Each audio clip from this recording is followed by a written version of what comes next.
Yo, what's up, bigots? That's right, you guys are all bigoted because you didn't vote for Obama. I saw you. I saw you at the ballots. So anyway, what's going on, you guys? Sorry that it took a long time to get on here. I don't know if anyone was waiting. I didn't see anyone in the waiting room, so to speak. So I didn't exactly pressure myself too much to get going. But I was preparing. I was preparing for you guys because I love you guys and I want this to be a place where everyone can feel seen and heard and catered to and curated for. And so ultimately it's just, I really put 100% into this and I really no.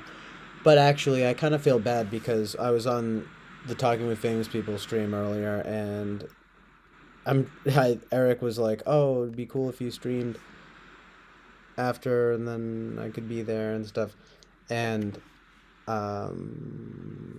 talking about that, and then he was like, he's probably asleep now, and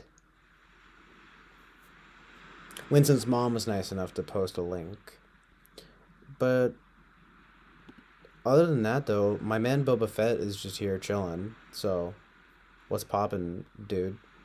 At least for you, I apologize for the wait. But actually, though, some interesting, good material on Eric's stream earlier. Um, as usual, of course, haha. But I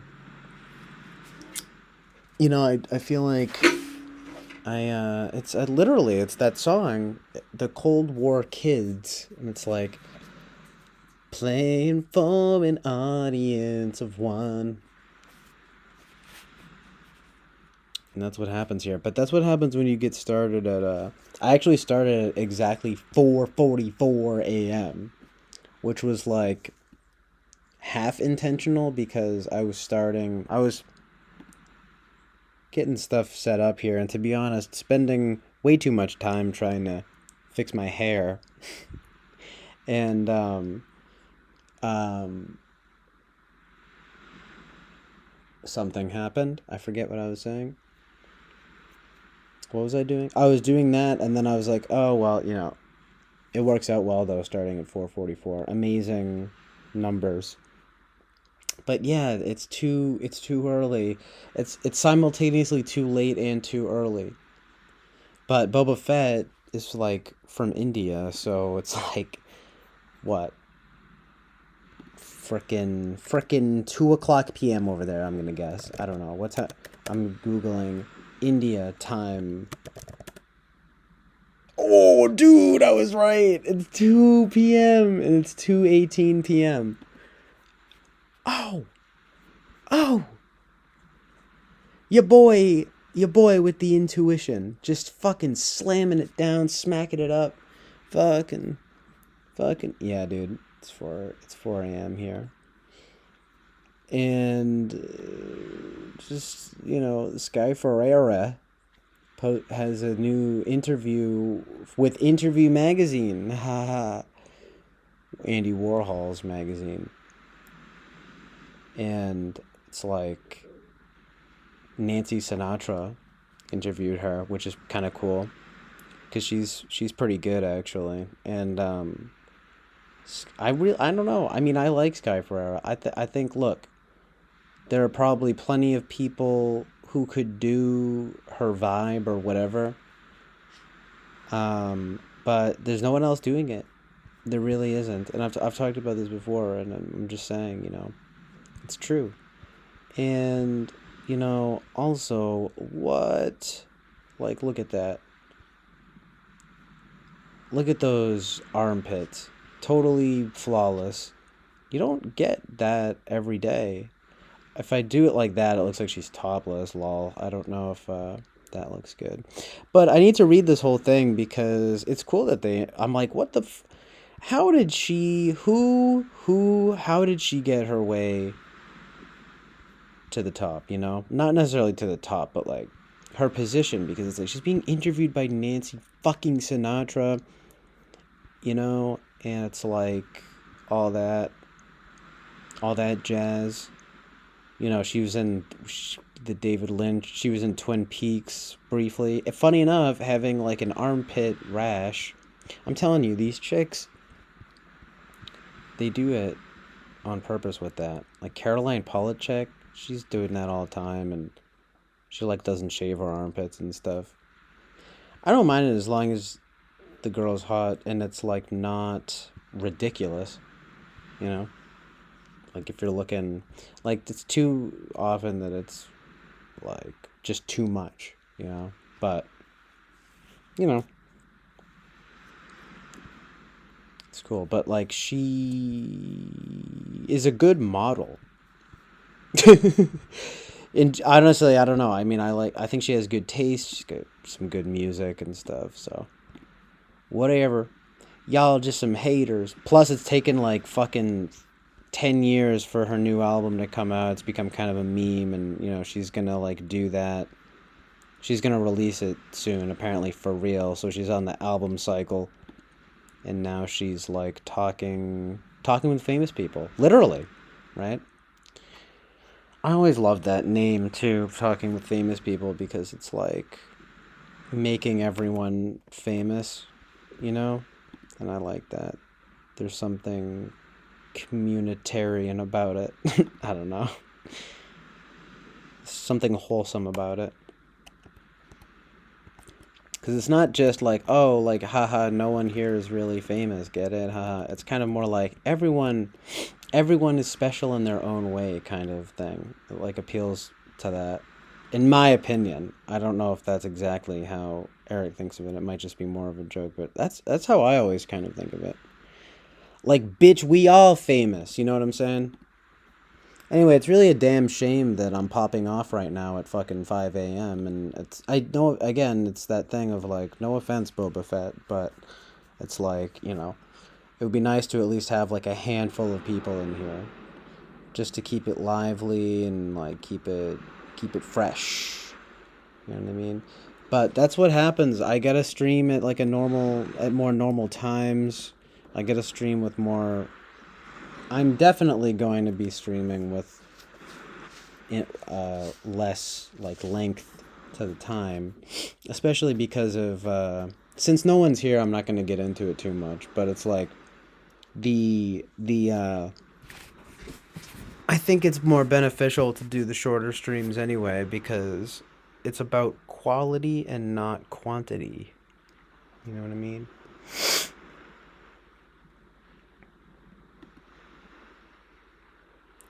That's cool. Yeah, just like the not streaming too long. I wasn't planning on it anyway, but it's just like um I mean, obviously if like no one comes through, it's like whatever. But also, I mean, people it would also probably have people be more keen on watching them back if I make them shorter. Micro streams. Not exactly micro streams, but just like shorter streams. By which I mean 8 hours. No, I mean more like 2 hours, you know? And plus, it's like, I just get flagged for copyright, but like for playing music and stuff. Not for covering stuff, though. That seems to be fine.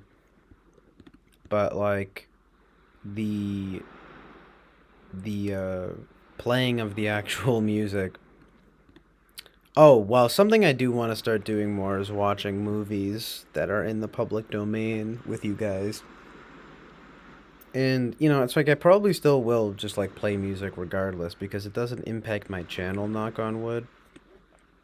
But, you know, Flow State, Taylor, aka Flow State, his YouTube channel, subscribe to Flow State.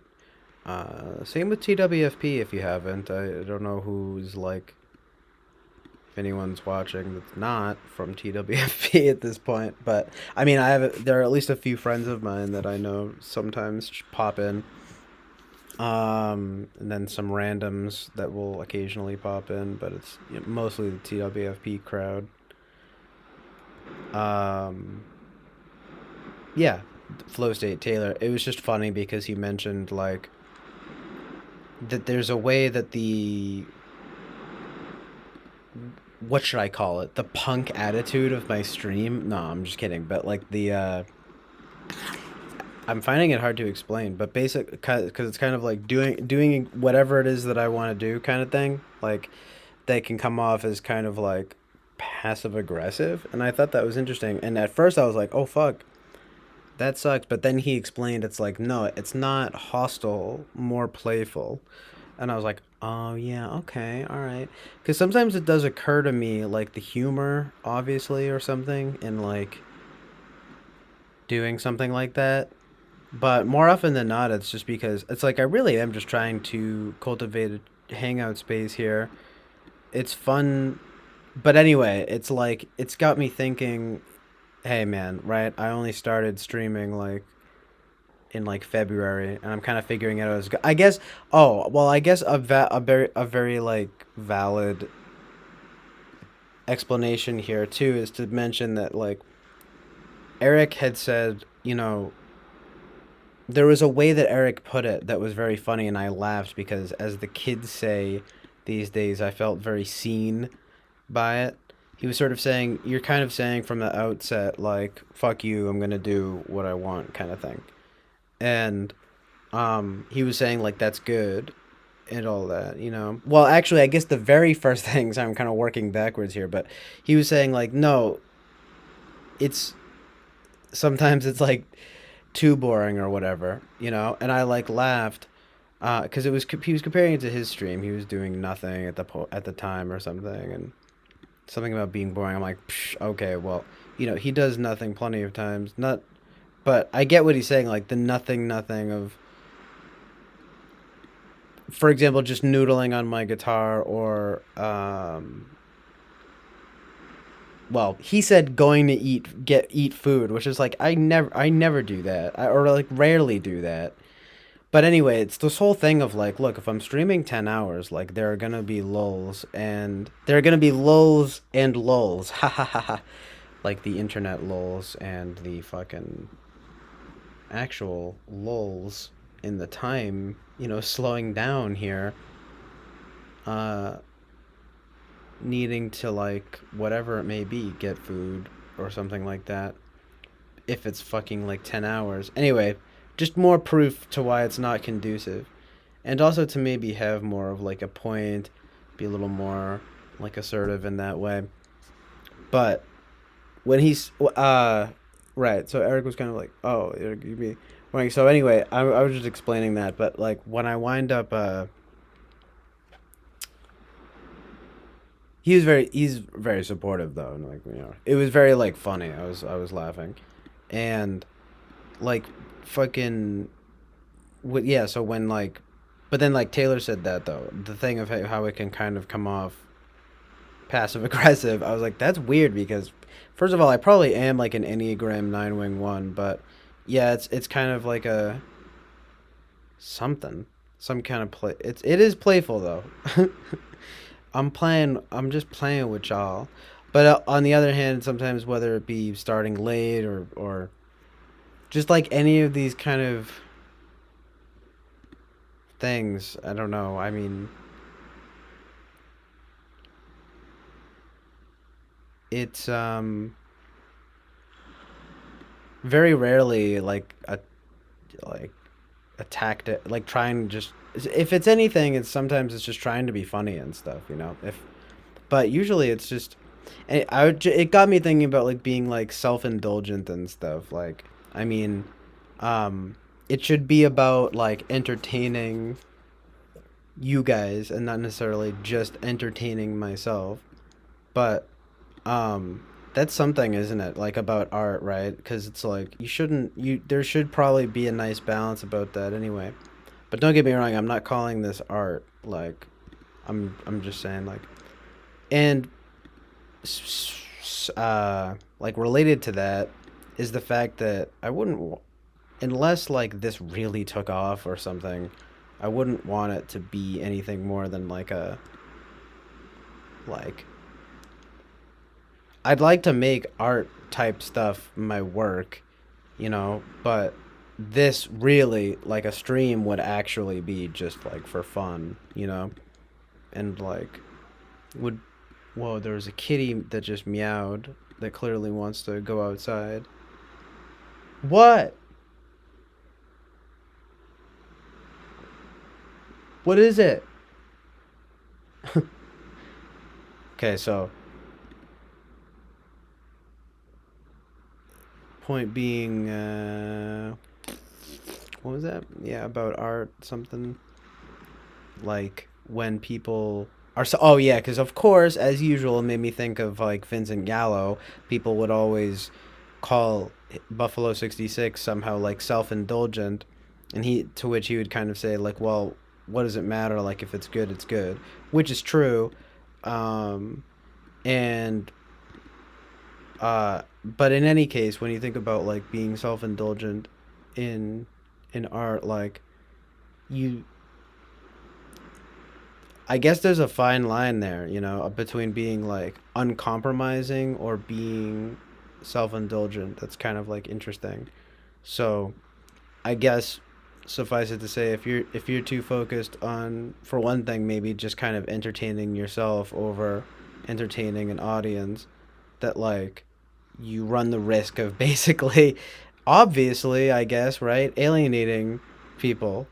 So that's kind of like funny because we talk about like, oh, like so cool, right, to be like alienating or whatever, I guess, but in the end it's really not, because it's like, I mean, obviously I want to get viewers and stuff, but it's true though that I don't want to get too many, and it's true that I, in a way, I'm basically setting that expectation. But anyway, that's why I laughed when Eric said that, because it's very true.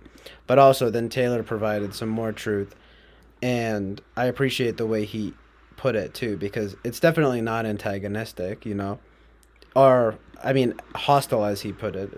It's more playful, and also there is a genuine a genuine striving to be genuine, I guess you could say. So, and just to cultivate a hangout space here. But the last thing I'll say about it is that no one really seems to be receptive to that idea that it's just passive or something, like, because I guess it speaks to the nature of the medium of streaming, because it's both passive and active in a very unique way. So I definitely understand that critique, if you can even like call it that. I mean, I guess it is sort of a critique, but it's like I'm always gonna have my quirks, or at least probably. But there's also us an element of, I don't know, so-called FE in typology, right? Like that can be sort of tended to in a way that isn't just like it's like presentational, you know. But I mean, look, I'm generally pretty good with that stuff, so I'm not like worried. It's just good to know. It's just good to know that just want to be like engaged in a dialogue. Yeah. Anyway, it's not even necessarily that, because like I think actually that I'm pretty good with that. It's just that if you're doing nothing or something for a long time, it can be kind of alienating. If you, or rather, just doing exactly what it is that you want to do in some way that you're not tending to the audience, that you run the risk of being alienating in a way that may not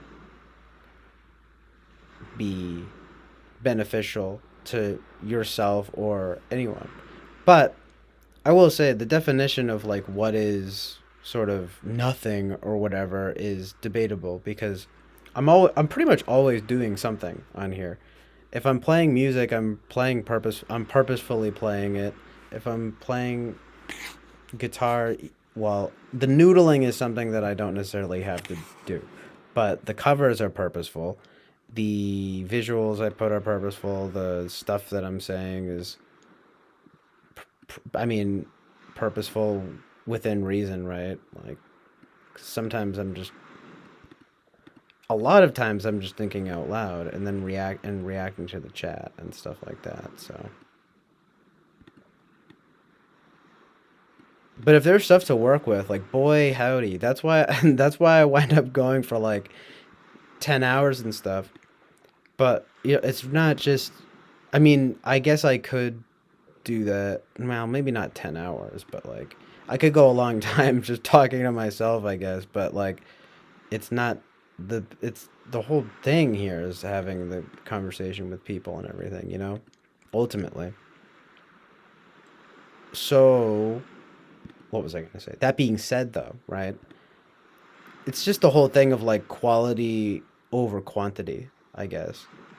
At least with basically with regards to the whole like 10-hour stream stuff, right? But also with the way of, yeah, I don't know. It's ultimately it's just that because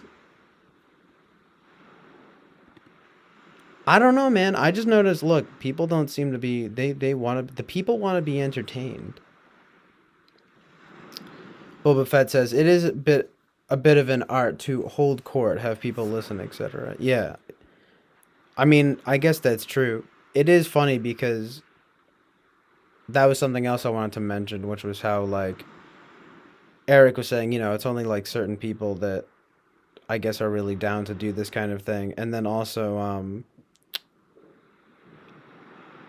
Taylor from Flow State said he was like, yeah, I can only go for like 3 hours at most. I mean, he said he doesn't. He either said he can't or he prefers not to or something. I think he's just straight up said like he was just like I can't um do it for that long, at least. I can only go for like 3 hours at most. And I told him I was like, honestly, realistically, it's like the same for me. Is if provided that like unless there's I don't know some really interesting subjects going on like or whatever which it's just it requires like maybe there's a lot of people or maybe and maybe there's just like a lot of subject matter to go around. I can get like I can go for pretty long times because it's weird because it can be kind of almost like energizing in a way, but like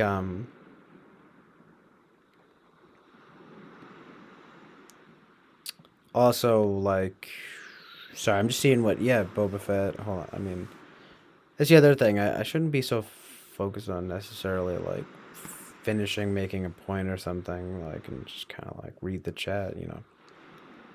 I get it's a little OCD of me, and I mean for real, but I'm just because I'm like I always see the chat basically. It's just if I ever fucking get to whatever like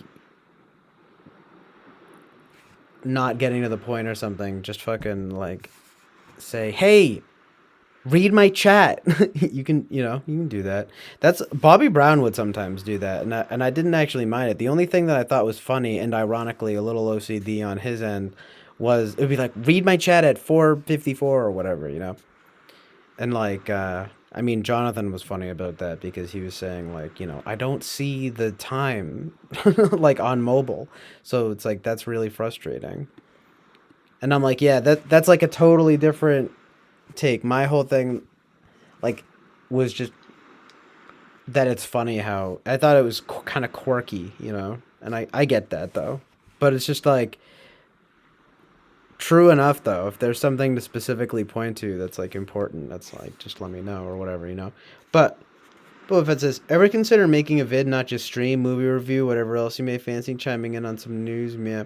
Yeah, well that's like a good idea, and I'm really thinking of changing up the titles here, rather than keeping the series going. But I just like the series format, and there are just some things that I'm gonna change up now, basically going into the fall, because it's been a few months obviously, and so now like I'm comfortable with it.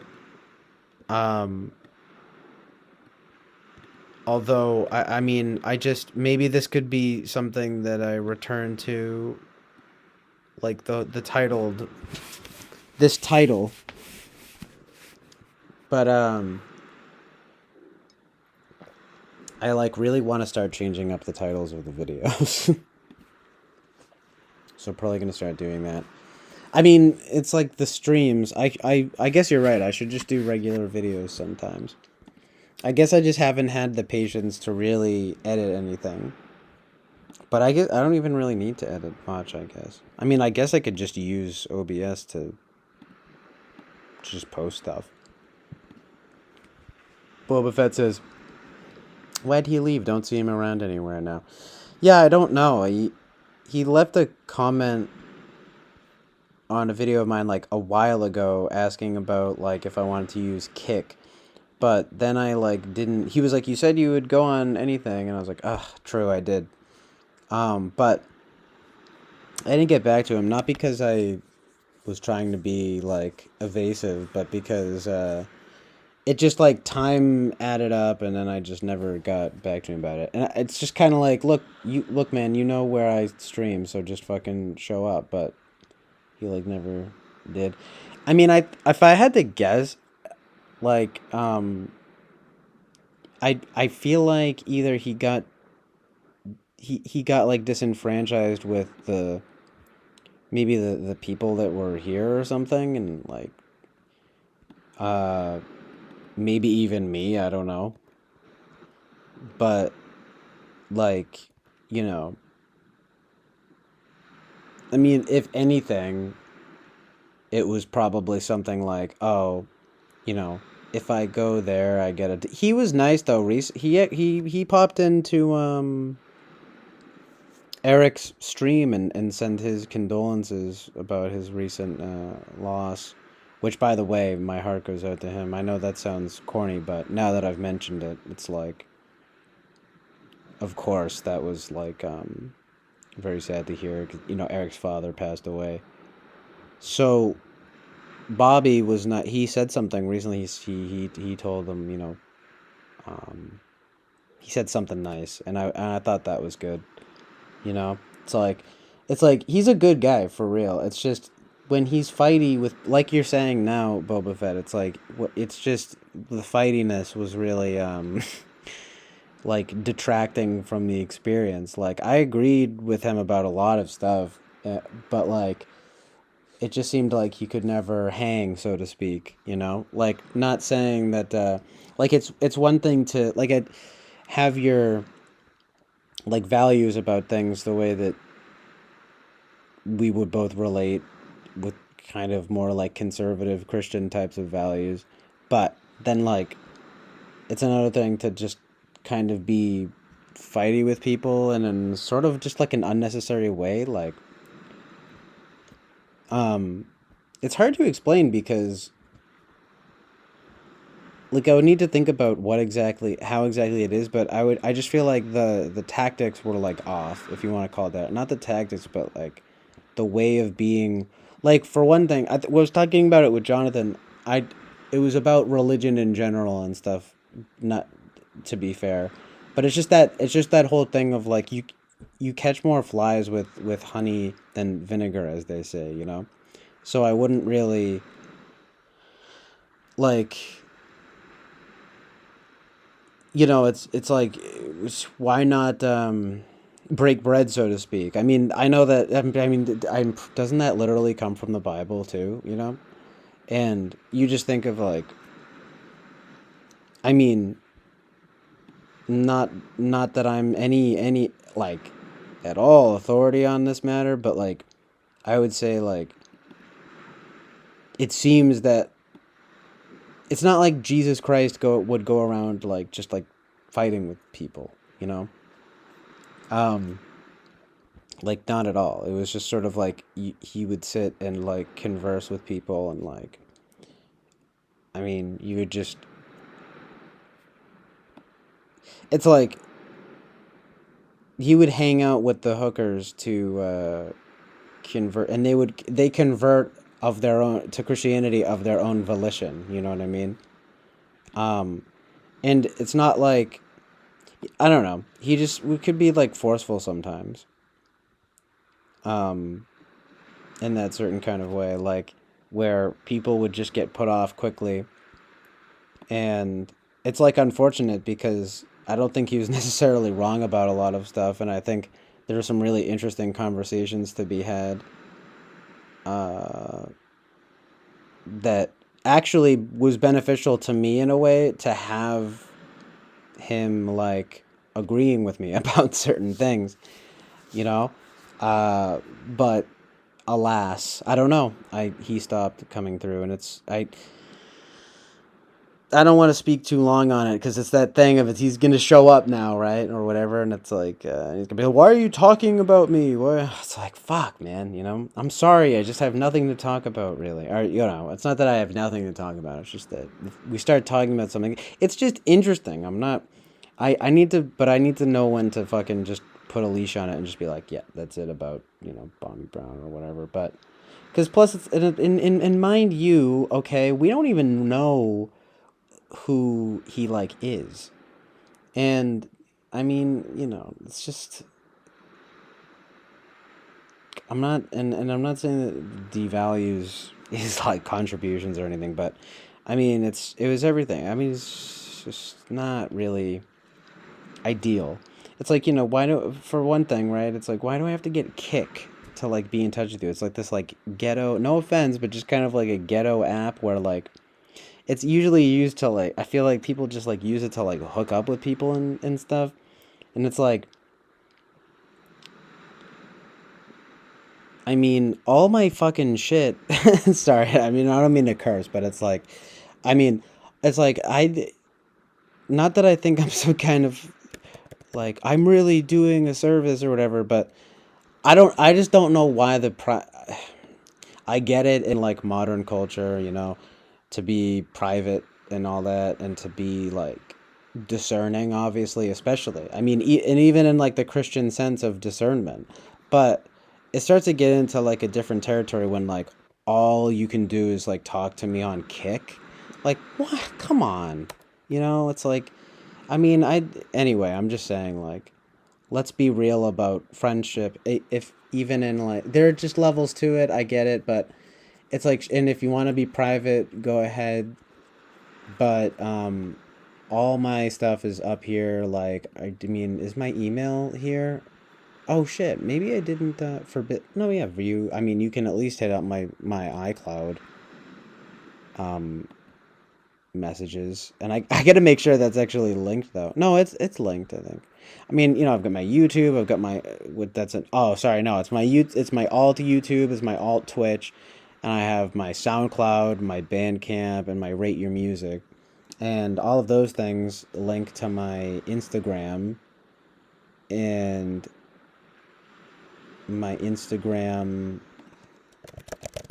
used to, but not anymore, I guess, links to my Snapchat and stuff. I mean, it's just I'm just saying, I make it pretty easy to get a hold of me, which might not be the best idea in some ways. I mean, but I've never, like, literally knock on wood and God forbid, but I've never experienced any troubles because of it. Like, I get spam mail and stuff sometimes, but it's not like I just that scary worst case scenario. I mean, I get that kind of thinking and just being like, oh fuck, and like I don't want my identity stolen or whatever. The types of things that people always talk about. But I don't know about you guys. It might just be like a growing up with the internet type thing, and like maybe being a little, maybe even a little too trusting with it. But I never really had problems because of that. Like it just seems kind of made up. I mean, unless you fall for like the absolutely retarded scams that junk that spam mail stuff sends you, it's like okay, yeah, sure. When I was younger, especially too, you'd get, on the Windows on the Windows computers at least, you'd get viruses and everything. It's like As again, discernment, just like, and Christian discernment too, of course. I ultimately, it's like it's like just be careful about it. Like putting your Instagram or whatever isn't going to put you at risk for anything other than like spam or some fucking crazy person. And you know, all you have to do then, not to be overly reductive, but all you do then is you block, you report, and if you have to, you fucking call the police. Like there's so much you can do to where you can put contact information. You know what I mean? Like, um, that's also like assuming that everyone's going to be interested. I mean, okay, sure. If you're fucking worried about the FBI and like the CIA and stuff, I don't know. At this point, I'm just kind of thinking out loud. But I mean, I always weigh it back and forth, and I'm like, hey, look, these are social media accounts. I mean, I don't share my Facebook, but I also don't go on my Facebook. And Twitter, I don't use. So I don't know. I just figure, hey, here it is. Like, you want to check it out? I mean, I am glad to show this stuff, and it will, and I'll put one email. You know what I mean? I don't. It's not like I have my phone number up. It's you know. It's not like I do all this stuff. And people are like, oh, they'll find your phone number through the IP address. I'm like, are they really? I don't know if they're gonna get my cell number. I mean, it just gets into the realm of like the ability to get hacked, and I don't know if I entirely believe that this stuff makes it easier to get hacked. I think like if you're gonna get hacked, you're probably gonna get hacked. You know, that's just like an unfortunate thing that happens. But I don't know. I feel like I'm gonna jinx it by talking about it. Like, I guess it could increase the odds, you know.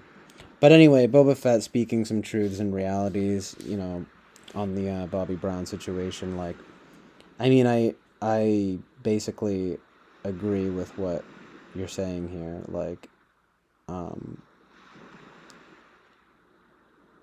and it would be nice to see him again. I am on Instagram, commenting on a tiny handful of channels here is about the extent of my social media. That's result so much account had one got kicked off. Got kicked off. I don't know if you mentioned that. You got kicked off Twitter, huh? I really want to ask what you said, but I'm sure it's like there. I'm sure it's not that bad, knowing you and knowing how Twitter overreacts to anything like remotely that they deem like incendiary, you could call it, like inflammatory. Fucking stupid, but I know what you mean. Twitter's good for that kind of like microburst stuff, and sometimes it's really funny. But I mostly just use YouTube and Instagram, and then like music apps and like video apps. It's like, which, you know, those don't really count as social media. They kind of are, though, like SoundCloud and kind of Spotify. But, um, yeah, I don't know. I only just recently started using Discord because of like the channel we had going on here. That was great. And of course, there was some drama with that I'm not going to get into right now. But now there's another server. Psst. And those who know what I'm talking about will know what I'm talking about. So I'm just saying, you know, cause it's just you here now, Boba Fett. I don't know if anyone's gonna watch. It's like whatever. There are a million Discord servers. No one's you know, it's not. And the ones who know about the one I'm talking about, kind of thing, are like not you know, I'm not worried about it, so to speak. But it is not my server, and you know, I don't want to speak too much on it. Basically, just, you know, if you're in the know, you're in the know. Boba Fett says, my swastika avatar. Well, that will do it. That's like, you must have purposely purposefully done that. Because that's just like, you're like about to get banned off that shit. Might have said something on a political thread, not incendiary, but literally, yeah, not but triggered a few people. They figure I'm a Nazi or something like that. Well, if you have a swastika as your, as your avatar, the algorithm's just gonna like fuck you for that, That's why I have to wonder if you just did it to be edgy or, you know. It wasn't the German one. I was thinking either that or you were genuinely like invoking the original usage, like of peace. Very tragic, the co-option of that. But nowadays, people are just so unforgiving about that. They're like, it means something different now. The context changed. Which is like honestly a valid point. I don't fault people for feeling that way, especially if you're Jewish or whatever. But it's like, hey man, it used to mean something else, okay? It did. It really did. And it means something good, like about peace. Still though, you're gonna go on Twitter, swastika avatar, even if it's not the German one, I don't really know. I mean, people are just very unforgiving about that kind of thing. Especially twitter.com. And that's like why Twitter sucks. So funny how like Trump is now like has his own Twitter. Like his own version of Twitter with that like truth and reality website or whatever. Dude, literally we're gonna fucking team up. Of course, now I see some news articles being like, "Oh, he's hiding information." Well, of course they're gonna say that, but still, it would be too bad if that is true, because I don't necessarily disbelieve it.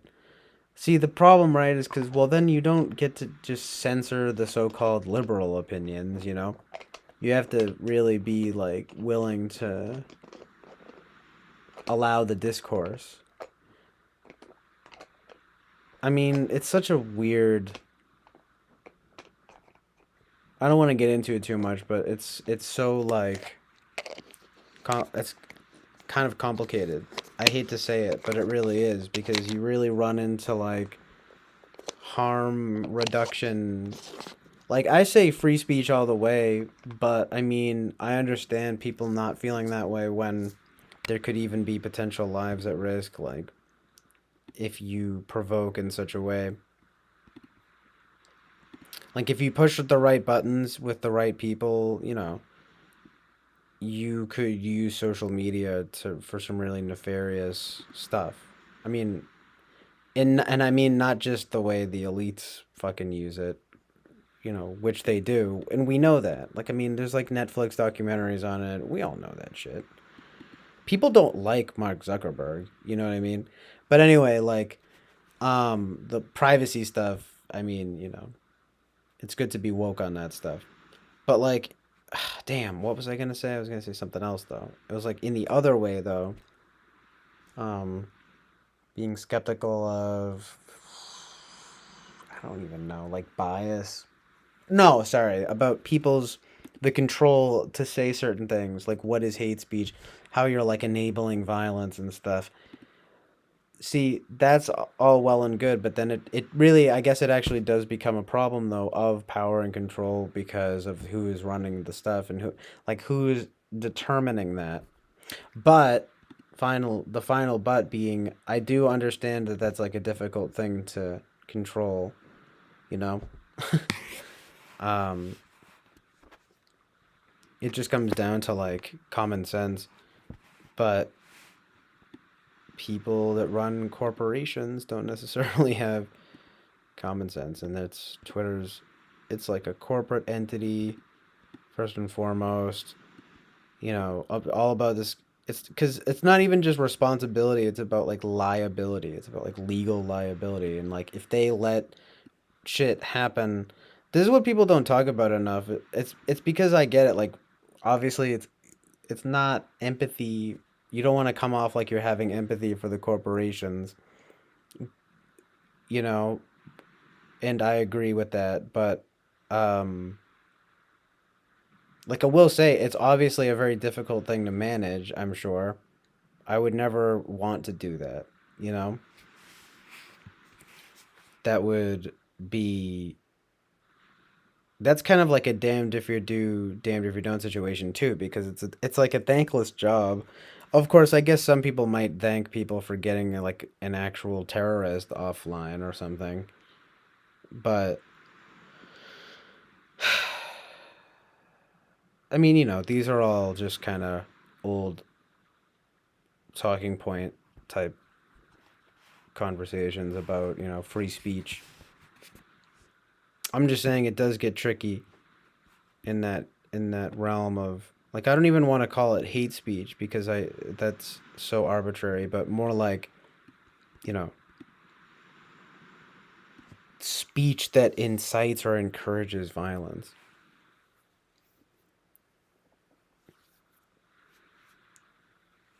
But I feel like in a way they need to be a little less like they should be more discerning about it as always, right? I mean, they probably cave to a lot of like social pressure. They probably they just it's this like people pleasing type thing of like, oh no, well these people are complaining about it, people we're gonna lose, I who knows, we're gonna lose traffic, you know for our website if we don't like ban this person who didn't really even do anything wrong. So but it's too much, it's too risky, we're gonna like ban them. It's like, no, save that for the actual Nazis and shit, however you want to, whatever you want to call that. Because like because I don't mean like Pepe the Frog, like 4chan people either. But it is tricky because you have to like discern. Anyway, it's all about just the inciting of violence. Like that's and it's a pretty low bar. Basically, though, these are fucking corporations, and they're gonna like put their interest first of like, oh well we can't have this because that's we're gonna lose traffic. So fuck it, man. Go on the Truth Media or whatever from Trump. Boba Fett says Elon still buying that thing. Yeah, that would be interesting. But I don't really know how I feel about Elon Musk, to be honest with you. I don't really know why everyone is so like infatuated with him. He seems like kind of a dork. He'll occasionally say something with some truth and reality to it, but then he'll just be like a retarded robot about something else. And it's not like he doesn't really seem like that cool either. I mean, it's like I just don't know. So it's just like, what am I supposed to He also doesn't really seem that revolutionary. I'm like confused by it. Oh, really? Anyway, then on Stormfront and a few others maybe, but I can't imagine it being rife in the U.S.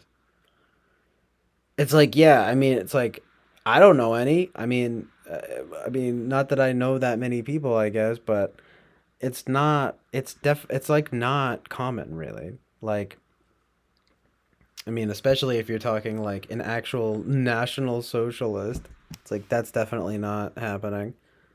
But if you're talking about just like, I mean, it maybe it happens more in the cities and maybe it happens more in the South. Not to, because everyone loves to throw the South under the bus, but let's just be real. It's like, well, it does happen more in the South. Okay, sorry, right? But it. But who really takes that's the stuff that you think of like the KKK. No one takes the KKK seriously. If then there's like the Westboro Baptist Church. Again, no one takes them seriously. They're actually pretty funny though. Well, they do things like song parodies and stuff that are pretty amazing and kind of based. I'm just kidding, but they're funny, kind of based and funny. And whoever else you want to think of, they're not like legitimized positions. Like they're not positions that people ever really entertain even for a second. Like, I mean, people get so hung up on even like Alex Jones, who is like very harmless, Um, and yet, I mean, it just goes to show how much shit is like I don't know, just how fucked everything is. I understand like not liking him, but wanting him like banned and everything is and all that is exactly why everything is fucked. Um, it's like, and plus, when you ban someone like him, you just prove him right, and you prove like his fans right. So if that's the like motive or the incentive is to sort of be like he's wrong and then you really need to work on that because you're doing the thing that's making everyone just love him and you know love him more. You know what I mean? I don't know. I'm just saying if for one thing the goal is to like drive people away from the Alex Jones fandom or something, it's like you're really only increasing it by trying to fucking block and ban him and stuff because what that means is that to at least like they'll say, well, no, it's because he's enabling the crazies or the whatever, right? It's like okay, that might be true, but in essence though, you're just proving that like there's some kind of threat to the stuff that he says, and like not to be reductive, but for example, like everyone loves to make fun of like the gay frogs thing, right? He's like saying that they put the fluoride, which by the way we don't know about what fluoride really does. I mean, there's fluoride is suspicious in ways, right? But still, like um, it'll be like he's talking about like the fluoride in the water is like making the freaking frogs gay, like ha ha, ha so funny. But then like fast forward a few years later, and it's like we need to ban him from every platform. It's too much, and it's like what. Right. That same guy. So you can't have your cake and eat it too. Like, and people they do that with Trump too. It's like the whole thing of everyone always says this, but it's so true about like it's that he's like simultaneously this like idiot, but while also being this mastermind. And it's like you can't have your cake and eat it too. And also the I get the Alex Jones thing being like these are kind of different, but it's so interesting though that Trump would go that route because I feel like he actually should like more than more than being president even per se, you know what I mean? Like even when he was president, like I always felt like that. I was like he should just have his own like talk radio, and I've said that like a few times at this point. Like on stream, I mean. But if it says ever like I don't really bring it up that much, I guess, because it hasn't come up. But ultimately, that is kind of how I feel about him. I'm like Trump would be an amazing radio host. Like talk, it's like talk radio host. Like he should have his own like talk radio. And obviously, in this day and age, it's like it doesn't have to be mainstream either. Like it shouldn't be mainstream. you know, like the less mainstream, the better. Obviously, like it should be totally like decentralized. That's the one place where things really I think should be decentralized is with the media because in my like little scope of understanding, um, it seems like a better path because you're not having everything under one monopoly, Anyway, Boba Fett, the Koran. I was gonna say something else, but I forget. It doesn't matter. I'm getting hung up on Alex Jones. I really want to watch Alex Lee Moyer's documentary though on Alex Jones. Alex's War. It looks really good. Um, she's talented. She's good. She made that feel when no GF. Um, which really was like a good documentary, and she's got amazing taste. She's kind of pretty too. I don't know. I looked up Moyer. I was like, who? Like, what is it? I guess it's kind of some kind of It might be Irish, but I think it's which is awesome, which is based, and then but I think it's like a Scottish name or something like that. That's based too. I've got Scottish blood too. So we're fighting the good fight. I'm just kidding. Acting like I like know her. Um, I love that scene though. I mean, she's into like Charles Carroll and all of these like amazing people. Gallo, Vinnie Gallo and Charles Carroll and everyone. It's amazing. Like this is kind of a burgeoning scene in that realm that is really exciting. You know. Um, Boba Fett says frogs a bit. First of all, okay. Boba Fett says that Koran burning pastor guy. I don't know him, but he goes, no wait, Westboro Baptist Church or the anti-gay one. I forget what that means. IINW. I like Alex, nice guy. He really seems like he is actually a good guy. Like I don't believe even if you've seen him, like even if you've watched him just for a little, like if you watch him for like more than 10 minutes, like I guarantee you, most people are just like, oh, he's just so annoying and over the top or whatever. And like, whatever, fine, I get it. It's, because he's aggressive. He's kind of like abrasive. So I guess I get it. But it's like, if you literally just listen to him for more than 10 minutes, like, he really seems like a good guy. Like, he'll apologize for cursing and he'll apologize for like kind of, maybe even going too far sometimes when he does. But he like, is very fervent in his like beliefs in his cause. He's very like obviously very passionate, and I mean it really seems like he wants to do good. It seems like he wants to do what's right, and so I don't know. I can't help but like him. Absolutely.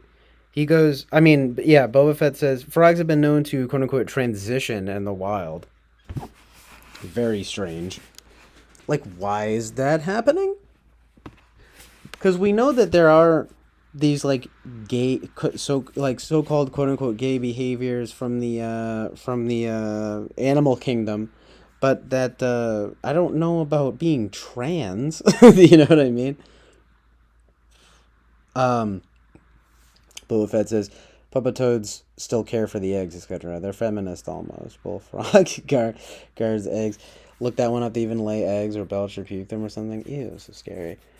I'll check that YouTube link in a minute. That reminds me though of how like the male seahorses give birth, and they do it through their mouth. It's so strange, amazing. Um, oh, which by the way, and speaking of gay, I don't know if you heard that about the Jesse Lee Peterson scandal going on, but I've talked about that a little bit, and it's kind of boring, especially if you're not interested in JLP. But that was sort of off-putting, to be honest with you. Uh, I mean, hey, to each his own. But I'm just saying that I don't know. I don't know how I feel about that. Seems a bit hypocritical for one, but it also assumes that it's all real, and plus it was all sort of consensual stuff, and basically he's just probably gay. I really don't know though. I actually don't know at all, and how could I know? But what I did, it did occur to me upon first watching him for some reason. I don't know if it's because of just like the way he speaks, but the thing that everyone always focuses on is like, oh, he's like retarded. But I always thought he seemed both gay and retarded. Um, but not like overtly gay, just kind of like somehow gay. It just occurred to me. I don't know why. Like on like when I was like the very first like getting into him, I was like, oh, something about him. I can't put my finger on it. He almost seems kind of like gay. Anyway, just saying. I don't want to. I'm just gonna keep repeating myself, but it's. I don't know if it's NI. I don't know what that is. That intuition, but it was just an intuition I got, and oh well. The thing is though, is that no one ever talks about it. But then it turns out over time though, people that it's a scandal. It's like a recurring, um, thing that people have talked about him like touching guys that have worked with them and like trying it out or whatever, like this kind of thing, having relationships with guys, and, and he's a very like low level type of celebrity, if you want to call him that, you know.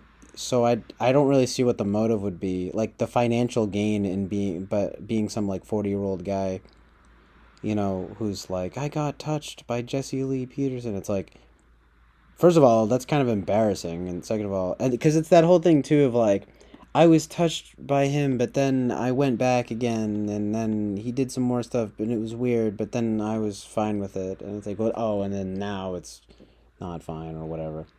So I gotta catch up with the chat here. Thanks for being here, Dark Sunshine. Thanks for being here, talking with famous people. Eric, glad you're here. Dark Sunshine, I wanted to ask you about if it was going to be V versus V, and that's exciting because that's like one of my favorite movies ever.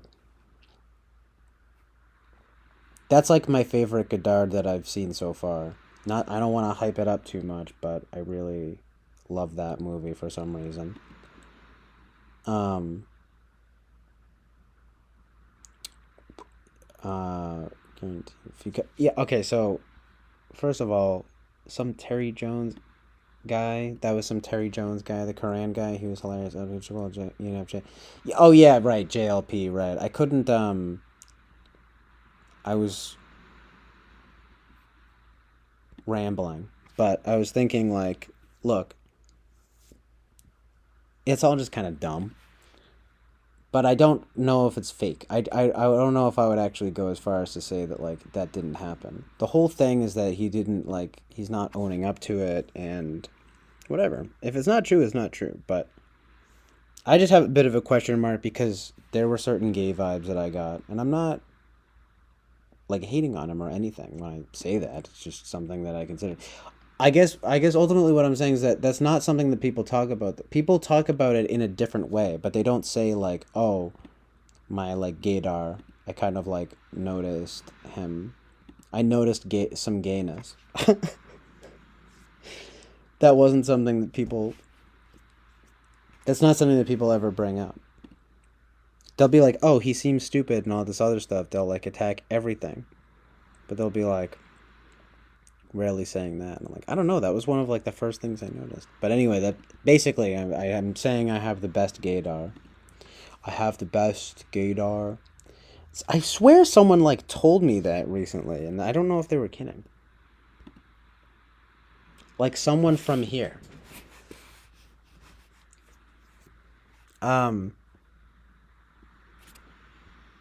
That's too bad though. What the Young Turks? I've never gotten into. They suck. It's supposed to get that whole like sanctimonious fucking thing with like whatever how I would pronounce this stupid name. Someone corrected me on that recently. It was like Cenk Uygur or something, and then Anna Kasparian. Dude, I like to fuck her though. No, I'm just kidding. She's pretty though. Is she kind of pretty? I mean, eh. I mean, it's like meh, It's like she aight. It's just for losers. Touching is also for losers. Celebrities are also for losers. Yay! I was touched by an angel, and his name was Jesse Lee Peterson. He's a TWFP thing. Talking with famous people. That's a classic theme song. Yes, it is. V versus V. Oh no, it's called Vivre sa vie. It's like French for my life to live. Dark Sunshine. I haven't seen it. I'm hyped. Bit of a question mark. Just the period part. They do. When I have a bit of a question mark, I like to have a vaccine part. Alright. Would you kick her a bit for eating crackers?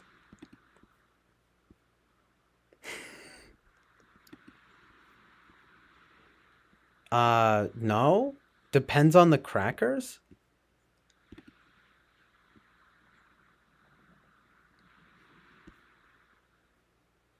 What's her vibe though? Anyway, like I mean, because there's a TikTok here, according to the New York Post, where she says, "I'm done with the entire Democratic Party."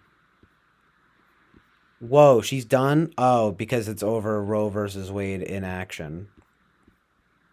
Mm, not based.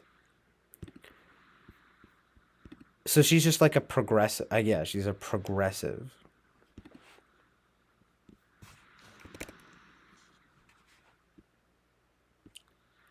But yeah, I mean, look, she's kind of pretty. She'd probably just start like screaming though about like abortion or whatever, and just be like, "Ugh, calm down."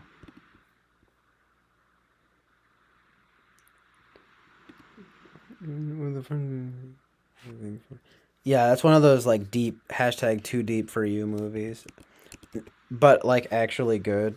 V versus V, because it's a. I mean, I won't get into it too much because like Dark Sunshine's about to watch it, but it's like bounces. It's just really like interesting. The style is really interesting. It's Anna Karina, and like she's just gorgeous, and she's like black and white. Smoking cigarettes. She's all tragic, and she's like she has no money, so she becomes a prostitute. I've talked about it before. You probably heard me go on about it. How it's like it's cool because it's pretty classy. It's like you almost forget that she's even like in that life. Um, it's mostly very like philosophical too. There's like a whole stretches of dialogue, and there are awesome like moments of action couched in. Like I think it's just kind of perfectly done though because it's very like thoughtful, kind of thought provoking. You're like, but it's a little academic though. Like I could see not everyone being like smitten by it because people have said it's a little like detached, I guess, but it's sort of like I like that approach, and it's this just the style is amazing,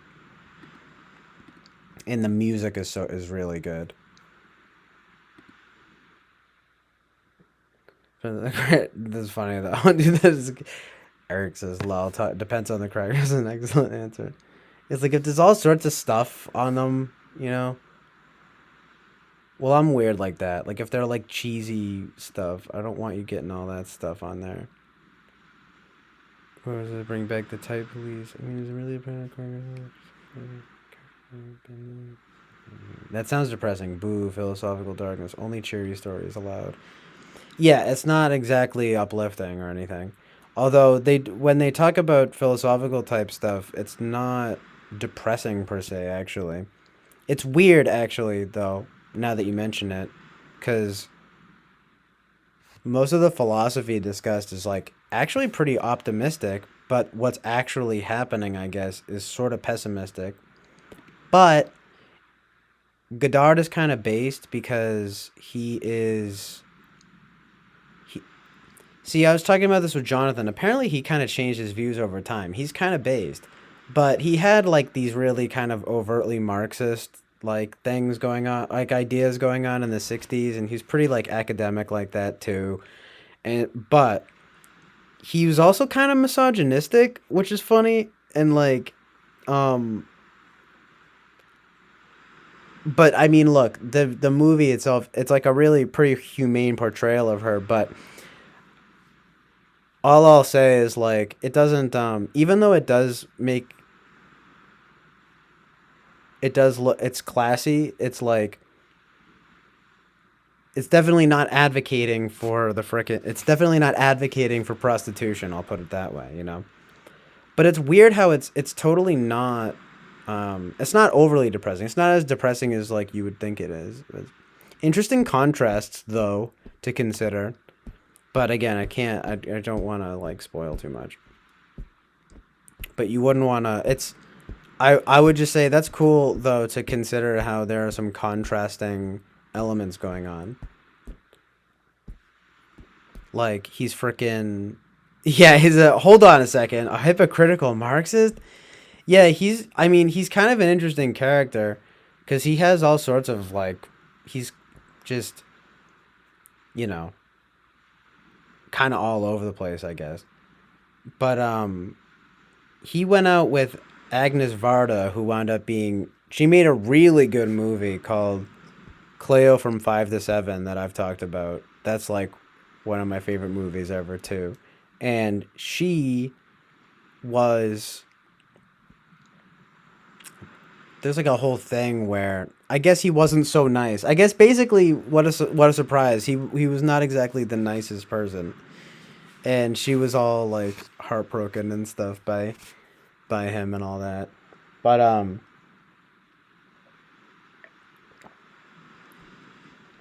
also, because I was talking about with Jonathan, I didn't realize it's very true that he had so much more work after the 60s. Like he was just like everyone else in the 60s, I guess, right? In that way, but it's also when he made his like best stuff, not surprising. But he dropped politics. He dropped politics after like, you know, going into like the 70s or whatever. It was basically after he made the movie Weekend. I saw that one, and that was not very good. I thought it was just too much. Fuck, it was yeah, like kind of garish, honestly. And it's funny because Tarantino said he didn't even like that movie, which is really funny. Like he liked him, but he also said too that he thought that he was kind of a young man's filmmaker kind of thing, or like a young, especially if you're like a young filmmaker man's filmmaker man or whatever, and he's like but that's what he is. But I get what he's saying cuz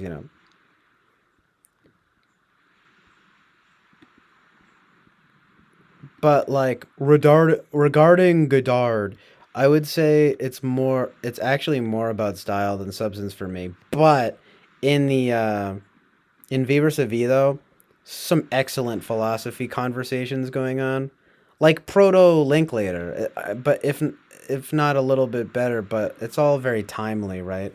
Because see, like Linklater with those, like Slacker and like before movies and even like yeah, Dazed and Confused.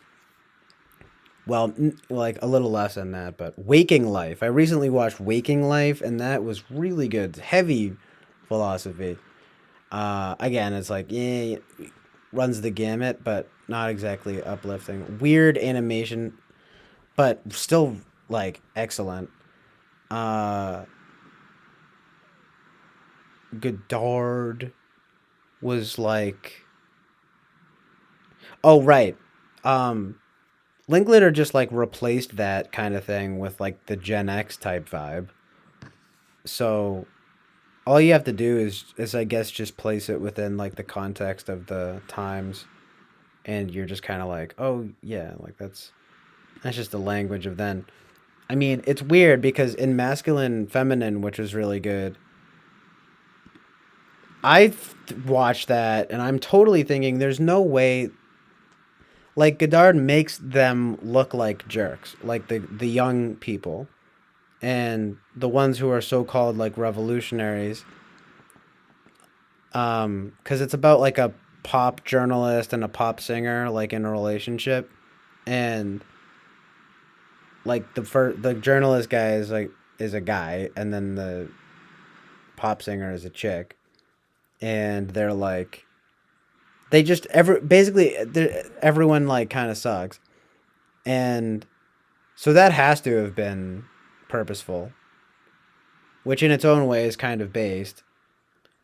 I guess all it means is he was self-aware about like I don't know, it's just funny to see. Yeah, you see these like super indulgent so-called revolutionaries who are like actually like terrible people,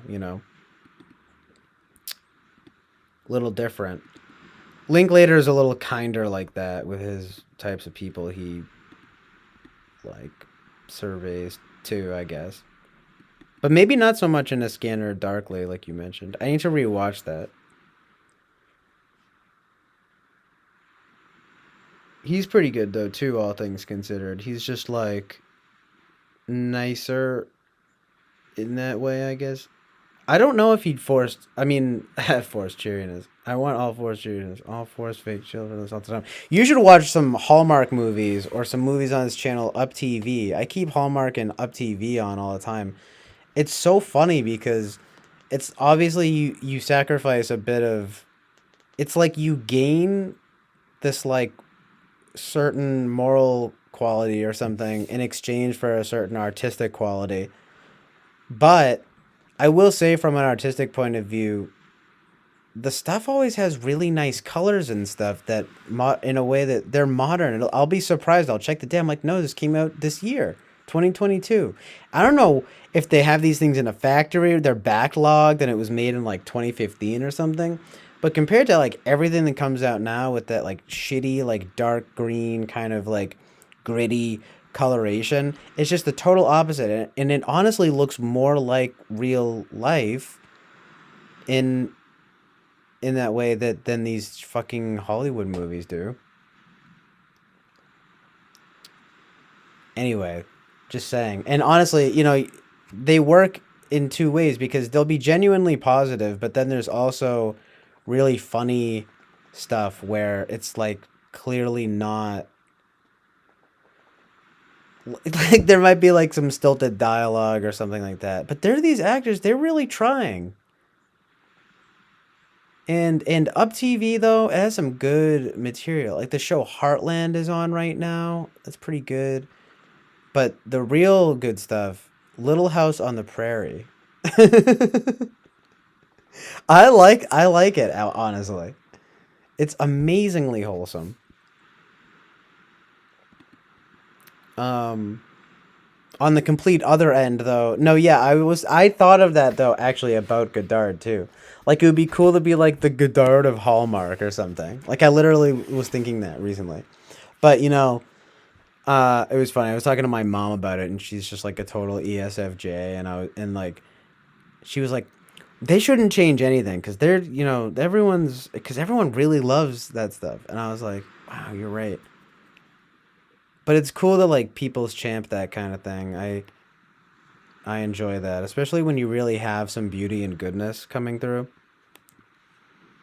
I mean, no joke. Um, things are making money. Oh yeah, but I would like to know if Godard kind of just dropped it when he made money. But he stopped. It just seems like he stopped being the revolutionary filmmaker, like literally, after the '60s.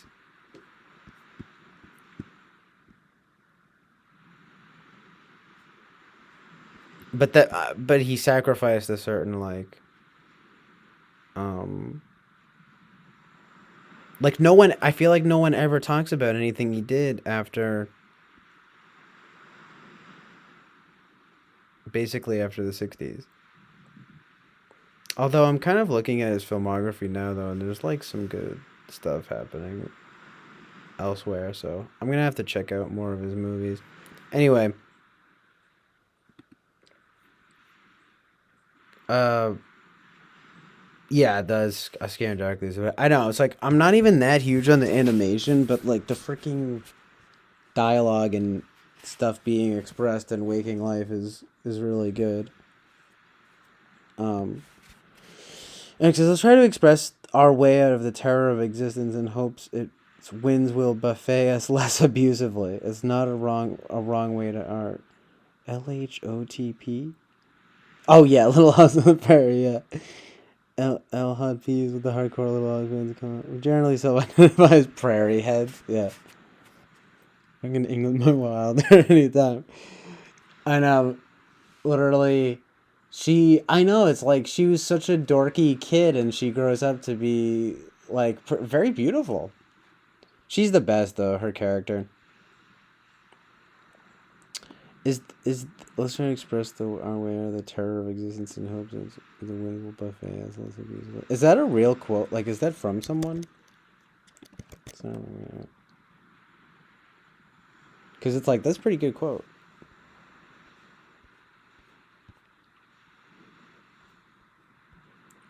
I mean, that's basically what a lot of these types of people do. Even Linklater, and in his own way. It's just right. Yeah, it's just kind of trans-contextual or whatever. You just gotta like change the context. It's just too bad that really no one even tries to do that shit now, or at least less so. And then if they do, it's like fucking Joker or whatever, right? And then it doesn't have the nice colors that these Hallmark movies have, because it's not allowed by Hollyweird. Fuck you, Hollyweird. She goes, she's the author. Yeah, I know, right? That's cool. No, I'm just saying that's a way to describe movies like Slacker. No, yeah, exactly, yeah. I know, it's pretty funny, too, like, there's a bit of self-awareness, like the first scene, it's Richard Linklater himself getting in the back of a taxi and just, like, ranting about, like, it's like every thought has its own, like, existence or universe or whatever. He's just going off, like, pretty any type stuff. And then the taxi driver's just sitting there with like sunglasses on, just driving and just listening, and you definitely like start to feel the vibe of like this guy is just going off, like um and that really is like a total mode of existence. He was woke for a long time too. In fact, Boba Fett, you should really watch Waking Life, because we were just talking about Alex Jones, and he shows up like in that, and it's a great scene too, where he's and this was back when he wasn't really like, what he says is very like both sides are fucked kind of thing, rather than just attacking the left, um which is like a little more centered. I mean, I do think that things like shifted in a certain direction, like where the left started having a lot of bad behavior, and probably more so in recent years. So it makes sense that he would shift in that direction, but this was back in 2001. Also, I guess pre 9/11 maybe, which is crazy because he might have had, I don't know how he was about that. But in any case, he has a great scene in Waking Life. Like Linklater was like basically friends with him. It's just sad though, because for example, like I'm sure, I don't know if he would like disavow him nowadays. I've been anxious to I've been wanting to look it up, but I don't know if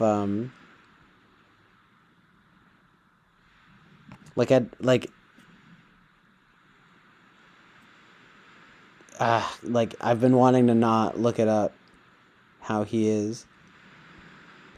I mean, I guess Linklater is a self-identified libertarian. That's cool.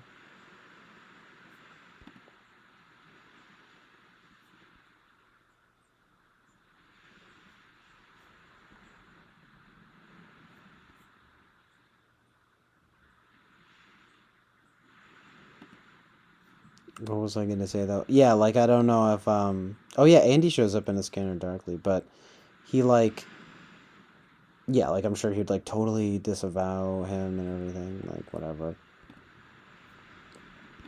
He doesn't though, actually apparently. It doesn't look like he really has. So that's cool.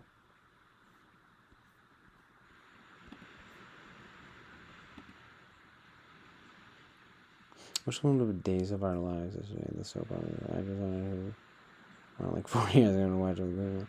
What happened to me? Yeah, it's kind of a depressing game.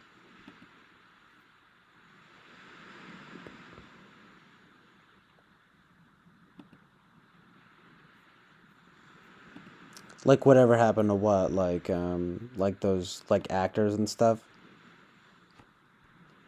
That's funny though. Yeah, my mom she like loves General Hospital and stuff. So funny. And those shows, it's crazy with those shows. They air new stuff every week, and they're just always going. It's amazing.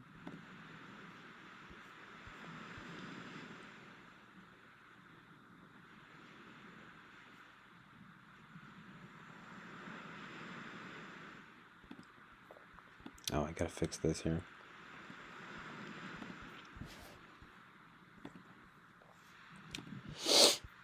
Best beach. 3 hours of beautiful beach background video with wave sounds.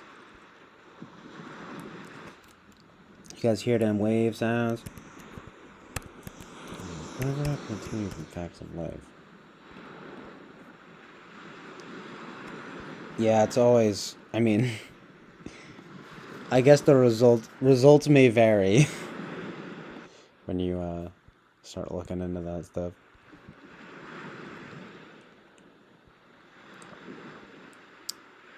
It's either like, oh, they're on a new sitcom on NBC called the Myers Family, and then, or it's like they died from crack, full-fledged crack addiction.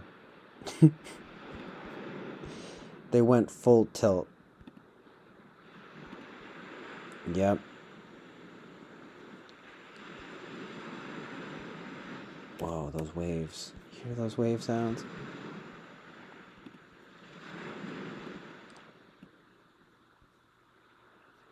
I need to get more stuff up on the Truth and Reality board here. My mood board. Sky Ferreira.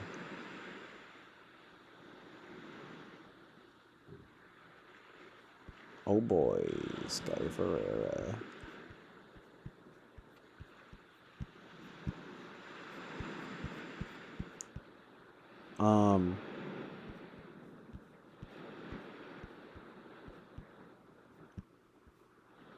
Life lessons from Sky Ferreira. There's another article here. What?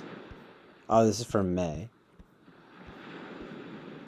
Oh, nice.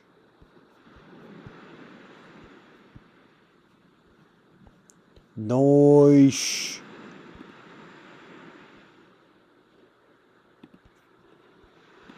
Betty White. Golden Girls. They play Golden Girls on Up TV too. I'm telling you, uplifting television.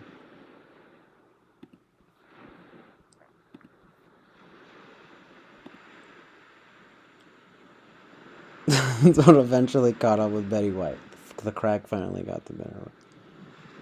Oh yeah. No, otherwise, but a quick Google said that Kim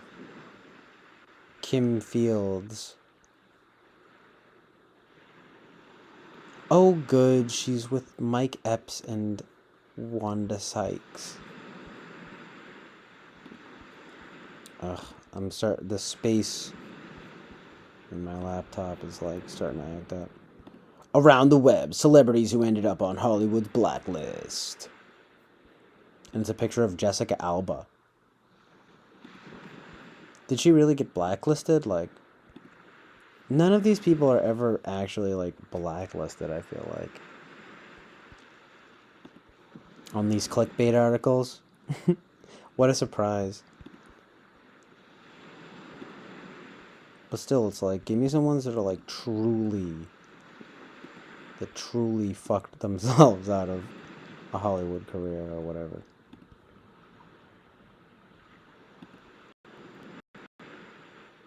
Boy.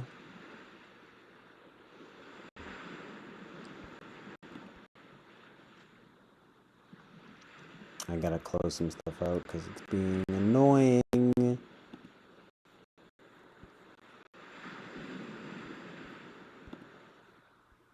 It's being annoying. Oh yeah.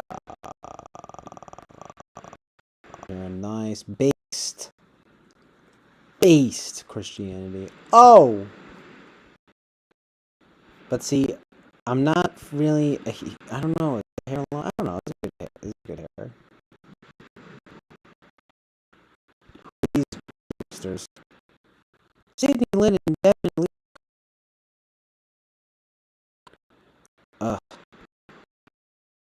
This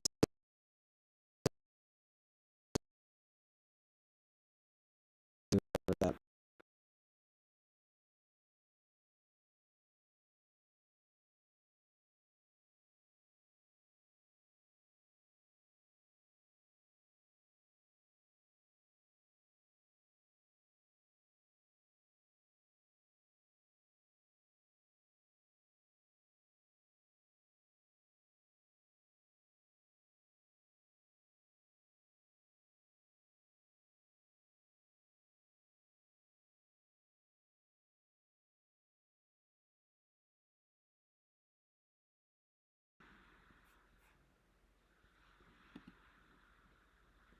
Yo.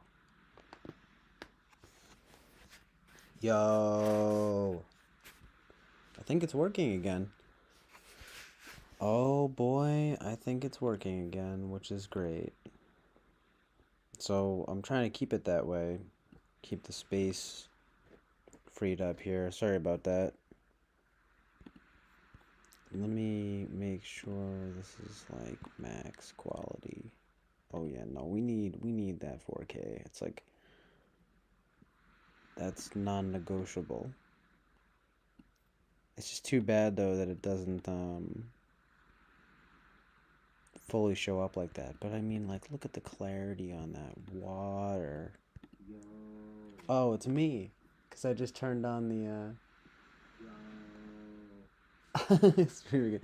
He's amazing that cracks. So good.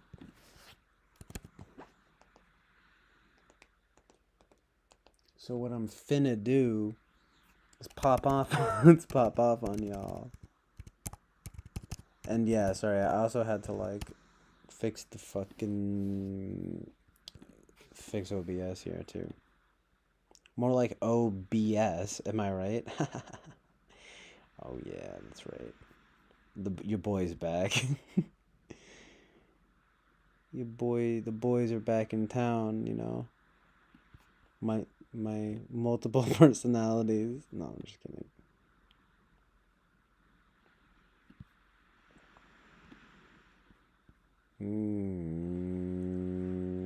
Oh yeah. Oh. Pew. All right, but seriously though, I need a different part of this film. No, I think that's what I need. Is right here, right around these parts. Look at that. What, are you kidding me? That is very chill island. Anyway, nice. Thanks for being here, Boba Fett. Oh, we got 2 viewers. Wow. Wow. Who's the lucky lady? It's me. It's us. I think. I'm not sure. Anyway.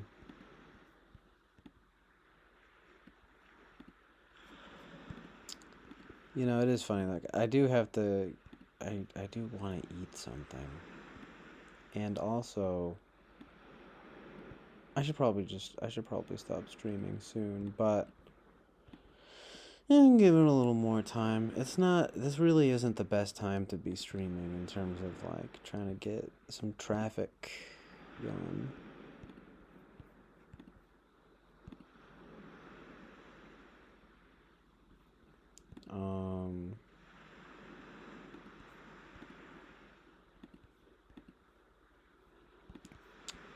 Close out a few things here.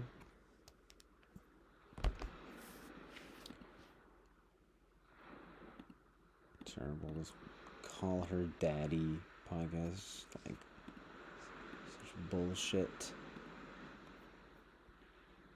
Such bullshit culture these days. You really gotta seek to find it. The good stuff, I mean, you know. But, peep that turquoise amazement.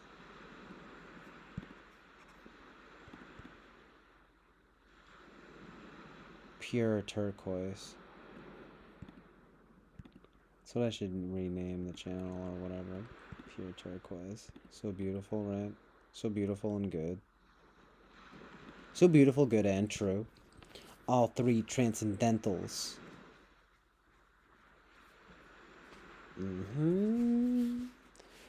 Truth and reality, truth and reality, truth and reality, truth and reality.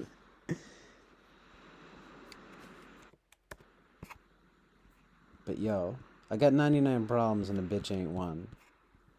As a wise man once said, by the name of Socrates.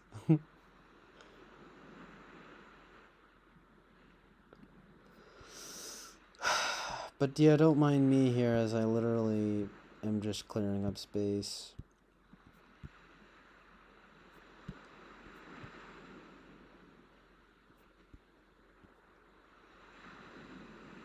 Clearing up space in my headroom like Max Headroom. You know I make a bitch squirt in the bedroom. I got words for days. I'm splurting out these verbal excursions.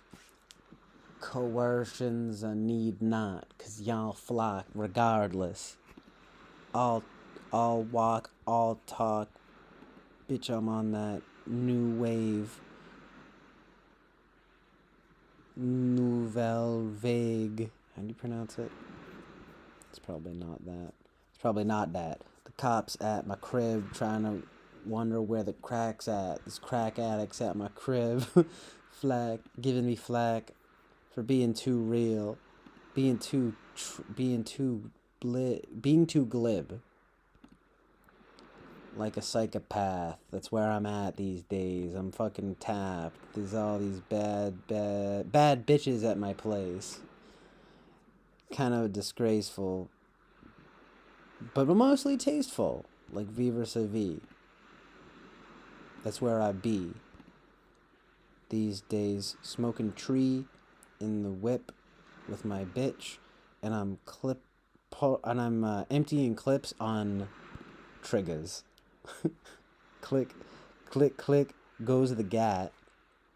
Cool cats know my zip code is fat. With the numbers, the digits, the clip, the blick, and there's bling on my wrist, and I'm sucking on her clit. Trip, not. No fear. Your boy's here. No queer shit, only clear shit. Only clear dip. Dipping my wick in her flip flop. New top. She give me top though. Top note.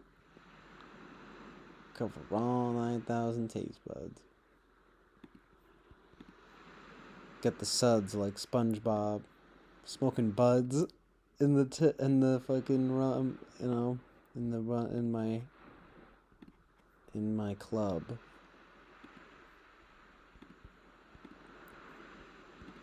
She flubbed my nub. Got my number at the club. For real. She's asking me though. See ho? Oh yeah, look at that. Oh, hold on one sec.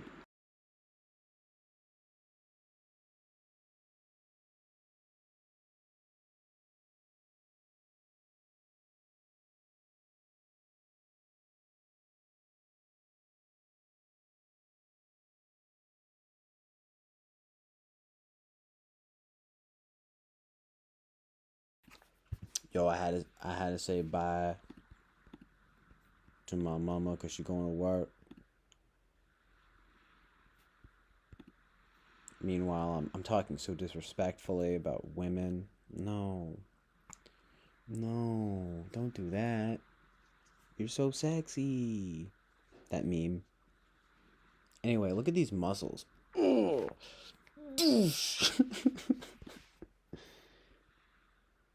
No, I'm trying to be about that life though. I'm trying to start wearing muscle tees and all that. No, but I was gonna say something. I was gonna rhyme something with something. Oh yeah, like queer shit. No, clear tip.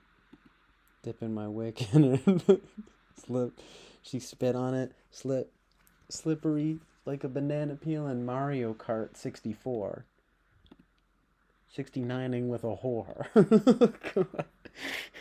Shattering the earth to its core. I'm breaking new ground like newgrounds.com. Never a bore. Always fun. Shooting guns with my homies. The banks give me loans, G. Making mad G's, stacking that cheese and that bread. Stacking, she do as I please on her knees and I'm moving kilos. That's a free throw. from the tail end.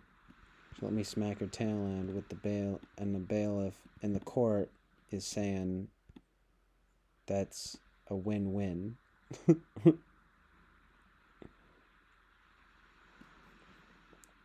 I fuck a bitch in her Timbs. Yeah, smacking off on her limbs. Oh my god. Losing track. Because I'm not whack. But I spit crack. Straight crack. Don't give me flagjack. Pulling 21 in blackjack.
I broke a string on my guitar, so I'm playing the small guitar.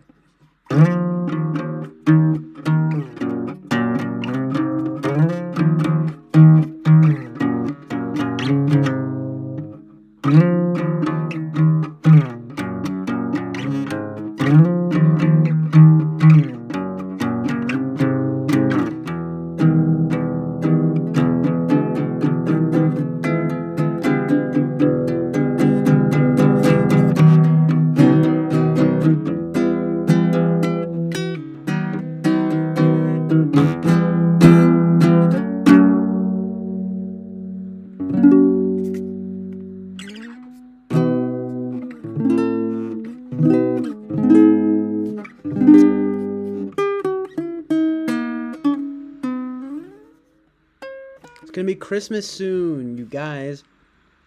Happy September 1st. Happy.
Boy, oh boy, it's just such an eventful stream and never, ever, ever, ever boring.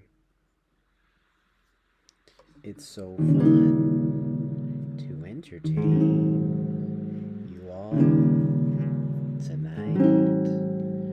But sometimes the fun must come to an end.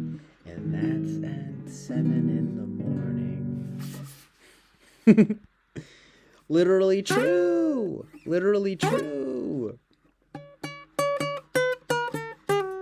Ugh.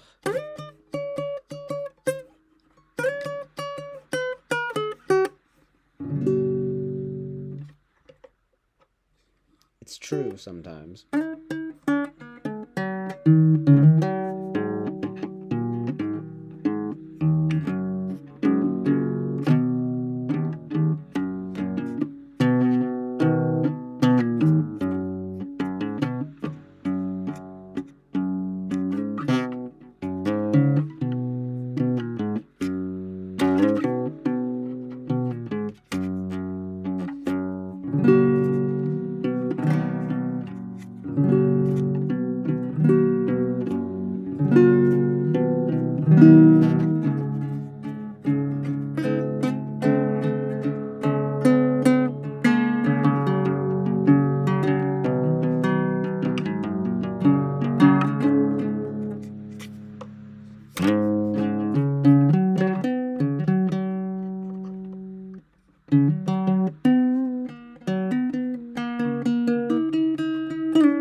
We're popping off.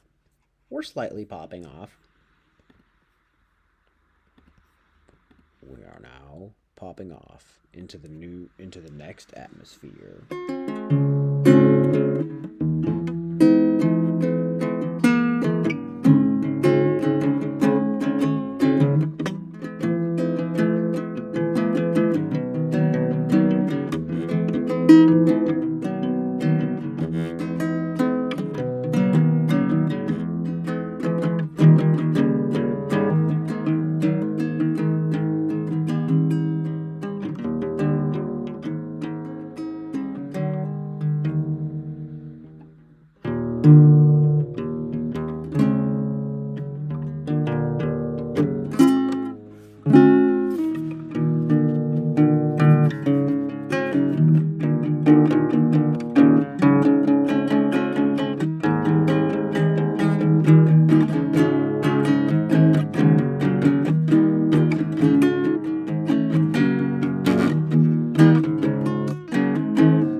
Boba Fett says the world's strongest pill has been seized in a Manchester nightclub. Interesting. I'm gonna look up Manchester.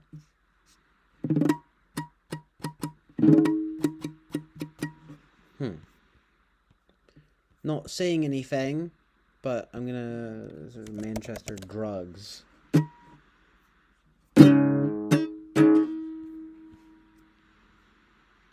I can't find anything. Dazed Digital. Well, I know them. Ugh, a little bit of that allergic vibe. So annoying. Wow, look at those drugs. I wanna take those drugs tonight. I'm just kidding. Blue Punisher MDMA pills. That's crazy. Oh, it's the world's strongest ecstasy pill.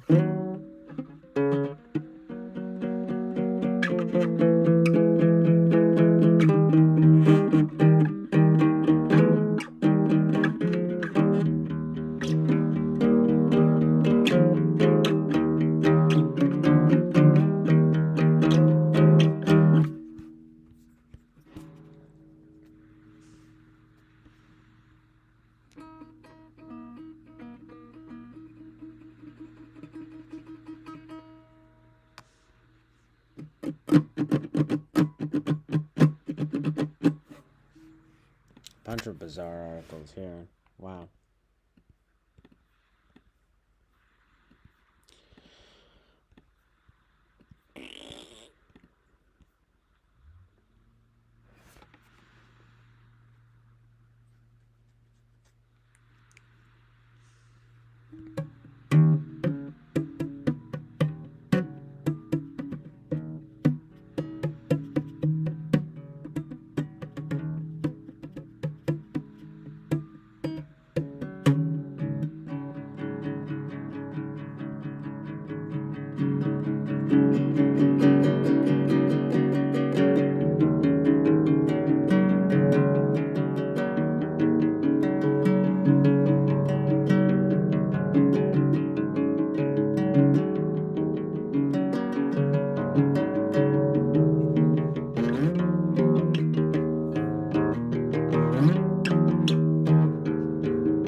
Sorry, just reading some interesting articles here from this website. Days Digital Dash.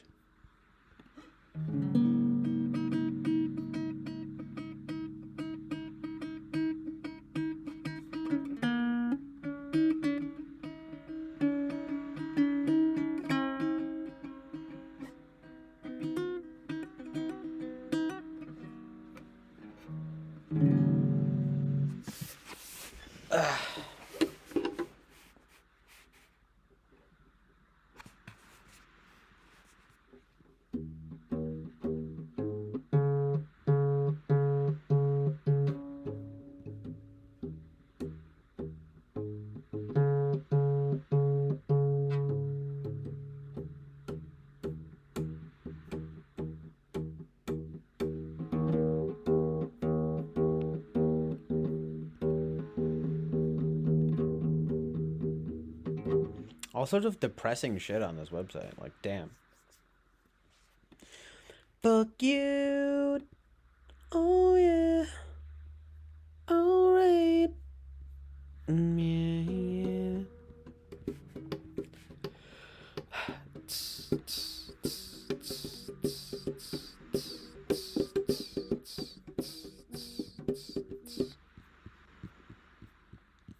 Who the fuck are the Sugar Babes? Never heard of them.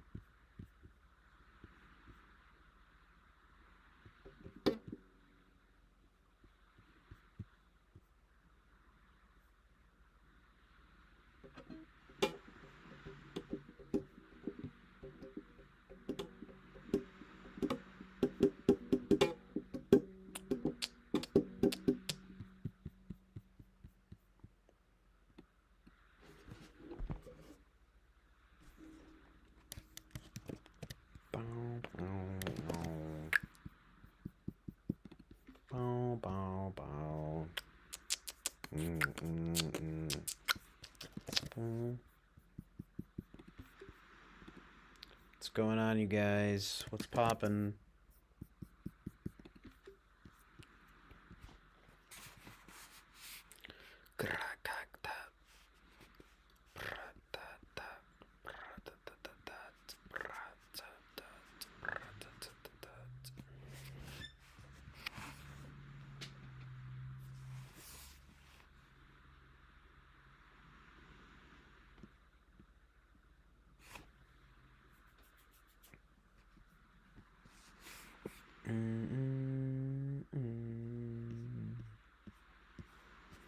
I'm being boring again.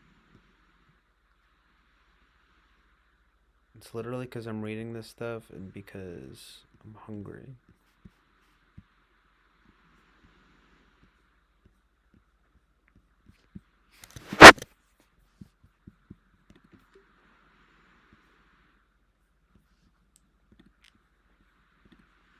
Love.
Can't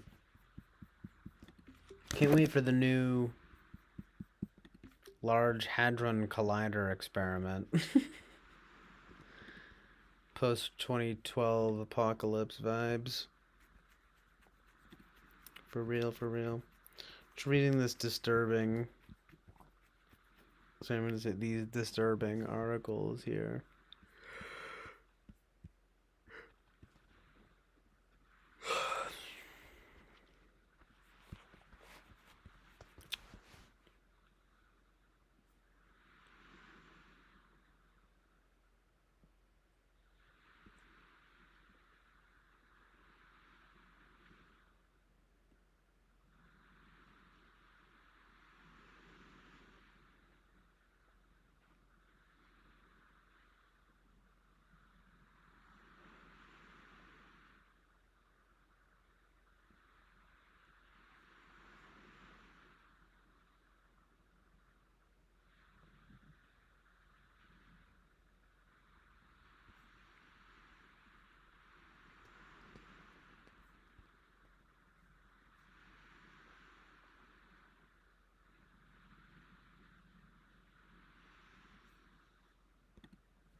I'm starting to have some space. Stream prime time next.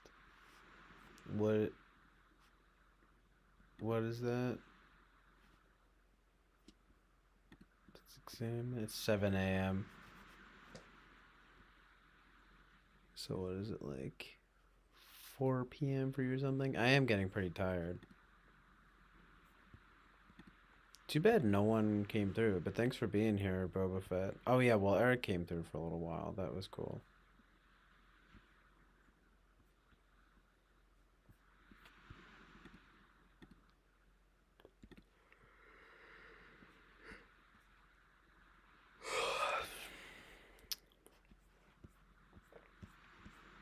Mm-hmm.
I got the digital dash. I'm gonna register. Annoying grocery shopping to get done here. Fuck. And I'm running a small fever. Yay. Ah, that sucks. And I like don't feel that great either. I mentioned just like fucking what do you call it? Like just like my eyes, like just kind of feeling like allergic or something. It's weird. Well, it makes sense though. There was like cat hair in my bed and stuff. So annoying.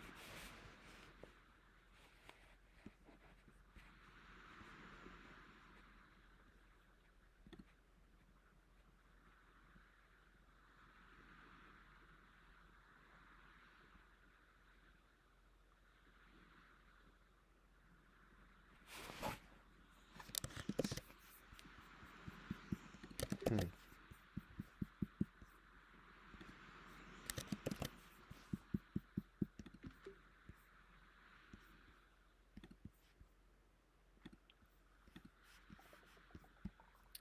Chloe Savini in the new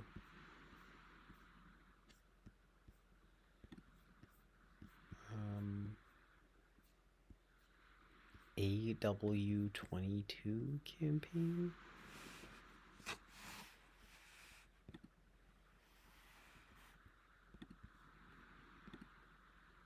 She's cool. Who's this? She's kind of hot.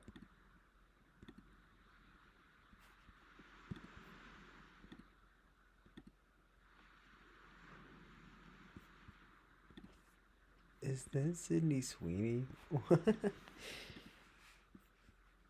She looks pretty there. She's kind of overrated, but she's pretty hot. Ugh, Jeff Goldblum. I've started being so annoyed by Jeff Goldblum over the years.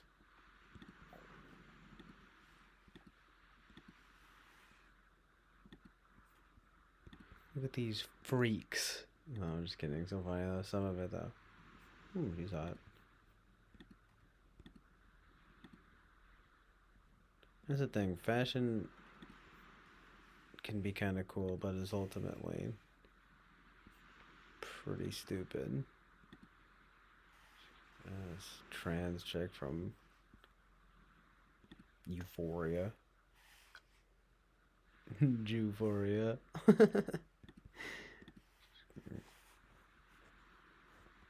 So good and true.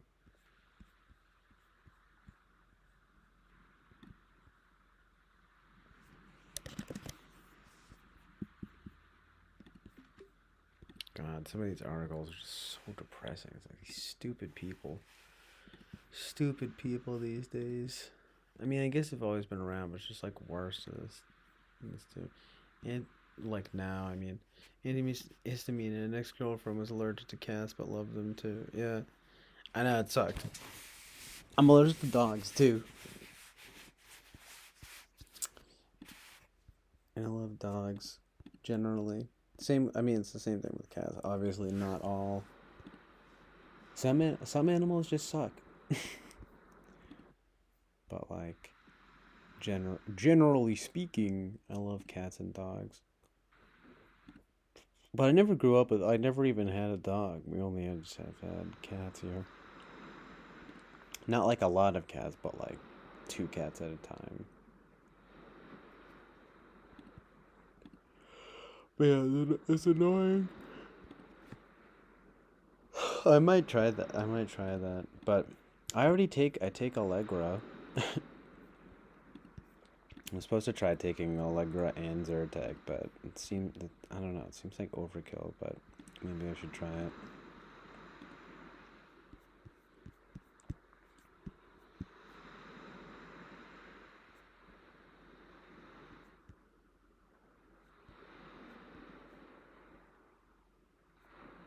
We definitely need to watch some public domain movies on here.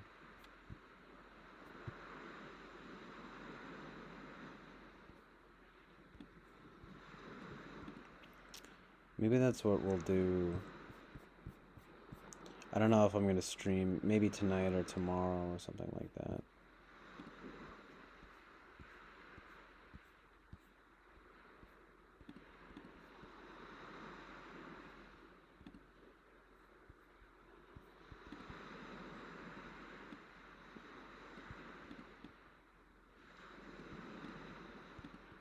Oh, you know how it is.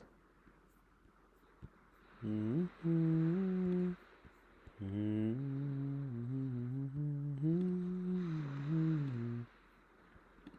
Mm-hmm.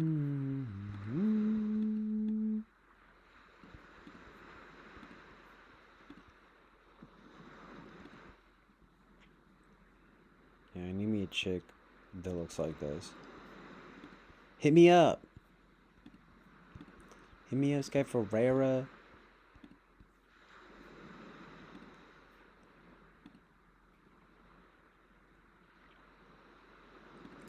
It'd be pretty dope to date a hot blonde chick.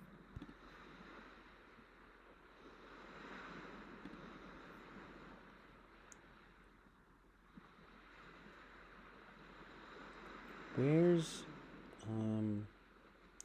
yeah, I have been some good music and film lately. Like the new Animal Collective is amazing, which is nice to see and hear. Um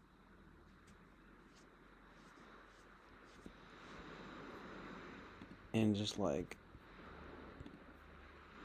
a lot of movies, like watching. Hold on, I gotta fix these.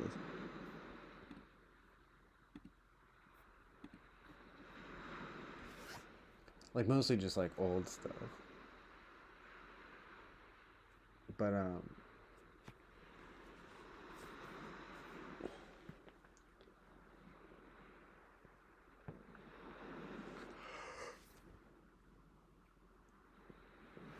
sorry. I'm just trying to think of like one particular that's like worth mentioning or something. Well, I don't know if I mentioned that I liked Nobody with Bob Odenkirk. That was like newer. Um, I thought Zola was just okay, kind of annoying, but Nobody was really good. Um,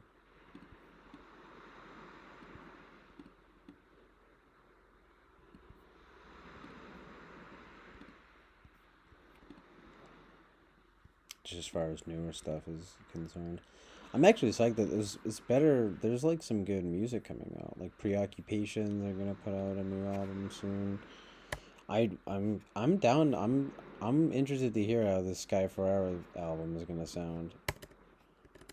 Uh, like, oh yeah, No Age are coming out with a new album soon. I love No Age.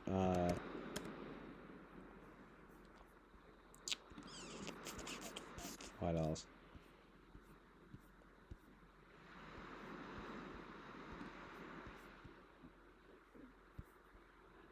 Freaking.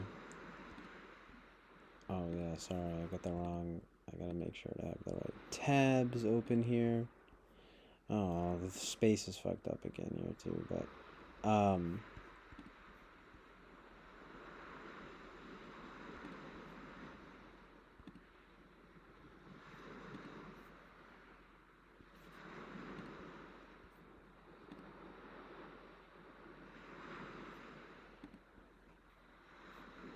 I will check that playlist out, Boba Fett. That sounds good. BCS, but a decent show. Yeah, nice, Bob Odenkirk, exactly. I need to check it out. I feel like a poser though. I know everything that happens basically in Breaking Bad, and I've seen multiple episodes, but I still haven't watched the full show. I've seen some of Better Call Saul, but never a full episode. I get the vibes, I think, a little bit, but either way, I just feel like sort of a poser watching it, not having fully watched Breaking Bad. Bryan Cranston, though, love Malcolm in the Middle. That was like that might have been my first favorite show growing up. Malcolm in the Middle, definitely. Um,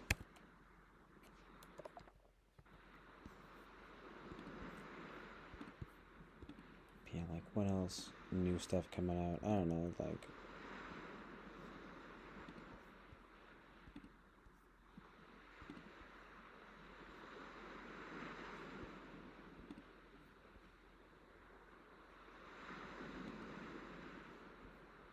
I think that's kind of it for worth mentioning now. Um,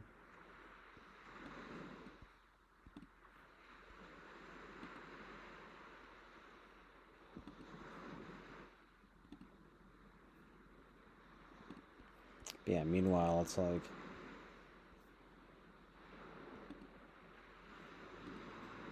I wish there were better like films coming out. Of course, it's like, yay, the Barbie movie with like what Ryan Gosling and who? Oh yeah, Margot Robbie. And but it's so bizarre because it's Greta Gerwig and Noah Baumbach, and I'm so confused as to how they're doing the Barbie movie. Like what? I didn't think they were gonna go that lame stream. Like damn. Smoke 'em if you got 'em, I guess, as they say. But it's like, man, dude, I don't know.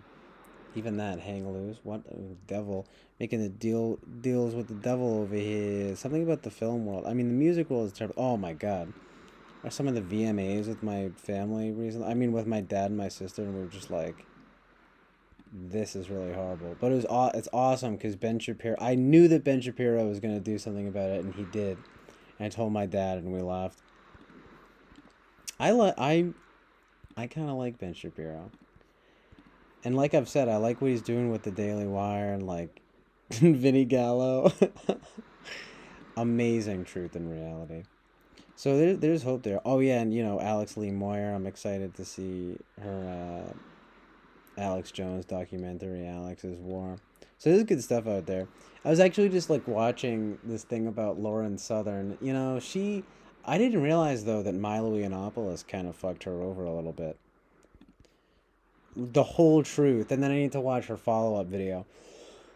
But like, to be honest, as she's very sexy, but it's like, look, I don't know if she actually provides that much. She's a worthwhile voice, but she's kind of like, I don't know, just nothing groundbreaking, I guess. But she's at least pretty smart. She's not like she's become pretty well rounded over time, I think. She's cool enough too to do like a video with J Reg or whatever, right? So like that's cool too. I love that. So a lot of like some interesting stuff going down in the culture, as they say these days. It's like Lana Del Rey. She said the culture's sick. She was right about that in a lot of ways. It would be nice if she did something different. Could you imagine if she did like a if she just went full-fledged conservative Christian? That would be based and amazing. It would be cool if she did like a Christian album. Whatever happened to that too, by the way? Christian albums and films in general, we need that comeback. Oh, I'm excited. I'm interested to see. You got Mark Wahlberg in Father Stew, and then you also have Shia LaBeouf in like Saint Padre or something like that. It's about Padre Pio, which is like, that's pretty interesting. Kind of based. Still just waiting for Shut In to be available on demand. Oh no! No, that's not the right one. They keep tricking me. They have similar graphics. Who's this chick? Ingrid Pitt. She's kind of sexy. She's Polish. I really do love European chicks.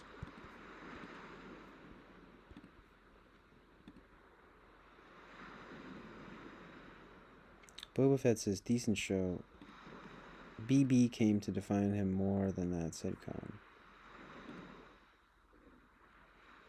I mean, he kind of did. It kind of did. Which is crazy because they're such like polar opposite roles. He's very funny and dynamic in Malcolm in the Middle, though. Underrated. But I think it's I mean, it's just Breaking Bad is such like a monumental role that like it would be hard to it's like retrospectively he's really good in Malcolm in the Middle, but he was always good. It just changes the context now, but it's cool and it's like interesting to have that context now too. I really need to give the full show a shot. I just feel like to be honest, I'm a little like tired of hearing about it or something, and like that it makes me want to watch it less, especially because like I know everything that happens. But it's like, a lot of people consider it to be even like the best show of all time, like even, beyond like The Sopranos and even well, Twin Peaks. I love Twin Peaks. Like, I mean, The Sopranos is good, but the prequel movie was kind of dumb, and like, everything with Twin Peaks is amazing. um Generally speaking, it's a little like off the wall, and sometimes but it's like at least it's outwardly like outright freaking like fucking they crypto masonic as they say, and kind of like invoking this spiritual and supernatural stuff.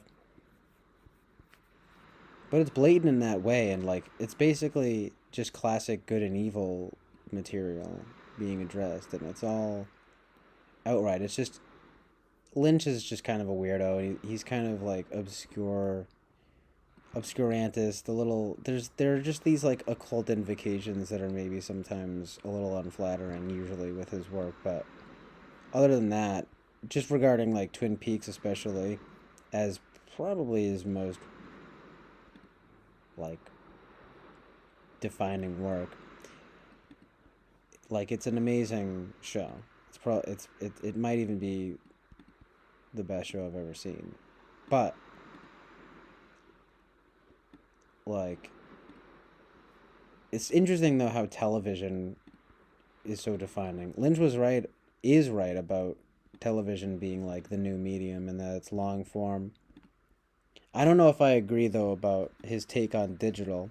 It's just annoying cuz he's so weird like sometimes he focuses too much on like ugly stuff like digital. Like I think there needs to be a resurgence in analog film and just in music, just for these kinds of recording techniques instead, for the sake of quality. But I really need to up my technical know-how on these kinds of things. Absolutely. I'd be interested to do that. I mean, that's what Gallo's really into that stuff. It's cool. Hasn't been any new Lynch for a while, has there? No, not really. Not since the return. Not since Twin Peaks: The Return, which was amazing. The uh, oh yeah, and he did this weird thing for Netflix. What did Jack do? But that was like a troll. So funny. It was like a fake detective thing with like a monkey, and he's just like interrogating a monkey. It was pretty funny. Um, very dumb but funny. Um, what else? Yeah, I guess not much outside of that stuff. It's so funny though. He posts like every day, like the weather in California and like the number of the day. It's like bizarre. Gotta love keep that weird, the number of the day thing. Which it's just it can come off as sort of vaguely occultist, but it's like, well, he seems like a pretty nice guy to be honest. I mean, he's a little aloof and detached. He's probably just like autistic, like everyone else, right? He's just fucking like Asperger's, like autistic, but still, he's I mean, there's some amazing truth and reality to Lynch. He's still probably one of my favorite filmmakers. It's hard to not include him. Um, Even Charles Carroll recently said that he likes Twin Peaks more than the more he watches it. That was really funny because he was saying like, "I'm sorry, not everyone likes The Sopranos." Like, he literally he was really hating on The Sopranos, and I kind of liked it. It's a slightly based take, even though I think it's like a very well done show. But that's exactly what he said. He's like, that's the best thing you can say about it is that it's well done. I know exactly what he means. It's definitely not good with a capital G. I recently had like a dream where I was like almost sickening watching the it was like a version of like the prequel because it was just so violent. But I was actually surprised that the prequel is actually more boring than anything. I mentioned that on Chuck Carroll's stream, but he's not feeling it. He's not feeling the vibe, and I get it. But he says he likes Twin Peaks the more he watches it, so I'm like, that's cool. Cuz it really isn't it's not like you just have to be I get like it's I guess better to just be a little in the know when you're watching it. I wasn't as in the know upon first view, and it probably didn't. I mean, just for me, it was more like retrospective, being like, oh, that's what it's alluding to, and I think even it's. Charles is talking about. There's stuff. There's like stuff about Saturn. There's stuff all about that kind of. It's it's completely like invoking that kind of like conspiracy culture, if you want to call it that. Whatever conspiracy, you know, whatever you want to call it. I mean, what would you even call it instead of saying conspiracy theories? Would you call them just alternate theories, or maybe like? Because I was thinking about that earlier. I was thinking actually with about it in regards to Flow State's channel, because he talks about conspiracy stuff, but I feel like if you call it conspiracy stuff, it sounds kind of belittling. As they say, the CIA came up with that term to like discredit alternate theories on certain matters, right? In triple parentheses. No, I'm just kidding, but just like, what else? I mean, shows though these days. I need to kind of try to get like back into shows. Stopped really watching shows like that. I've mentioned the last like shows that I was really enjoying were um what's it called? Like, I always mess up the title. It's like Joe Para Talks with You and Painting with John. John Lurie is a legend. I always feel like Eric. He kind of reminds me of Eric a little bit from TWFP. I mean, Boba Fett's his lol. I figured that would make you lol. We were getting into it earlier. I wish Eric would get into it sometimes a little more on this stream, but I get that, like, first of all, he has a bigger audience. I mean, there's only one. I mean, it says two people, but one of them literally might be just me. But anyway, he just has, like, a viewer base to kind of, like, care for. And sometimes, like, that one guy earlier was kind of coming in hot. It was like, all right, dude, you're kind of popping off. You're kind of popping off a little too hard. The truth and reality is too much. Not saying you can never have too much truth and reality, but at the same time, for you gotta know your audience and all that. Like, don't pop off too hard, so to speak. And plus, you really don't want to enable the crazies, as they say. I hate to be belittling like that, but y'all know who you are. No, I'm just kidding, but I think people have a general sense of what that means when you talk about it, because it's one thing to kind of like go back and forth about stuff. It's another thing to frickin' you know start like disregarding human life, and also it's a crazy evil nonsense just because you are curious about the human condition. Smiley face heart. Because we're all just mining for that precious truth and reality gold juice. Jews. I'm just kidding. But see, that's what I'd love to see. If even just by mentioning that stuff, I get pulled down. I really would love to start experimenting with it though and see what happens. I mean, it's not like you can really get in legal trouble, right? Unless it's like libel or slander, in which case you better lawyer up.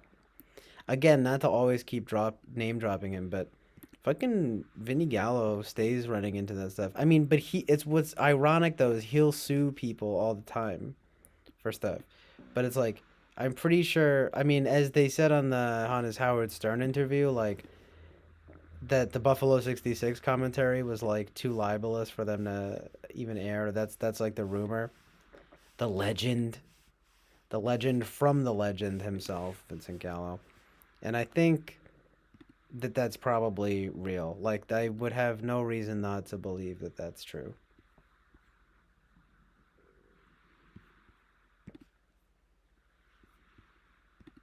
Um,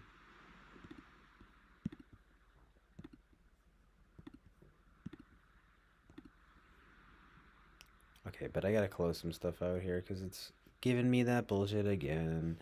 That bullshit. That bullshit.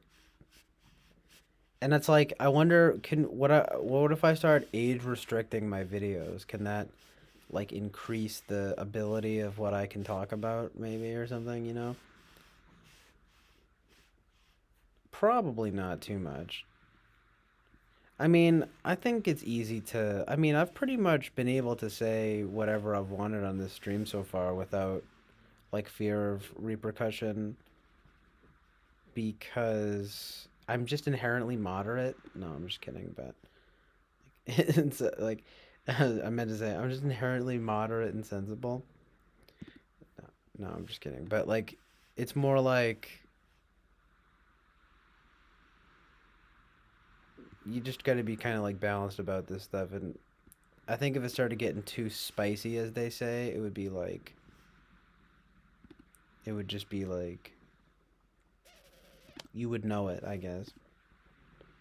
It's when you start like attracting those kinds of unsavory folk who would again, it all comes back to I think like inciting violence and whatnot. Like that but of course then there's all these people that run afoul of like the YouTube rules and stuff and they don't even like do anything, so can't be too careful. I'd like to see though how far I can push it. If there's like 10 people, it's like, come on, who's really who? But you know, if a tree falls in the forest, does it make a sound? Yes, it absolutely does. It absolutely still does. So we making sounds over here, kid. But we ain't fucking. You know, it's like we're not. It's not like some giant platform. And I don't claim to be a fucking news channel or whatever. So, fuck that shit, man. Well, not on YouTube, I don't think.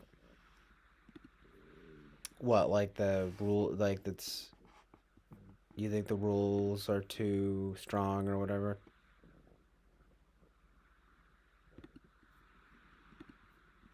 Because that's what people say. Oh yeah, it was fucking up when I was trying to get into I was saying some good stuff when this app was, I mean, when like the computer was fucking up and the stream was fucking up.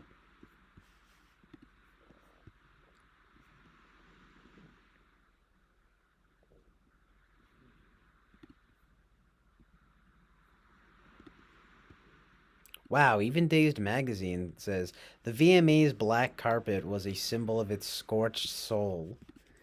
See, exactly. So we can just all agree on this. Thank God. No pun intended, literally. It's like we can all agree on this horrible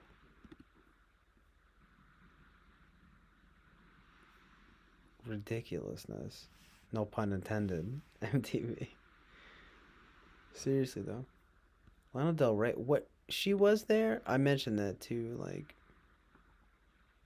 the wanting of the Lana Del Rey American picture. I love that. I think she might low key be a good person. Dude, fuck Lizzo though. I'm so fucking sick of her fat ass. Get the fuck out of here. She's disgusting. She's like in this fucking terrible commercial. Even my dad was like, "This is the worst like consumerist culture commercial ever." Like if she's like, "Oh," she's like buying all this shit on the internet for like some cart website. Fucking horrible. Kanye's back on Instagram though. Exciting. I just saw there's something here about Kanye and trying to go, yo, he's looking like MC Ride from Death Grips. Look at that beard. See, he's a king though. I don't know. I have faith in Kanye. No pun intended. I think he's a good person. There are these people, right? Like I don't know. I love Kanye. Well, oh look, it's Lana on Dazed. Yeah. No, that's what I was gonna say. I think Lana's cool. I mean, but Kanye is a legend. Anyway, Lana could be like a good person to be honest. I wonder about her. It's crazy because just how time will do that because it's like, yo, she at first I really thought her act was like totally like contrived and everything. And then you realize she's like literally one of the last people that's kind of like praising kind of like American culture. Oh, she's first of all, I mean, she was raised in New York. She's a Roman Catholic of Scottish descent, and it's she's right. I wonder about Lizzie Grant because that royalty, it's a royal name, and she says, I mean, and she's based in Los Angeles. Duh, of course, right? Well, Holly weird, but still, see, that's great, and she's gorgeous, really, and like, I'm saying. See though, I'm upset though because there's this article here that says before Billie Eilish, women were happy. Her last name is O'Connell. Her real last name is O'Connell, and that's embarrassing for us O'Connells. Her and her brother. So funny. Oh well, okay. This isn't this therapy. I figured they're being sarcastic here. Gunsai Yalkin Kanya wrote this. So, okay.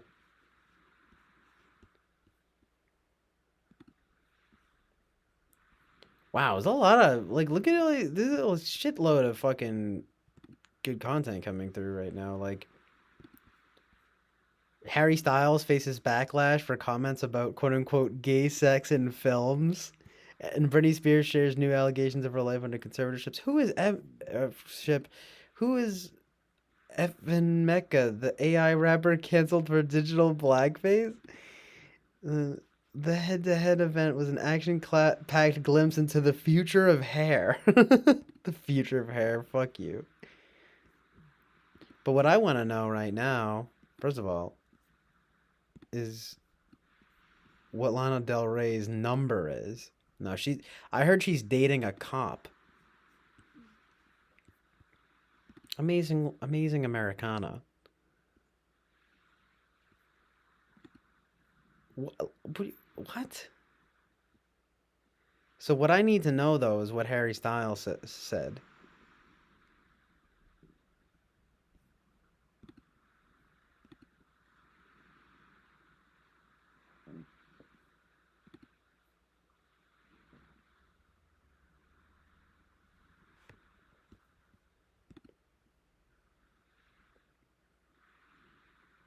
Like really, this is the comment.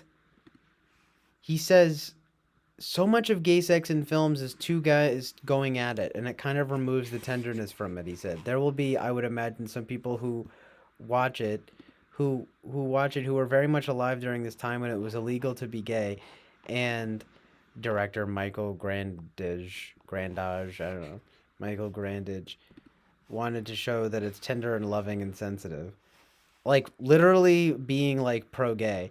And then it says it was the suggestion that cinema suffers from an abundance of two guys going at it, which provoked the most backlash, which is understandable. The claim doesn't bear any scrutiny whatsoever. What? Blah blah blah blah blah. Like how? Whoa! No way! Blah blah blah. It's like, come on. Happens all the time. Fuck you. Stupid. Bjork is releasing a Gabber album. I gotta catch up on some of this news, I guess. Like what? Will Death Grips come through?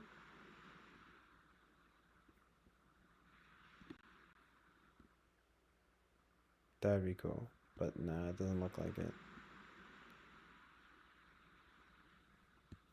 That'd be cool though. Bjork is kind of overrated. Oh, even here is like, whoa, oh my god, her stupid outfits. Fuck you. It's like the original Lady Gaga. She's like way better, but still, it's just like, oh my god, she's wearing a fucking crazy ass thing. Like, fuck you. Plus, I also feel like she hasn't really released anything that amazing since like her first, like, since like the 90s and 2000s. Let's just be real. I'm sorry, you guys. You know what I'm saying? That's weird. As I'm reading this thing, like Hudson Mohawk, he's from Glasgow, Scottish. It's like, you know what I'm saying? I was doing kind of a Scottish accent, like a British accent or something.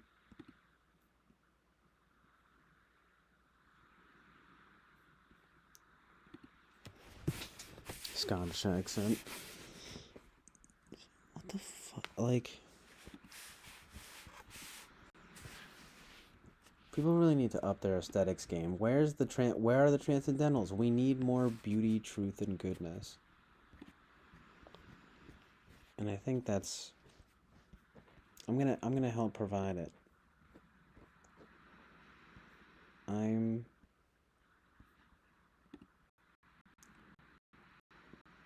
motivated to do so and committed to doing so.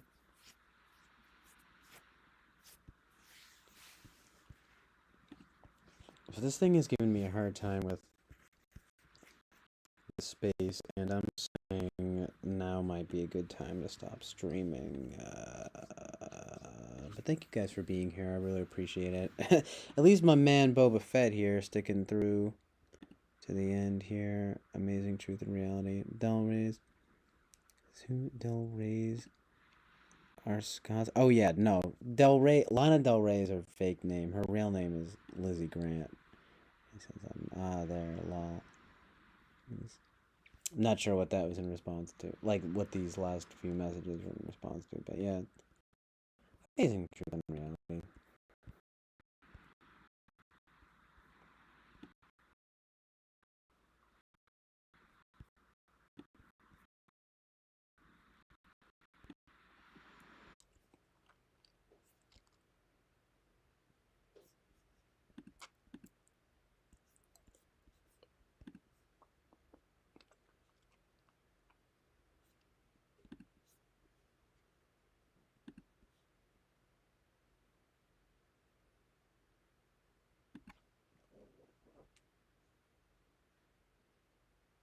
Bruh. Am I live? I hear audio from my phone. Wait.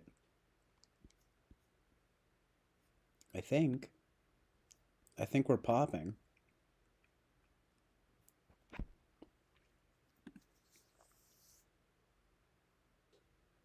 Noish. What's going on, homies?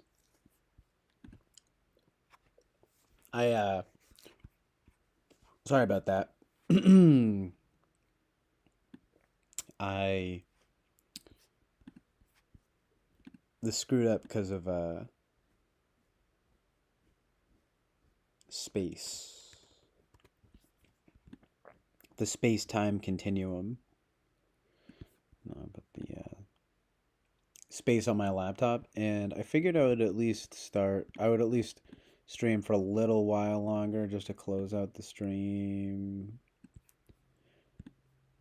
To close us out.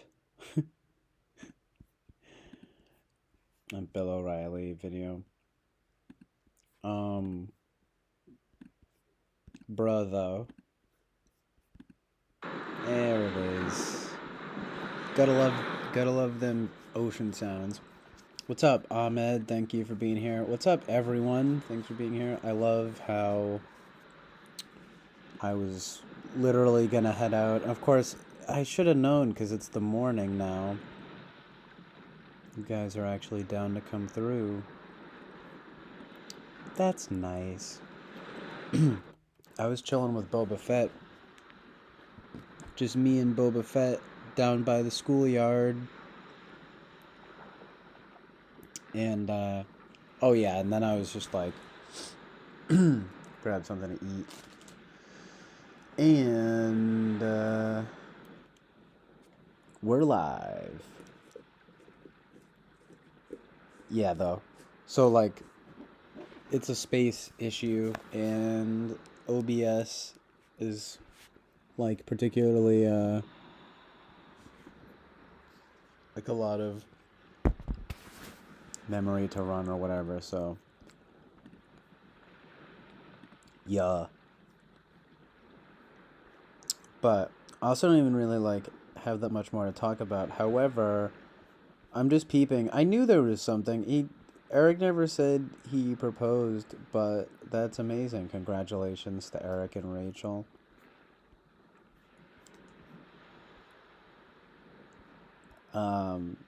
I had a feeling that was the big news. I didn't hear that. But Engen tier, what's going on, man? Have you been in here before? I feel like you have.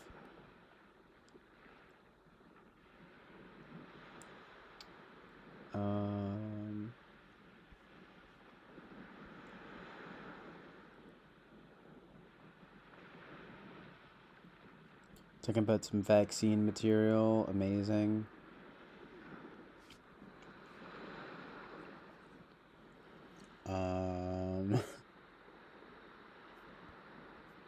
Yeah. Ugh, fucking tired.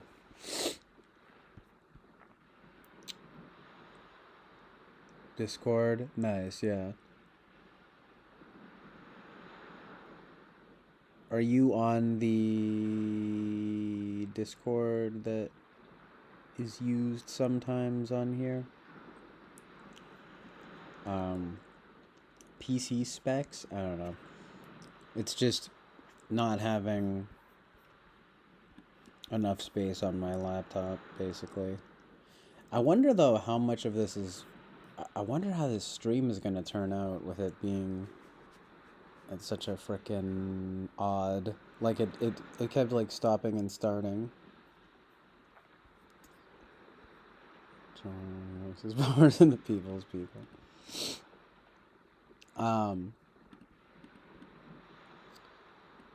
Never stop chill islanding.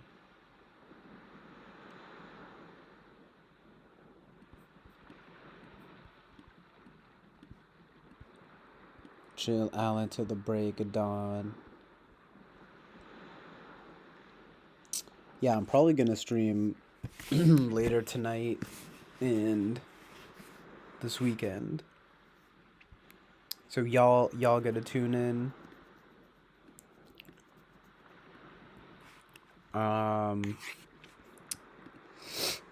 Not really much to talk about right now, though. It's kind of like popping a bit earlier, but nothing important. It was more stuff off the just off of Eric's stream and everything. And yeah. But I did want to just pop back on, close out the stream properly. And I do believe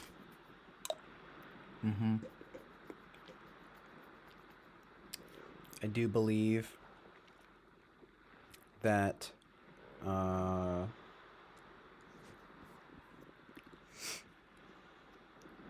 it's time to party.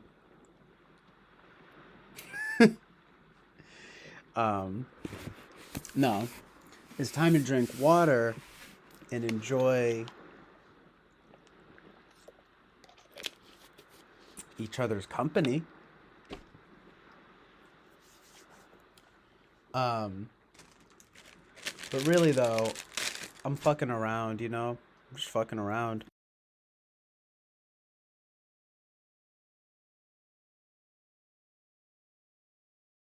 You guys know what I mean?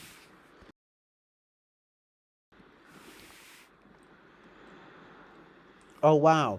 It's the Chill Island Oasis of truth and reality. Who'da thunk? What do you think of Timothy Chalamet playing Dylan? That's hilarious. I didn't know he was gonna do that, but I can totally see it. Well, I never really got into Bob Dylan very much, so fuck it. Timothy, young Timothy can play him. He's really moving up in the world. I still have to watch the last Wes Anderson, but I don't know. I feel like it's probably the style is probably cool, but that's like about it. I'm not so sure on the content.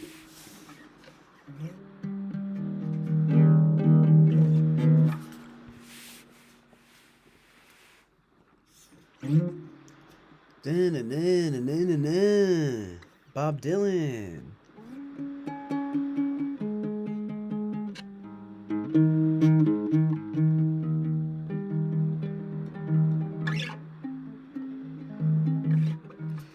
Jonathan says, we chill hardcore here. Like, it's chill, but it's like we're hardcore about our chill. So true. Our heart is so chill, it is core. I mean, he's got more softy eyes for Dylan.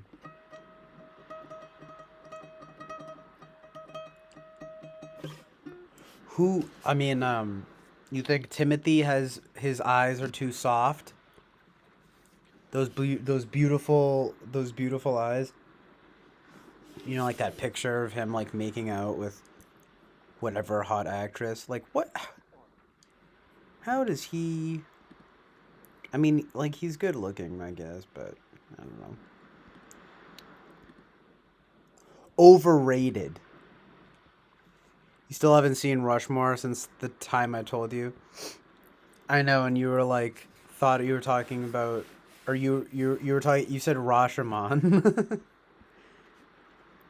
Jonathan says, "We drink nothing but the finest non-caffeinated, non-carbonated, non-sugar sweetened Sierra Mist.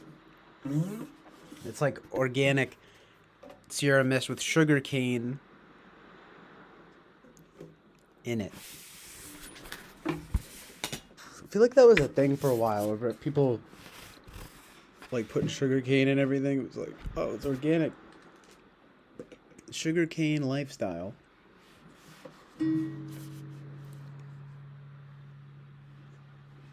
We be about that sugar cane lifestyle out here. Yeah, I mean, you should watch Rushmore though. Like I said, you probably wouldn't be as like impressed, having dove into the depths of the film realm, but that was probably like one of the first movies that got me like really into movies, and I still think it's really good. Like it's one of my favorites ever.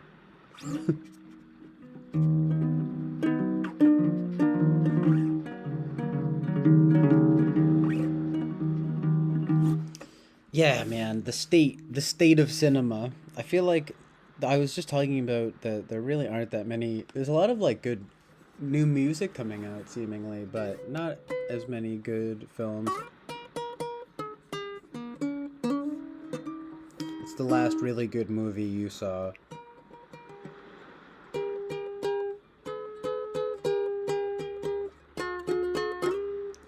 Dark Sunshine has been coming through in the Discord with some great film picks.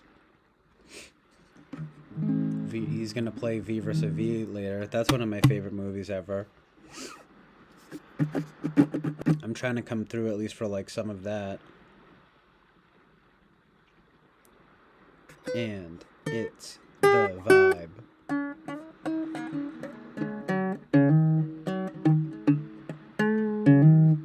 No. It's non-sugar sweetened, loaded up with the finest, cleanest aspartame.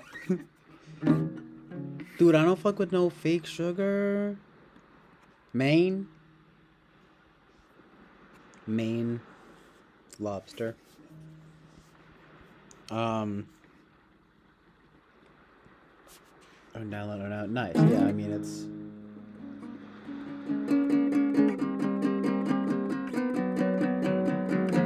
Nice. It's my favorite Godard film, too, bro. Pretty cool you said that, dog. That's pretty cool. That's pretty based. Because it's really true. Having seen, like, 5 of his movies or something...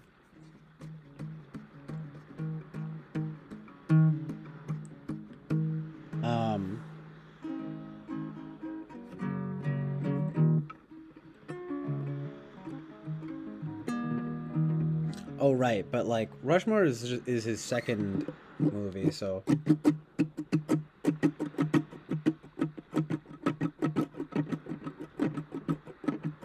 I think his first 3 are his best. Bottle Rocket, Rushmore, and the Royal Tenenbaums. Great.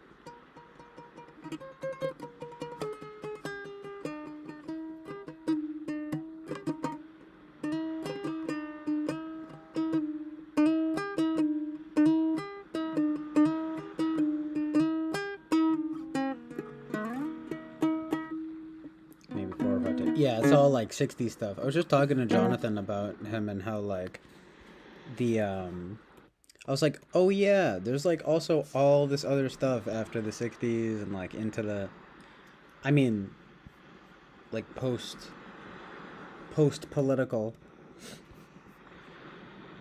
getting into the '70s and everything. When disco was all the rage. No wait, was that? Yeah, it was the '70s. Yeah.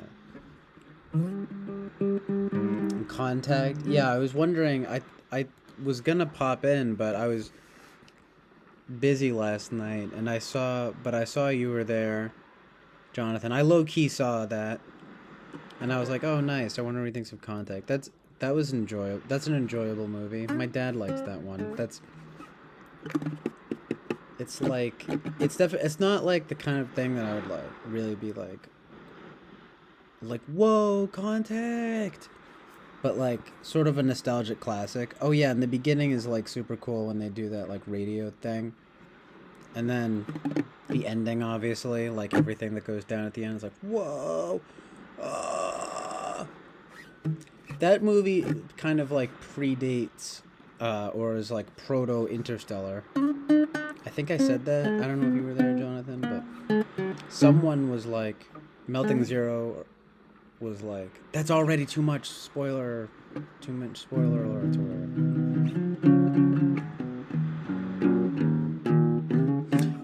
Right. Is that Robert Zemeckis, though? It's like, yeah. I was just like, no, yeah, it's just like, big budget. I guess I would wonder what you would think of uh, V versus V, Jonathan, yeah.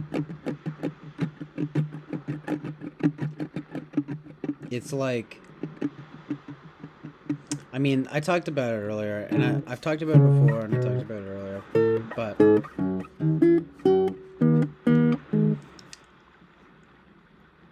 it's like a little academic, but I think it's like a good balance. Because it's not too academic. It's extremely chill, even though the subject matter is like not super chill, because it's about like a woman becoming a prostitute, but it's so classy, you wouldn't even think so. And like the style is great, the music is amazing. And like just Godard and a Karina vibes, just like amazing. She's really she's really pretty in it. But like I wouldn't say it's like for everybody or something like you kind of gotta like be with the vibe. It's like because it's kind of philosophical, but it's it's not overbearing in the way that sometimes Godard can be, where it's just like what like so detached and so and like philosophical. Because there's definitely a story happening, but it's just he's just like he's very interesting, an amazing Marxist misogynist who winds up like not being Marxist and who winds up making a movie that I mean she's a really good character, but I'm just saying it's not like it's definitely not condoning prostitution. um, that's why it's kind of based in good. That's why he's kind of based in good. But he goes back and forth. Like Weekend is kind of bad, and I like how Tarantino didn't even like Weekend. Um, a lot of people don't like, but a lot of people do. It's weird. I mean, some people do. I was watching that guy from it was like Wallace Shawn and Andre Gregory from My Dinner with Andre, and they were in the Criterion closet. And Wallace Shawn of all people picked out um, Weekend, and he was like, when I was a kid and I saw this, I hated this movie more than any movie that I'd ever seen. And now that I'm older, I kind of like it. And I was just like, what? It's bad, or at least it's like interesting, but like not good. And like what else? boy. And there's like some brief animal cruelty. Not a fan of that. I mean, stuff like that. It's like it depends, but like I was just watching the movie Benny's Video, like Michael Haneke, and that was really good, surprisingly based and good, but like it just literally opens with and in the middle. I mean, it's like disturbing. He's like he makes kind of disturbing movies, but it's like properly disturbing. And the frickin' there's like a live animal. There's like an animal that gets killed on like a farm or something, but it's like I don't think it was for the movie though. I don't know if it was real. Um,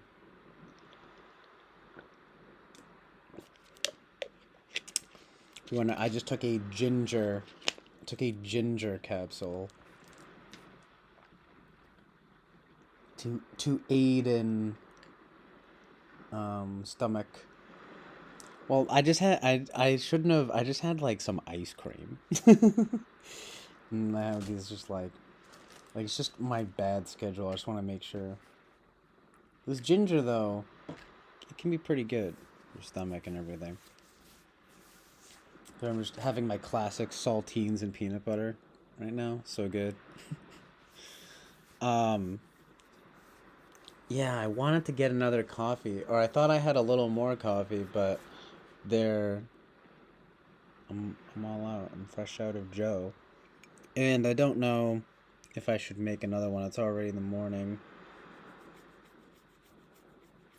9:47. My Enneagram. I almost said my Instagram. Now it's 9:48. The Instagram is my favorite personality test. Nah, but I could be a 9 wing. I mean, a 946.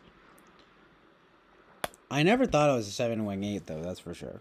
I always thought I was a 7 wing 6. But I might be a 6 wing 7, guys.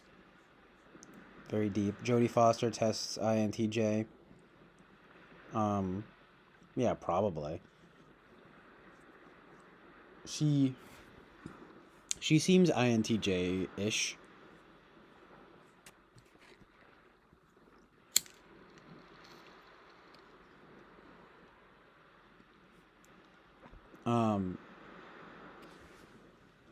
Too late for coffee. What time is it for you, Engen Tier? Because it's like it's properly the morning here, but I've been up all night. All night long. We did have a nice little party last night, though, with my aunt and uncle and my cousins, my little cousins, for my sister who is moving into her dorm for college this Sunday. She's going to Emmanuel College. And, we should have like a little get together, but yeah, and that's the other thing too. I ate like a bunch of like just like pizza and ice cream last night, and then I just had more ice cream, some coffee, some weed, and then I had these peanut butter and saltines, just some water. Pretty good though. I mean, it's just like I really need to get on a normal sleep schedule. Ingantier says 1:49 a.m. I work evenings. Oh, okay. Okay, that makes sense.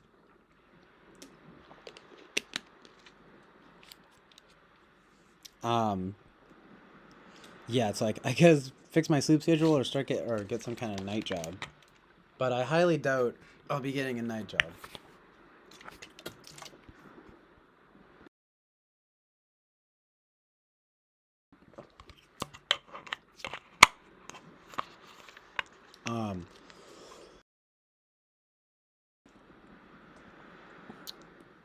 Yeah, mind if I ask what do you do? That is for your night shift. Cause like it is like fascinating to me, like just like working the night shift. I mean, I'm very nocturnal, as you say, nocturnal. Yeah, I'm very nocturnal, but it's like I just don't know if I would actually work at night, realistically. Like, for a long time, people be, oh, like, you should work at night. I'm like, yeah, it's probably not gonna happen. I should probably just, have a somewhat normal sleep schedule and, like, I don't know, work from, like, be great if I could do something where I'm, like, working from, like, 2 to 8 or something like that. You know what I mean? Yeah, but anyway, yeah, Ingen here says, I try to get to sleep before the sun gets up. I'm not just naturally nocturnal. That's literally exactly what I do. Ingen here says, when his mom says, adding interior 16 hours ahead of me? Oh yeah, so I'm only 1 hour ahead of you, Winston's mom. Ingen here says, cleaning mostly out of town, yeah.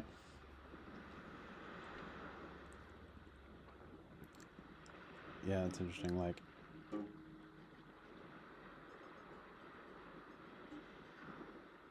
is that, how do you like it? It's like, I imagine it's work, cleaning. It's like cleaning stuff. Um,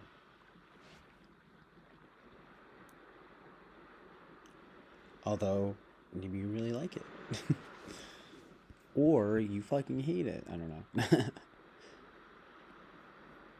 Like, that's something I need to get used to. Is the prospect of doing work that I actually don't like. I've been very spoiled in that regard. Like, I'm 26 years old and I still live at home with my parents and my sister, but now she's going to college, so it's kind of like I at least need to get some kind of remote work. Um, I'm right now. I'm just focused on getting income and insurance, basically. I was telling that to Dark Sunshine, and he made me laugh because he was just kind of like, "So you're not really looking for any kind of career or anything. You're just looking to get money." And I was like, "Yeah." Well, because I basically said that, but I didn't say the career part. He just inferred that, and I was like, "Yeah, you're right." I'm like, because if I'm gonna do anything else, like that's if it's gonna be a career, it's gonna be like I would hope something. It would just be something in the fields that I'm actually good at and or enjoy, like with like music and film and writing and speaking. But I wouldn't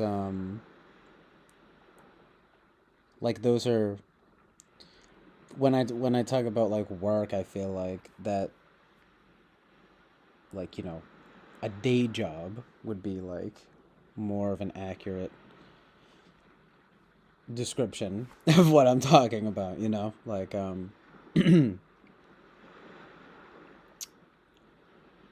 not so much a career. um Ingentir says it's largely quiet, simple, peaceful. Just put it in my headphones and it's like muscle memory. Plus no drug tests and a lot of driving, 20-30 minutes each way. The driving does feel tedious on the rural windy roads when it's dark. um where are you at? Rural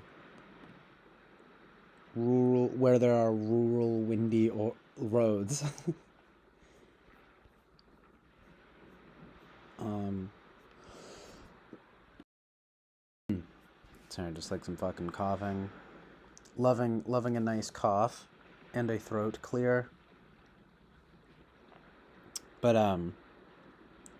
yeah, I'm out here in New England, Massachusetts. Near Jonathan, actually. Near Jonathan, Massachusetts. um yeah, I'm going to chill soon. But like what was I gonna say, dude? Just how sweet it is.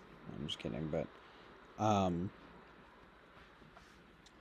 Oh yeah, I don't know, just what it's like around here. Literally runs the gamut from being like farmland to the city. Like it's such a I guess Massachusetts is kind of unique like that. I don't know if you would agree, Jonathan. It's like there's everything from it's there's the suburbs. I'm more like in a suburb, and then there's like the urban areas, and freaking then you've just got like lots of at least I've barely even been out to Western Mass if at all, and it's a lot of like farmland and stuff out there. So it's not exactly rural, but it can get rural around here. In fact, it's almost a little bit rural in this town. Like I feel like people have called it like a farm town before, but it's more suburban though. You know, it's like bougie. It's kind of bougie, but there's nothing. There's not really anything to do though, and it's. I was just thinking about this. I was gonna complain about this on stream too. Like everything closes at like 10 p.m. Um, at the latest, and that's like I guess that's fairly commonplace. But is it mere like where are all the places that are open past like that are just open all night? I want that. I need that in my life.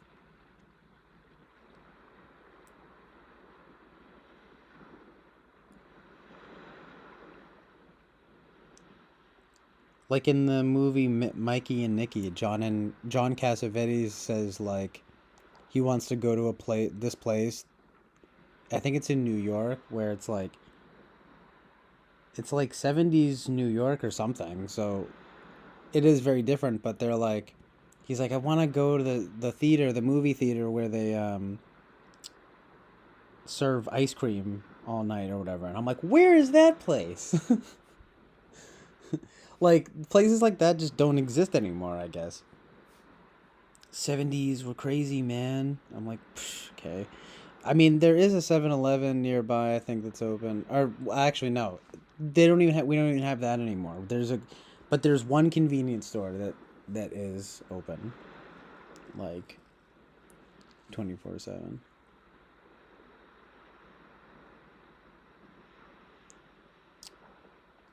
Anyway, New Zealand. Okay, yeah, New Zealand. Nice. All right, though, Jonathan. And yeah, exactly. Like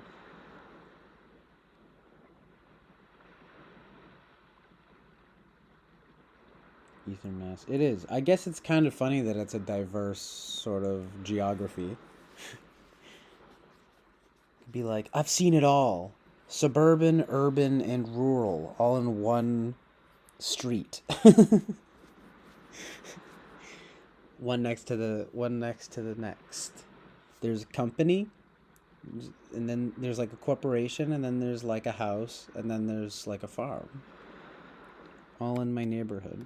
Not in my neighborhood, but in this like town.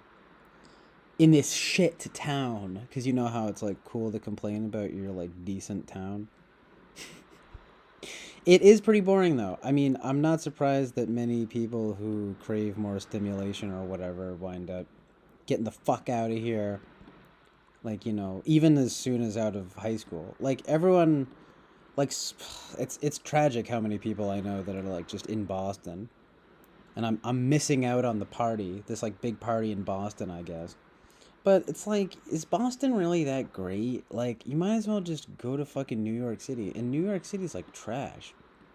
I guess maybe Boston's nicer. I mean, New York is cool, but it's like, am I wrong? Like, is it really that nice? Like, Times Square even is pretty garish when you think about it. I haven't even really been through there. I've seen it. I've seen it from a distance, which is weird. Like, I went with a friend. We were going. It was on the way back from. We went to Louisiana. That was very cool. We drove there and back, and ultimately, like we stopped to see the school that his older brother was going to with his mom, and we like saw Times Square from a distance, but we didn't actually go through it. It was just like, okay, stupid. But we did like everything else. That was cool. Like going to New Orleans and everything, like pretty amazing. Um, It's 8 p.m. though. Yeah. Okay. That's pretty early. Well, geography wise, it'd be swampy around these parts. I know. I love Shrek. Living in the Shrek for swamp or whatever. It's nice here, but it's small. I mean, yeah, it's like I don't know. It'd be a step even just me moving and getting my own place, let alone fucking living like in the city, you know? But if I had the means to pay for it, like to have like an actually decent place, I might do it. I mean, there's definitely that like appeal of being able to just kind of walk outside and have there be life, especially like kind of like nightlife, but when it comes down to it, like, I'm pretty simple like that. I don't really need that much like stimulation, you know. I mean, who knows? Maybe I'll feel differently and as I get older, but it's like, I'm already 26 years old and I don't see myself like suddenly becoming Mr. City guy. I'm there's like an urban, I don't know. I like the vibe. I like a nice middle ground. How about that? But there's always that like mystique of really the best thing being like just like getting a farm out in the out in the wilderness. Not really the wilderness, but more like just in some open plains. Some beautiful like Americana dream. The American dream. But like, am I really gonna like tend the livestock and like you know build build the house literally? I don't know. It'd be great if I could like. There's something even like genius about that because it might not, like you're saying here. He says Angantyr says housing is expensive. It's like, I mean, you probably cut down on costs if you just literally like build not, I mean, yeah, like build your own house, I guess, and stuff like that. But just like, my God, the amount of work that goes into that. I don't know though, it could be worth it. There's all sorts of things like that like I totally idealize and that I can't be sure could could really come to fruition, but at the very least I admire it.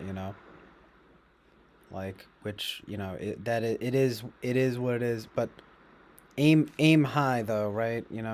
It's like one day I'll build my house on the farm with my wife and kids or whatever, and then people are like, you? No, I'm just kidding, but I'm like, yeah, in a couple years, after I become rich and famous, and then I go out and I change Holly Weird forever into being. Oh no, you know what it's gonna be called? Holly Good instead of Hollywood. Holy, actually, it'd be called Holy Good. How is that the first time I'm thinking of that? Come on, that's amazing. Truth and reality. Ingantier says being close to nature does make you feel better. Yeah.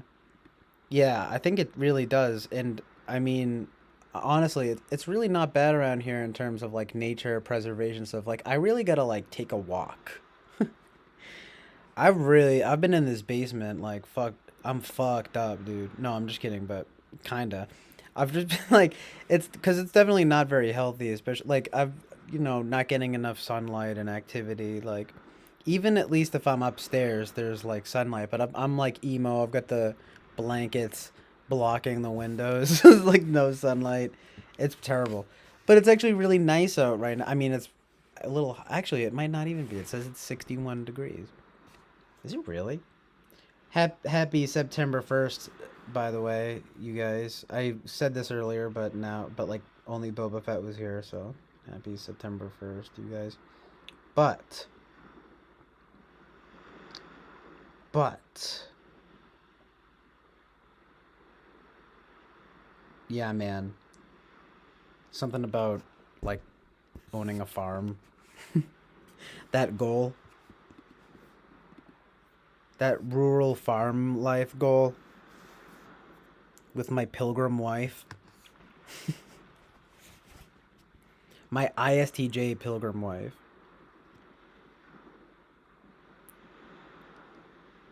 Of course, unless I myself am ISTJ, my it would be like my dual would be an ISTJ girl. But if as an ENFP, but if I was ISTJ, she would be ENFP. But I can't imagine.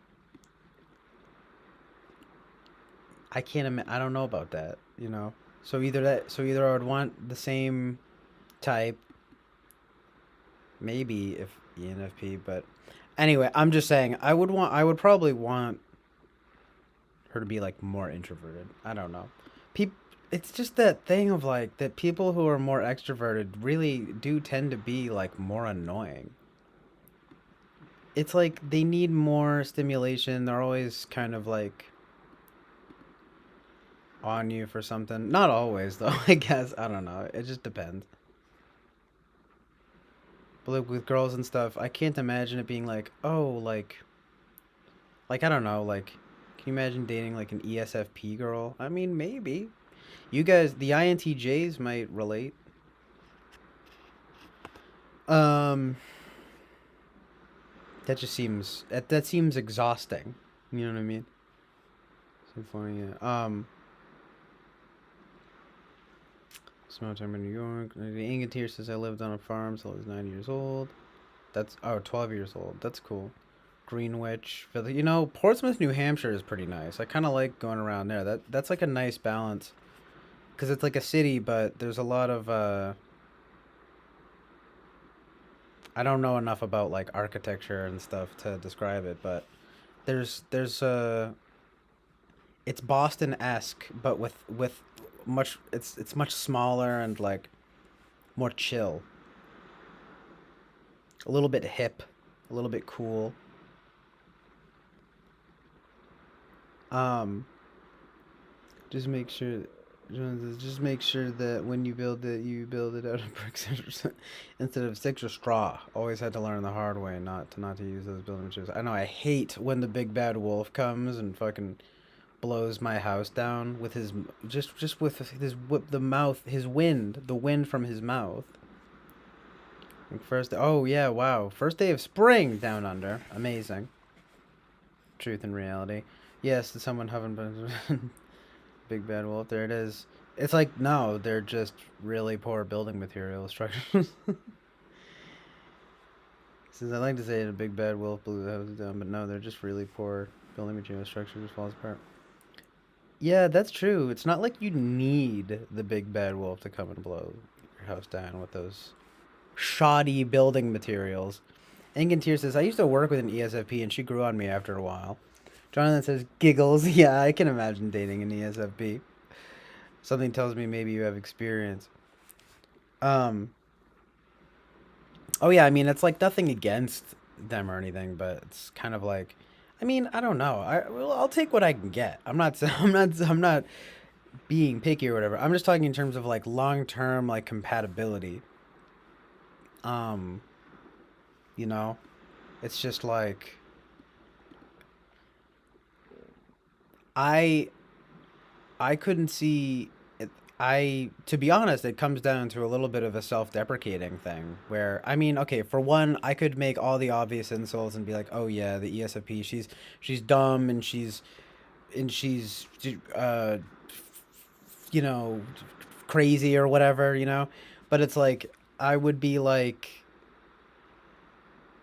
I also just feel like I wouldn't be like stimulating or satisfying enough in that way. I mean, in a certain way, wink, wink. No, I'm just kidding, but like if I haven't had to say, you can't say stimulating without qualifying it, right?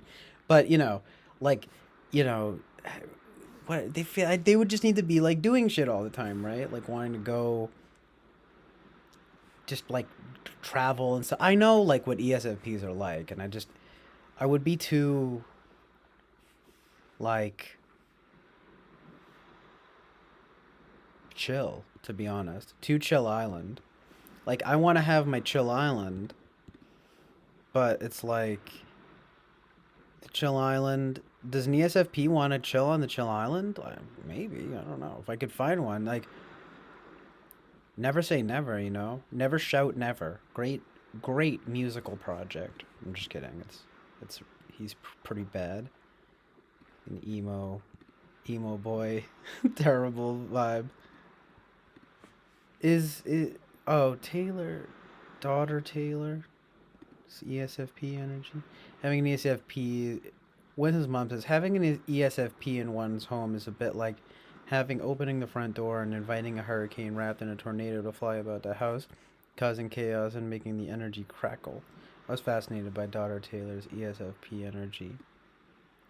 Yeah, I mean, I know something like that. My aunt, who was just over here last night, is totally an ESFP. My cousin is like probably an ESFP, but I'm not really sure. And I think they kind of run the gamut because like there's a common thread, I guess, but there's also like different manifestations. Like the guy I think might be an ESFP. He's like a cop, you know? But he's just like that kind of guy. He's like fun. I mean, he was very ADHD as a kid, and I don't know. Maybe he's different. Maybe he's not even ESFP at all, but he's very like get the party started. He's like kind of rowdy. He's a big guy. He's kind of like he's funny, you know? And it's like just surface level I want to say ESFP, but my aunt, she did at least took the 16 personalities test and she got I guess that she's ESFP and she is. She's married to my ESTP uncle and I mean they're always traveling. Not necessarily outside the country or anything, but like you know, they just went to like Nashville and stuff. They're very see. It's funny because um my uncle's a cop too, but he's ESTP, you know. But it's like they're because that's it's my mom's side, and they're very there's this a bunch of them are cops for some reason, and uh I guess I say for some reason because it's like why you would really choose that job necessarily, I don't know. Especially in this day and age. I mean, weirdly enough, at least one of my cousins on my dad's side chose to be a cop. He's a nice guy. Like that's my I have that bias with the with cops. I mean, I know it's like fuck cops or whatever to some extent, but in the sense that they work for the government and all that kind of thing, but I mean, I do have that sort of like bias and it's, you know, blue lives matter, you know. No, I mean, it's like they run the gamut. I mean, don't even get me started on that. That's like a whole I don't really have the energy to start talking about like the dynamics of the politics of cops, but I do sort of I can be a sympathizer, but I also don't love cops per se, you know? It's just something where it's like, I mean, Sam Hyde once put it pretty well where he was saying like, look, like cops basically the idea is that it's like a luxury like service. So just fucking I don't know exactly what his conclusion was, but I kind of liked that idea where it's just kind of like no one's saying like they often don't do what they're supposed to do, but like should we be, you know, be acting the way a lot of people have acted in recent years about this stuff? Like, maybe not. In any case, that's kind of that's kind of getting down the rabbit hole there, but like in any case, oh yeah, but because she's married to a cop, like she is totally an ESFP, but she's kind of on that vibe of like you know because her husband's a cop, so it's kind of like Blue Lives Matter, even if it's a little like unpopular to say. Like there, it's so it's interesting, I guess, like because it's like that thing of being like fun, but also like she's kind of it might just be the area too, but she's kind of like a little tough in a way, and that's my cousin is like that too. There's toughness. She's tough though in a way that like you know she's a woman, and it's like but she's very funny. She's actually very nice. We're pretty close in the family. Like she's the in law, but she's Like she's a good person. It's just like it's. I mean, my cousin is too. It's weird. I don't know my cousin as well, but I know the in-law aunt who's an ESFP pretty well, and like yeah, I forget what I was gonna say, but it's kind of like I mean, it's that SE thing, I guess, where it's just like they're just force. I'm just saying, like, there's a forcefulness to the ESFP, like they're here and they're like um not even necessarily like rambunctious or annoying when they're kind of maybe like older, you know, but totally as a kid and definitely and totally like there's just like I want to say almost like a thrill seeking quality going on where it's just kind of like yeah like we're gonna party and I'm not really like that. Like I'm more I always did identify with the ENFP thing of being like no, like I'm down to talk a bunch and like kind of low key party, but like, you know, extrovert here, introvert here revert and revert, everyone's a vert.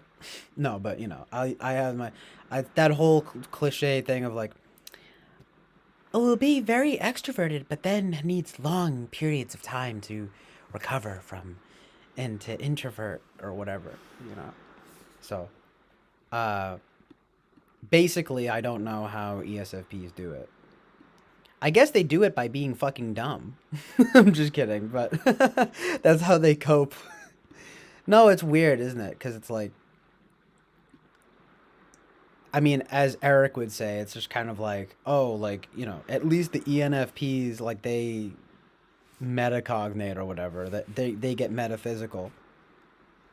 But the ESFP just like really exists on the physical plane. But that doesn't mean they're not, you know, they don't have their own like kind of intelligence. I don't find that like I don't know that many ESFPs though, to be honest. I don't know that many ESXPs.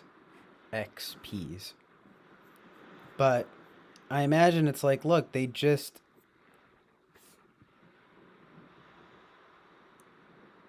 like they might be I'm just saying like they might be clever and kind of like funny and stuff, but it's just that it's not an E or it's not like something that they maybe value or something in a regular sense. Like I don't know, it's strange. Like we did this little challenge last night of this like it's cute like cuz and I think my mom and my sister just like saw it on TikTok or something stupid, but you know, it's cute anyway. Like when everyone was over, we did this little soda challenge we've been doing where it's like try to tell between Diet Coke and Diet Pepsi and Pepsi, but then they added Sprite and Serum Mist to the mix. It was weird because even like one of my little cousins, he didn't get he like thought Sprite was Coke or something. It's like how do you no offense to him, but it's like how do you even think that? But I guess maybe if you're like blindfold, we put like a thing over his head or something. We thought he couldn't see. It was like supposed to be like a blindfold, and maybe that changes it like a lot. But I wouldn't imagine. I did it when we were in Maine, and it was like I got the diets right, but I got the colas wrong. But I can't imagine messing up the lemon lime for the cola. You know what I mean? Anyway, my aunt. It was really funny because I briefly mentioned something. I was like, it might be like a personality thing, but see, no one in real life, like people don't know. I'm not gonna sit here and start talking about SE, you know what I mean, during like a little family get together. But I swear, I don't know what it. Maybe it could be SI. I don't know, but I could not help but think it was so funny because like everyone basically did not do very good, except my um my ESFP aunt, and she only messed up and they're also very like competitive like that too and they're very like into like sports and things like they love music and entertainment and all that but like even like I wouldn't I want to almost make a differentiation between like films and movies. They love movies and like TV and stuff, but it's not like film, the passion, the art, or whatever.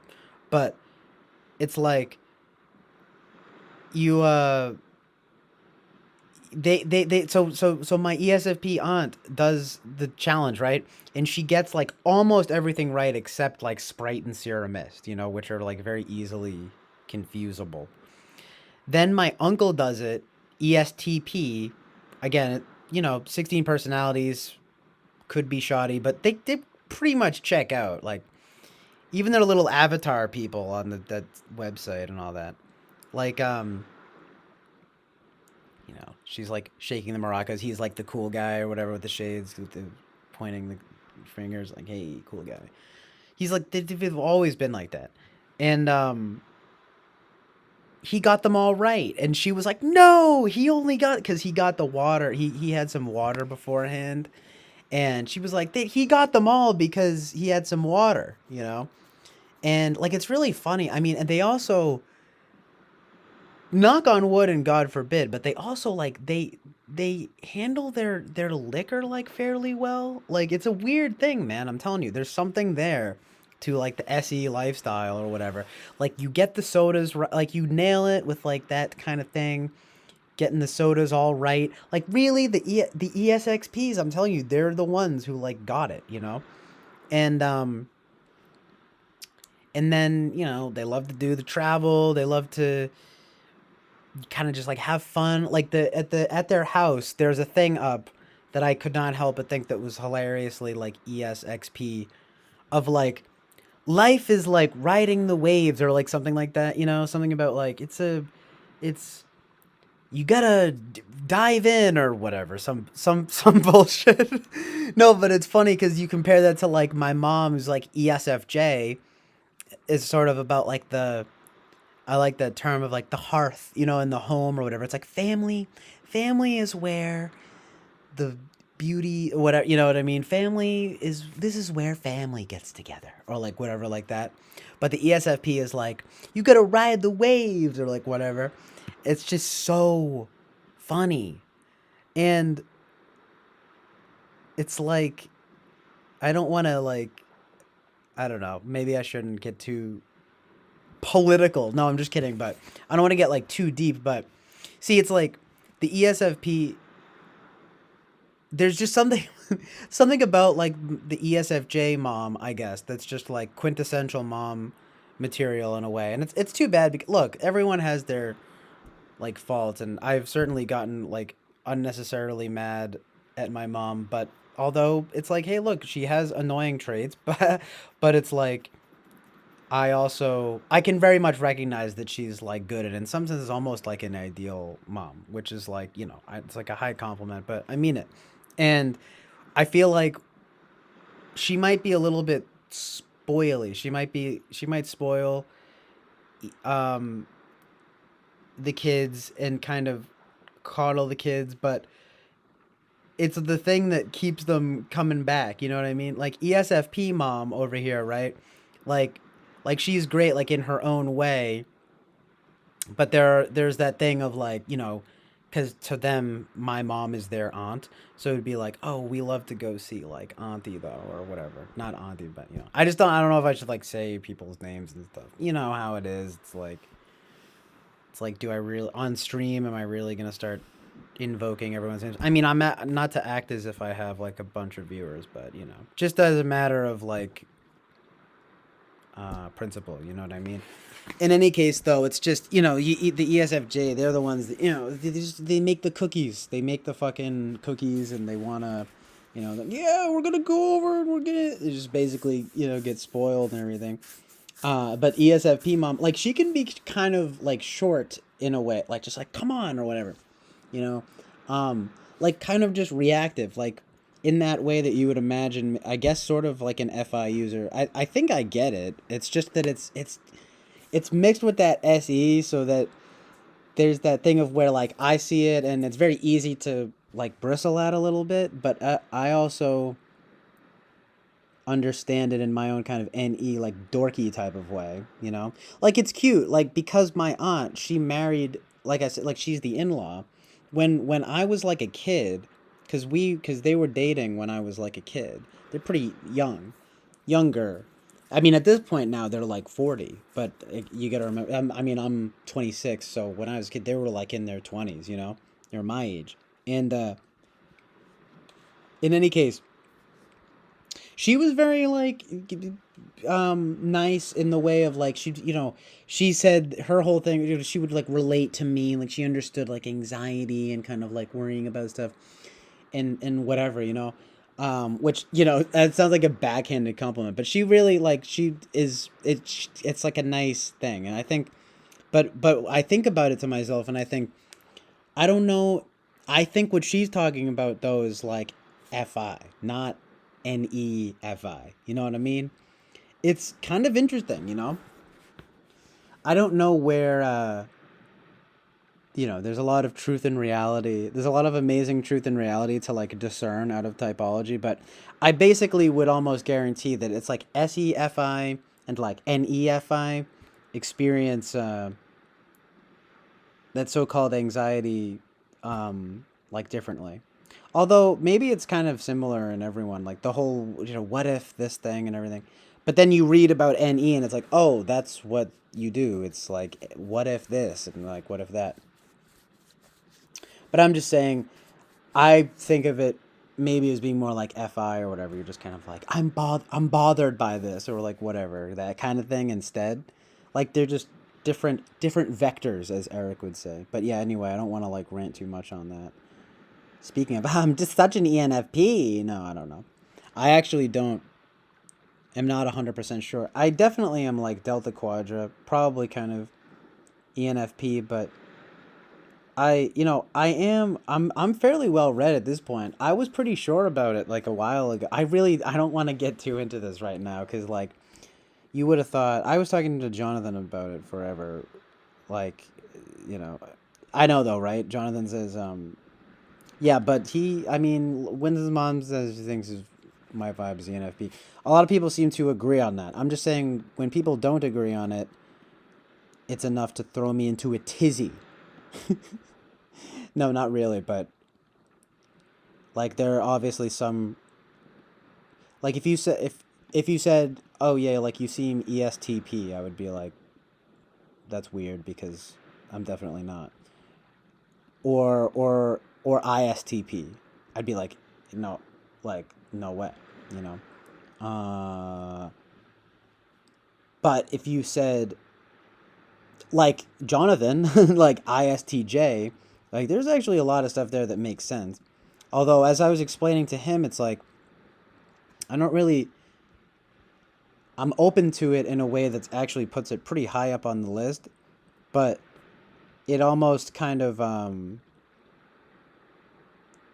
it's more like representative of things that I see as being like negative qualities of being like in an SI grip and stuff like that.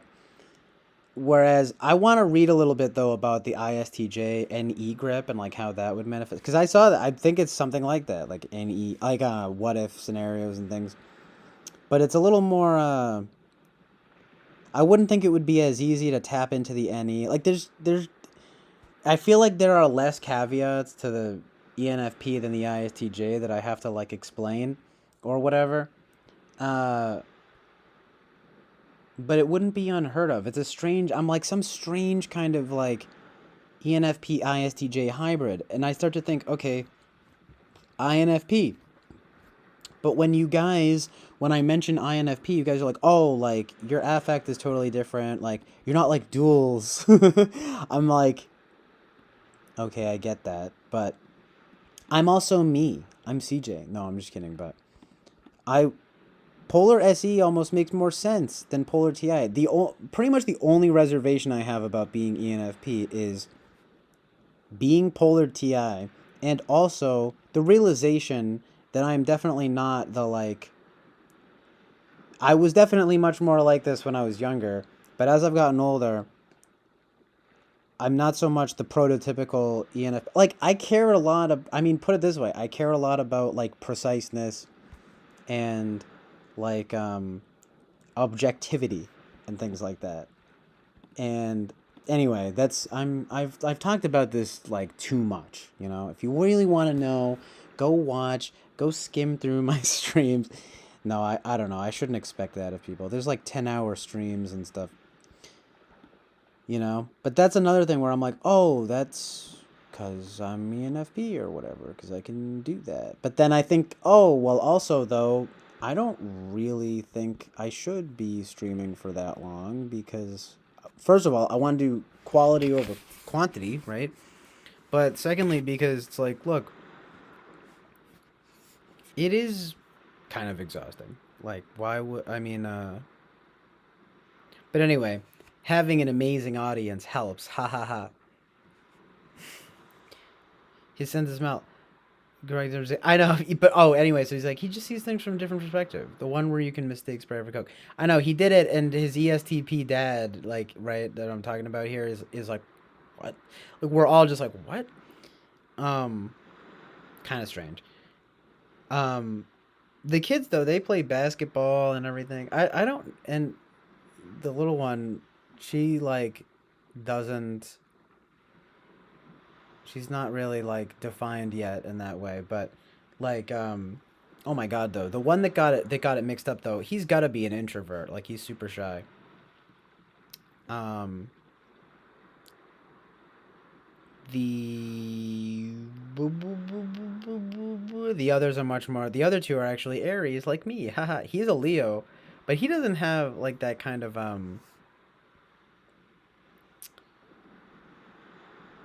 like presence. But he doesn't like he's just super introverted, but he's very like sweet though in that way, and very like different from the. It's funny too because he's blonde as opposed to the rest of the family. He's like brown haired, and it's like it's cute because it's like oh he's the different one, and sometimes my ESFP aunt, it always feels like we always have this kind of joke that he's kind of like you know she'll just be like get over, she's like kind of impatient with him or something. I wonder, I mean it's too young to, I feel like cuz he's the oldest too. He's just more responsible, he's more introverted, he's a little more like responsible seeming kind of thing, like, it's kind of a classic like three siblings like dynamic or whatever, I guess. But um man, they're the best. And it's like, you know, it's just some joy for my life. Um and they like the yeah, but the other two are Aries. It's really funny. Um man, what was I gonna say about the oldest one? Just the lack, just he's just always kind of been like that. Oh yeah, right. So ESFP. So I feel like they're too young to type though. You know what I mean? And like because the oldest is like he's only like about to be like 12 or something like that, and he's totally. But if but if I was gonna guess, it's like okay, the ESFP mom, like maybe, like I mean, is he the mystical INFJ? I don't know, but he's probably more like I wonder. He could honestly. I wonder if he's ISFJ. That would be interesting. That could be possible. Like something like that. Um but of course if he was SI, how would he get that wrong? No, he's going to be the one where you get Sprite and Coke wrong. But you're an introvert, you get Sprite and Coke wrong. I don't know, maybe he's polar SE or SI or something. I don't know. Anyway, I think you need to be like, I feel like it's hard to. That's a good question. How old do you guys think you should be, but when you can, like, before you type someone, like, because you would think they would have to be like pretty well developed, like probably, at least like 18 or something. Not that you can't type. I feel like you could probably type someone pretty confidently when they're like 14 or something, but even then it would just be kind of like, well, they're pretty young, so like what do they know? They're not really, not, of course 18 is still pretty young too, but it's like the gold standard or whatever. It's like, oh, well, now they're a little more fully formed, but of course the brain doesn't, they say the brain doesn't fully develop until you're 25, and or like at least around 25, so But I feel like that's a little ridiculous though to wait till you're 25. I mean, I certainly didn't. I mean, I feel like especially if you're like 20 years old, come on. You should be able to type someone if they're like 20 years old. Maybe it can be a little unclear, but you know. Anyway, Jonathan says Leo hype, zero to Leo. That's funny. I can kind of I might first of all, I probably knew that, but also I don't know. I guess I can somehow see that, although I feel like I don't want to just say that.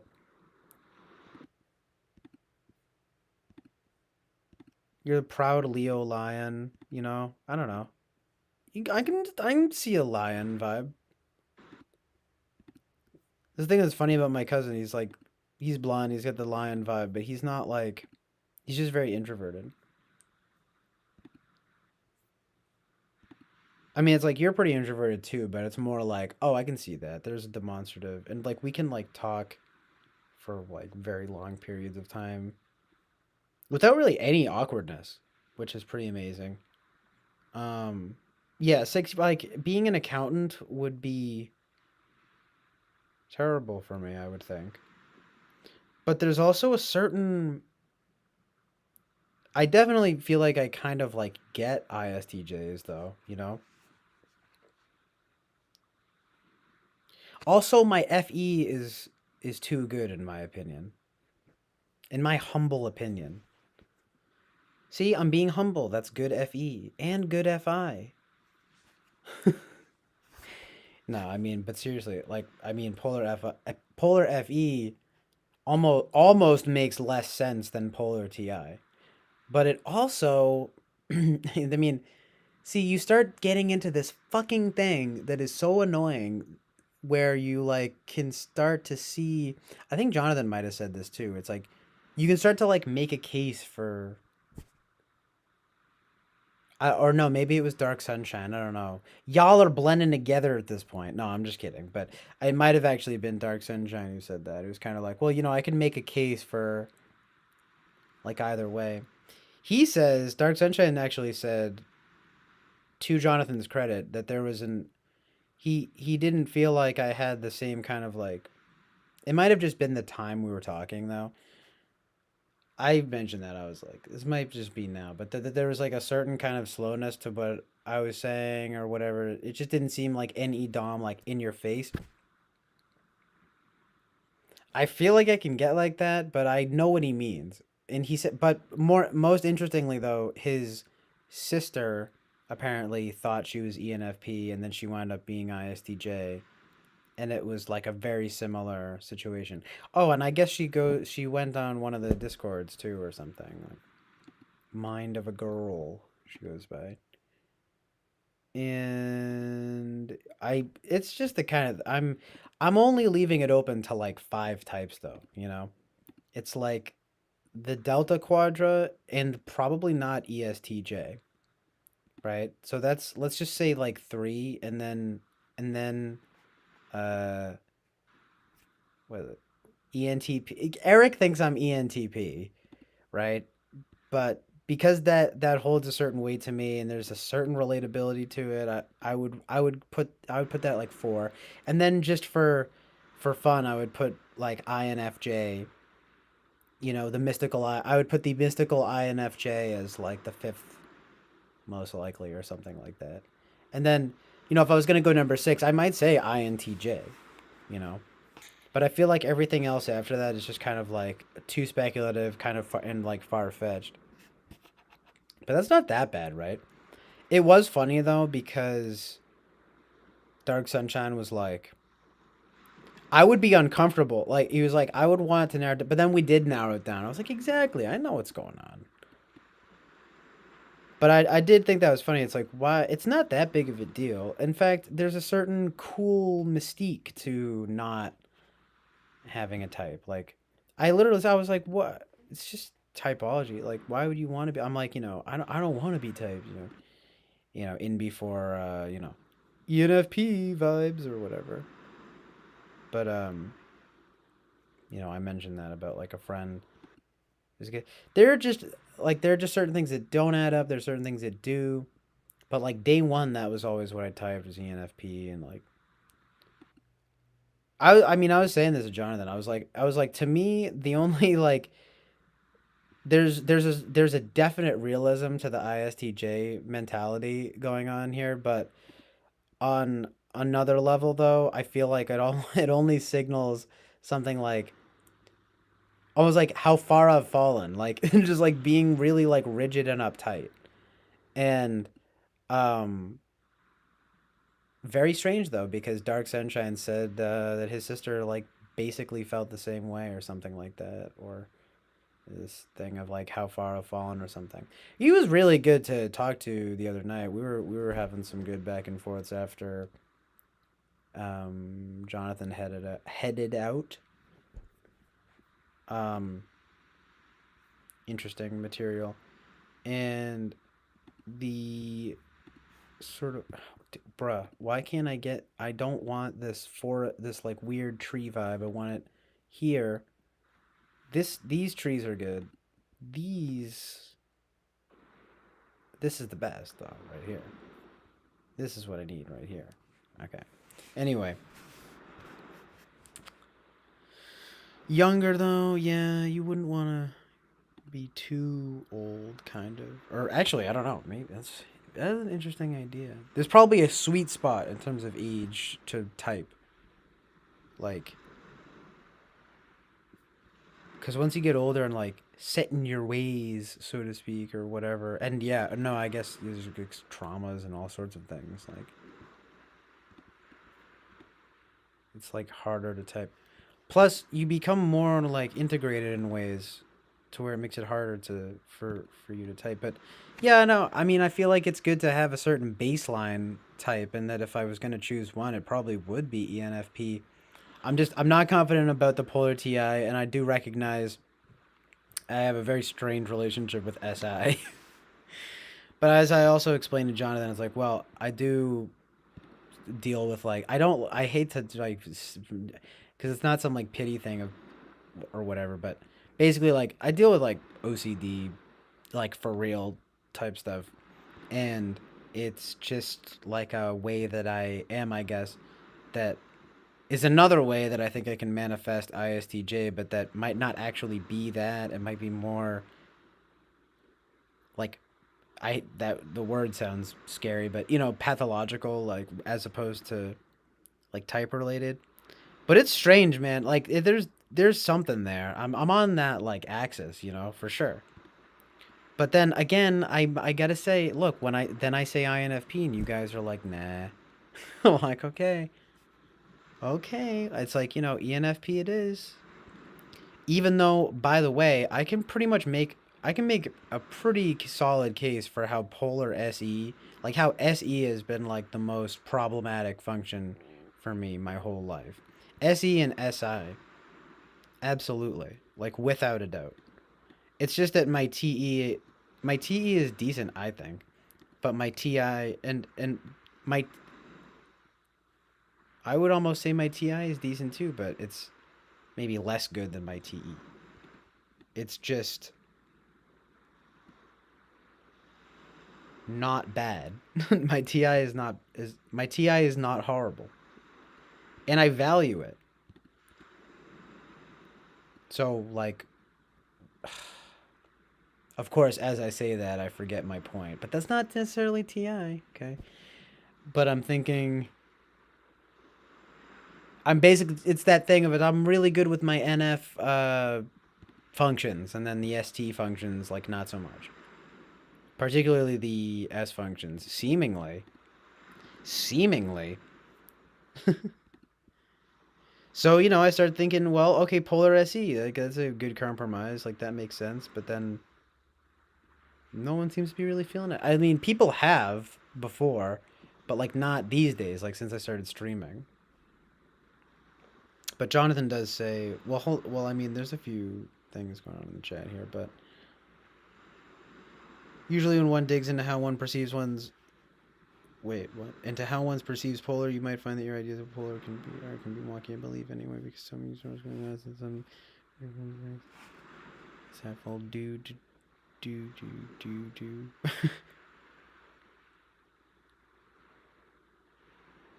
To do do. I don't know. Um, regardless of age, you know large body patterns that behavior that aren't. That one time you misidentified Coke for Sprite. Well, yeah, obviously. I think it's easier to type people when they're young. Right, yeah, probably. Um, no, yeah, the polar thing. It's I hear what you're saying too. Um, this is before I get a type son Eric is an INTP at the age of 6. Daughter Taylor. I would have known her type around the time she turned 12. Um, yeah, as far as I'm concerned, that at this particular moment, I'd say younger would be better from identifying type. For the person inevitably expands upon capabilities, has life traumas, etc. ICJs are cold and dry usually. You are warm and wet, CJ. Who knows what I could become? I could become very stoic. Um, no, I don't. I mean, I guess that's good. I guess that means I haven't lost some of my, initial, whatever this fucking facade of a personality. No, I don't know. Well, that I just was like born with. I guess I don't know. It's weird though, because I have always had a kind of stiffness or something. Like literally, have I told you guys how bizarre it is? Like in the apparently in, it's like weird, but in in the womb, in the womb, there was I don't mean a curse, but there was a like ultrasound of me, and I was like stiff as a board in the womb. So there is something there. There's something there. It's interesting, right? So I don't know. Maybe I was really, an ISTJ. I was meant to be Squidward, and I became SpongeBob, and then now I'm in some like weird in between mode, or vice versa. I was SpongeBob, and then I became Squidward, and that's now what you see before you, because there's a sense in that as well. So then I started thinking INFP, and no one's feeling me. So whatever. I don't know. I would like to think I'm a kind of rogue ENFP because I have these more like ISTJ like qualities than most ENFPs, basically. As a way of like simply putting it, right? So that would be like that's like a pretty good way of describing it, right? Um, could be the other way around, but like probably not. Jonathan says but Jonathan says I've stated before already that I could believe INFP more than ENFP, which is like okay, right? We get so like one tally for that. It's good. I gotta remember that too. I know you've said that. It's just like amidst this chorus of like other people disagreeing and stuff. But anyway, I appreciate that because I feel like that makes sense too. Boba Fett says Russell Brand is Mr. ENFP. Oh yeah, I mean I see him and I'm like whoa. Oh, first of all, Angane Tier says INFP have more composure than ENFP.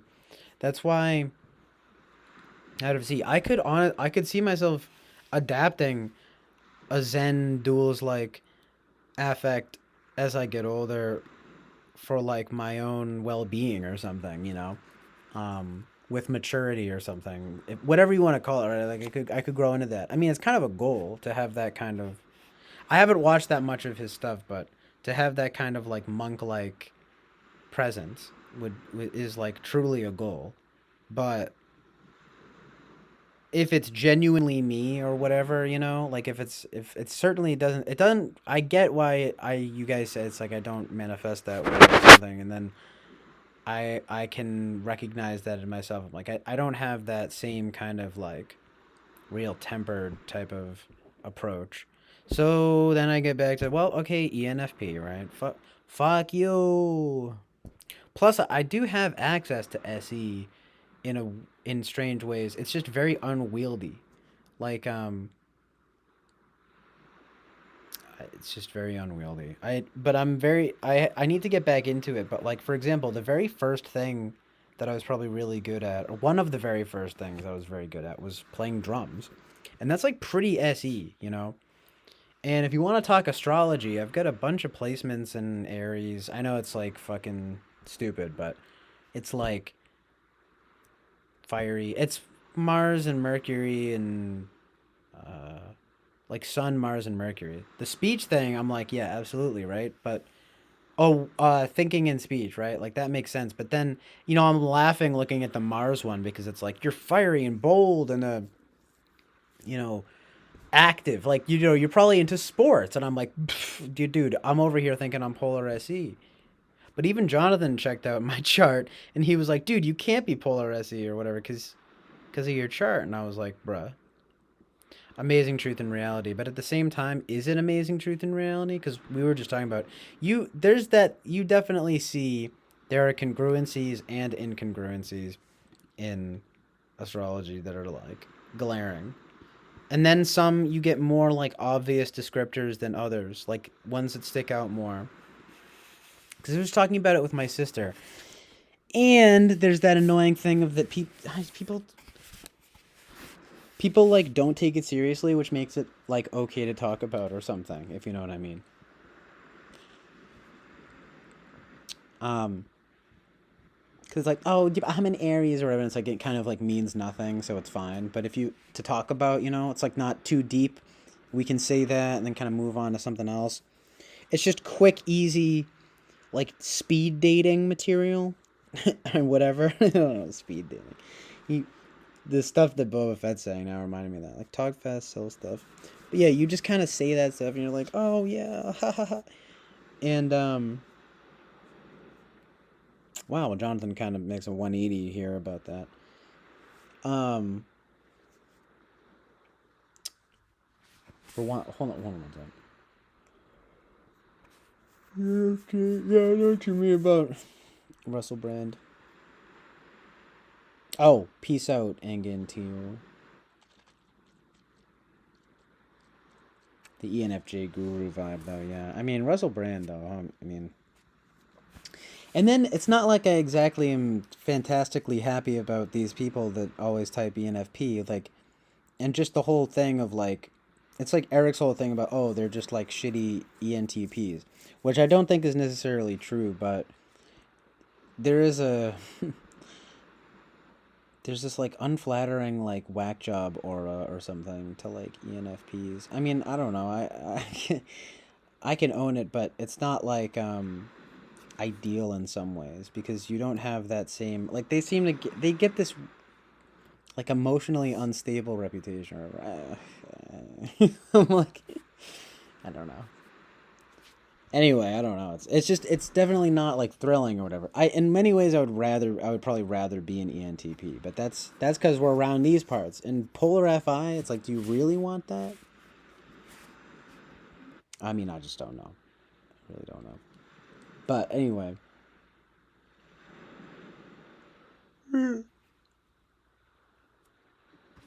that's an interesting. I mean, if I had to choose, which would I choose? Polar TI or polar FI? They're both pretty bad. Like. So I don't really know which one I'd choose. But part of me, at least around these parts, I would rather say, yes, I'm an ENTP. I think I can pass as one too,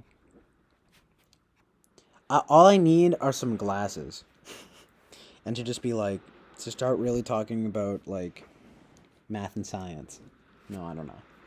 STEM field stuff. To start saying I'm getting really good at coding. And to like, really be like on the ball. What even is it's all just fake, you guys. Come on. But anyway, because I was gonna say like politics and philosophy, but I can talk about this stuff. I don't. The only reason Eric doesn't like that stuff is because ENFPs get like weirdly subjectivist and relativist about stuff. But I feel like that's just when they're not smart, like me. No, I don't know. I mean, at the very least, I mean, I know my IQ, if it means anything, is probably like. Well, I'm just saying it's probably fallen since I was younger. Because I took like real IQ tests when I was younger. And like two of them. And like I was pretty young, but. Young. Just kidding, but. They'd probably fallen about. It's probably like. Around 130 if I'm being generous. I say generous because it could have dropped to like, you know, 120. But it's like it's probably somewhere around 130, which means nothing, but also could mean something. No, I'm just saying. I guess what I'm saying is, if I'm ENFP, then that being there means for whatever, and I'm pretty high openness, as they say. So maybe it's a sort of flexibility or something. I make up for the polar TI somehow. It almost makes sense more than the polar FE, because it's like I can't help but notice stuff. But when I was younger, though, people didn't think I noticed stuff sometimes. But I'm like, I see you. I'm just FIing that shit. I don't care. No, I'm just kidding. I do. I care too much. Because FI people, we care more than you than you FE fakers. No, I don't know. FE is not always like fake, but it has a certain propensity for falsehood. But it's assuming we're not talking about FE manipulation type stuff like ESFJ or whatever. Or no, sorry, more like ENFJ. Then then it's generally to me seems to be like pretty well intentioned, I guess. Like I'm not FE antagonistic per se. Definitely not. Like I'm pretty good with it. That's my whole thing. Is like I think I'm pretty good with it. But anyway,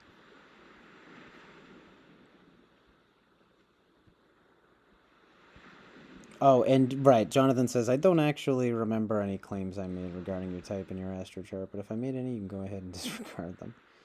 Okay, I don't know. Um,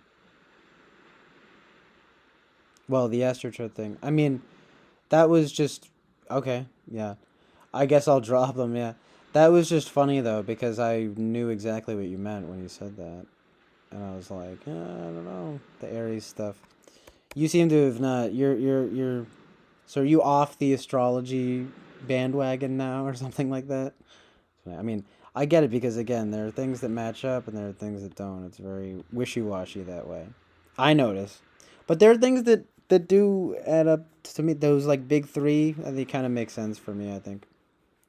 Uh, it's funny too because that's what I thought that they were, and that apparently that's like what they're calling it now. It's like the big three or whatever. I don't know if they've always called it that.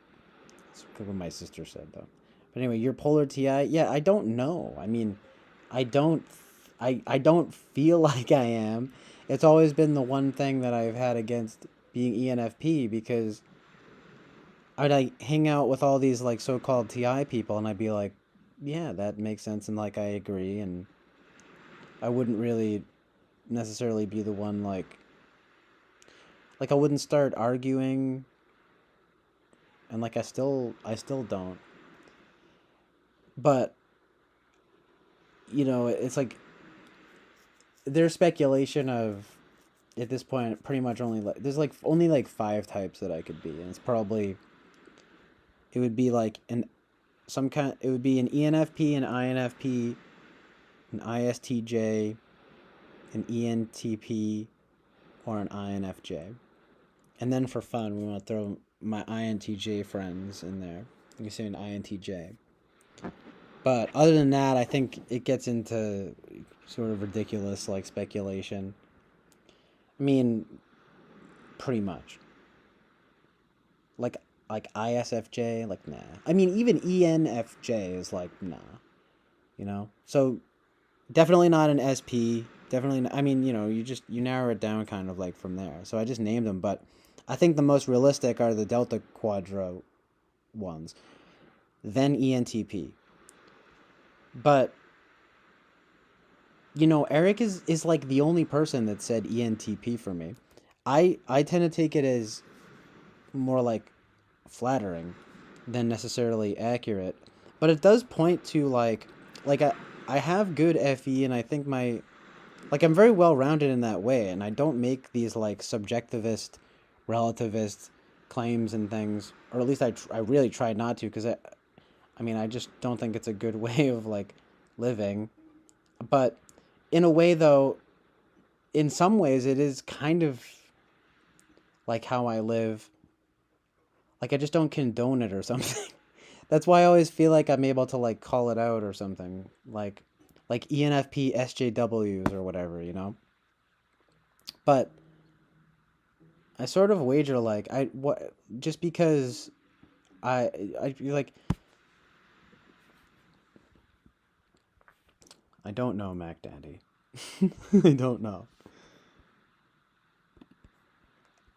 Also, but I will say I don't tend to not like I tend to be like test decently well with TI. It's been a while though since I've taken like a cognitive functions test. But like, I can follow conditional logic, like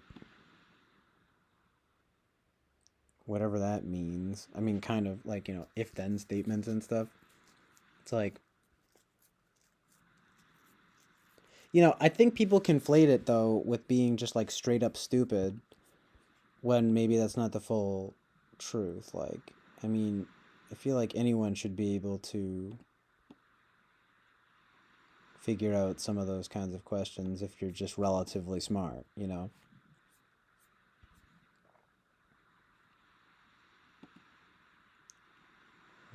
Um,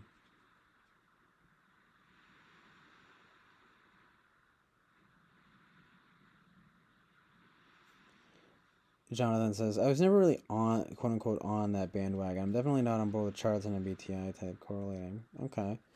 Interesting. I wasn't sure. I mean, you seemed open to it, and we were talking about it. We were talking about it, Jonathan. No, but I'm not going to hold you to it. Like, I definitely don't blame you for feeling that way. Um,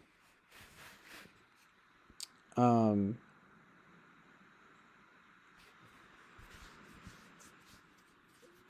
but the charts thing, I mean, that's probably even more true. But I'm not sure. It's interesting to note some things about that when they line up. But of course, that's that kind of confirmation bias or whatever sometimes. It's like, see, look, that makes sense because this lines up here. But it's cool when it works, but then there are I'm just saying there are plenty of times probably where it doesn't work as well, and it's like, oh, how is that possible? You want to make them line up, but maybe they just don't.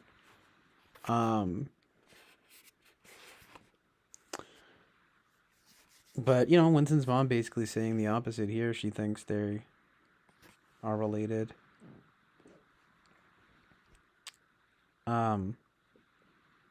And Mac Daddy does say, well, and I think TI Polar can to some extent.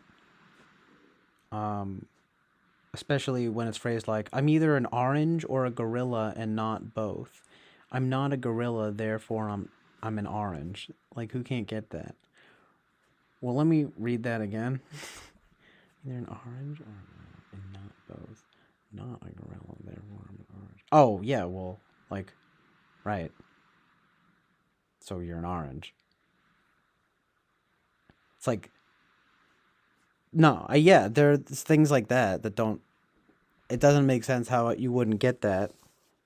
And that whole anecdote of like, I mean, me and Jonathan have talked about that, but like, that people ask you like a family tree question, and then they'll be like, the polar TI person will be like, you ask you some thing of how someone's related to you on the family tree, and they'll go, family question mark. I'm like, that's like cute, but it's like I highly doubt that's like the real answer. Like it's like, seriously. Like, you're just trying to be funny or you're fucking dumb. Like, I don't know. I mean, look, I've said it before and I'll say it again. I think that the thing of like, oh, the ENFP is just like a shitty ENTP, like, I don't know, it just seems kind of fake.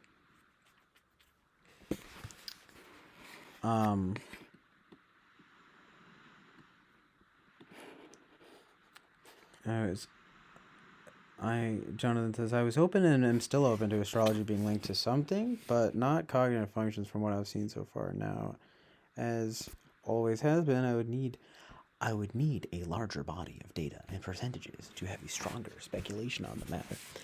Okay, Mr. INTJ. Oh my god, brains much. I'm just kidding. Yeah, you need more TE statistics. But we were talking about that. I relate to that TE type vibe though. I don't really get.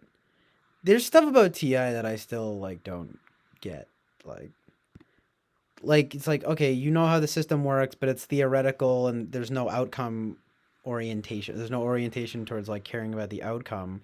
Like that doesn't really, make sense to me.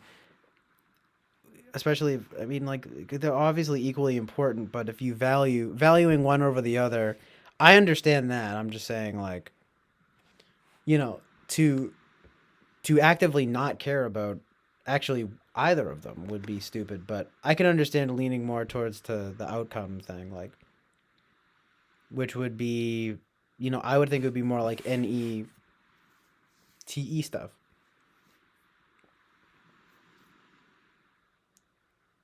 NEFE though, it's an interesting idea. And then that would be TISI versus FISI. I mean,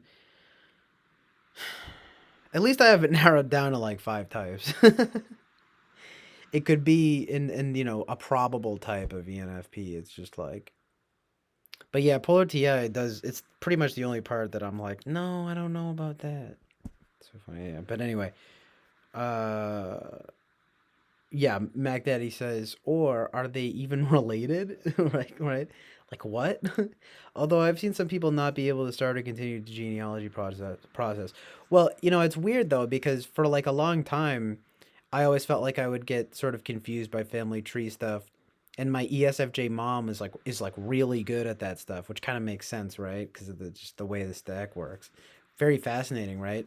But you know, in recent years though, I don't know, maybe you like maybe it's just that I'm older now and I'm just thinking like,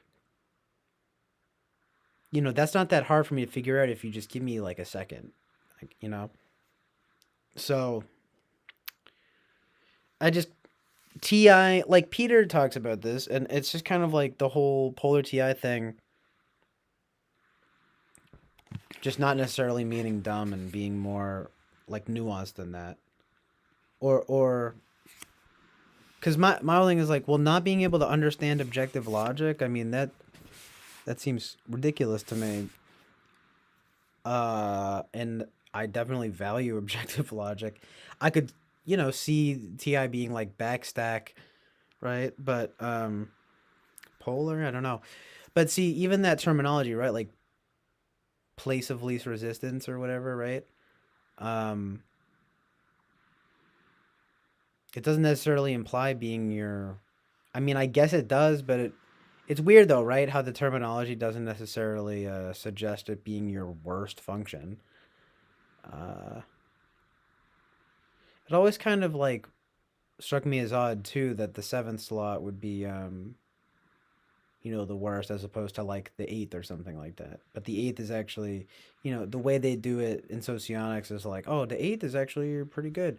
It's like, I mean, basically though, right? Your fourth and your seventh are your weak spots. Now that makes sense for me though in terms of SI and in terms of SI. But in some ways, TE and SE being the weak spots could make more sense. SI and TI versus S versus TI and I mean TE and SE. Basically, I could make a case for both. ISTJ polar FE though seems like a reach, but there are very ISTJ like qualities that I possess. I think ESTJ is the only one that maybe is a little bit of a reach. That would be polar NI, right? So no way, I'm not polar NI. So that makes sense that I'd feel that way. ENTP though polar FI, I don't think so. And then INF, I mean it's possible, but I don't really think so. And then INFJ, although I am good with FE, and I don't think I'm that bad with TI, but mostly the FE. The FE is a sales point there. And then yeah, INFJ, what are they? Polar TE? Right, like me could be. But no, I mean, once I always identified with the ENFP thing of like once I get in that NETE loop, it's like Bam. We're going in. We're making it. We're making stuff, right? We're making stuff happen. I like that vibe. Um, it's like, yeah, you got to be well balanced though. You got to have a well balanced diet. You got to integrate all all the functions. You got to balance that. Put a little FE in there to make it nice. Put a little, and then, figure out the TI of the situation. Don't just, perhaps even, figure out the TI of the situation first, even if you don't want to. The TI, I can relate to that aspect being like work, you know, sometimes like, speaking of like technical, like I've never really been very technical in some ways, for example, or like into the mechanics of things necessarily. I just want to like try it out and do it. Like following instructions, stuff like that. Like I would never, like when I was a kid, I would just make stuff with the Legos and not follow them. But if I did follow them, maybe I could have, actually made some really cool stuff with the Legos. But I didn't. I was insistent on being creative. Like I'm creative to a fault, you guys. Ha ha. Ha. No, I hate when people, I'm not trying to make it sound like cool or whatever, or amazing or whatever. But it could actually be pretty detrimental. Like in school, for example. Like those were two different vibes. Not following instructions, that could be more like being disruptive, but it was also like I'm not sure how much of it actually was just not following like literal instructions. But then again, it's like I get older though, and it's like, no, I don't have a problem following instructions. It's just a matter of if I actually do it. Like I can do it if I do it properly. I'm not like duh, because you hear people talk about that, and then it comes off like polar te instead. The whole thing is just, it's like, right? No.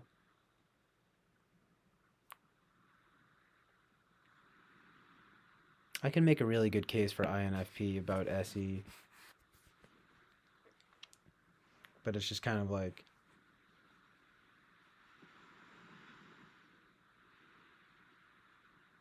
that sort of physical action type of thing.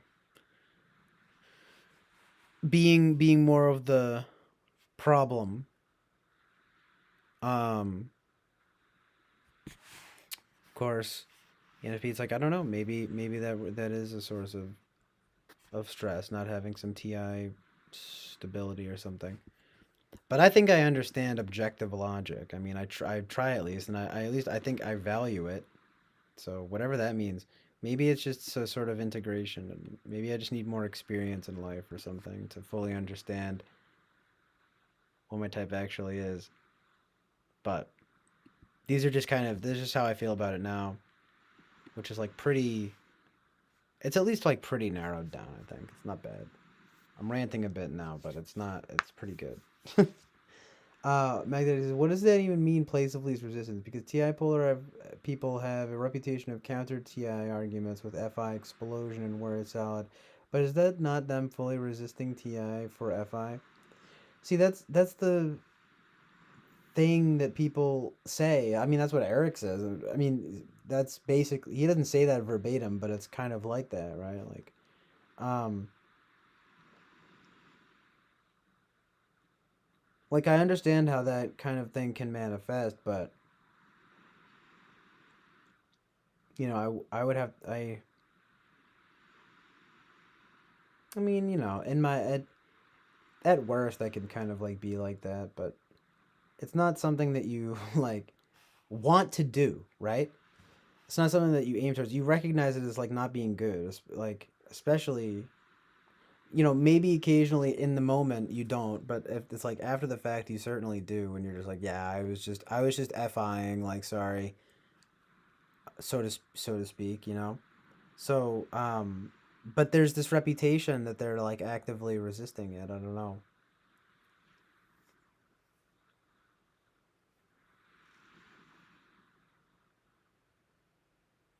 The trickster, like how? Yeah, like I don't know the trickster thing. Like, how does that work though? Like, what are you trying to do with the seventh slot that's so tricky? I mean, if you're not good at it, why would you even try to be tricky with it? You know, it's all about sexuality and the complex of theory and philosophy.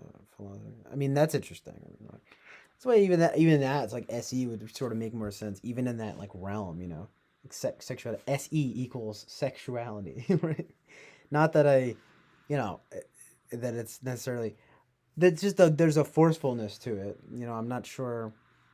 That's what I always feel like my SE is like fairly unwieldy, like, but in that way. But is the TI unwieldy? More, I don't know. I would need people to tell me that. I guess be like your TI sucks. No one's ever really like critiqued me on that though. But plenty of people have critiqued me on like my failure to act and stuff like that. You know what I mean? So that kind of thing is always dogging me, like sort of polar SE stuff. But I don't know. Meg Daddy says, so it's like, how is the point of least resistance? Least resistance when you're actively resisting it. See, that's the thing. Like, that's why I mean, I almost am not sure because it's like, maybe these so-called shitty ENTP ENFPs are not even ENFPs at all because it almost seems like they're antagonistic towards it, right? See, that's actually you're helping me to form like something here. It's pretty good because that's what I notice that I certainly don't do is being like actively like willful, that kind of like willful ignorance kind of like, and it's not even ignorance, it's like anger, like like it's almost not even type, it's almost more like having a fucking personality disorder or something, like these people that Eric will type, and I mean, just not ENFPs per se, but like what, like that guy, like Sam Vaknin, and just like these people, these very like emotional types, people who,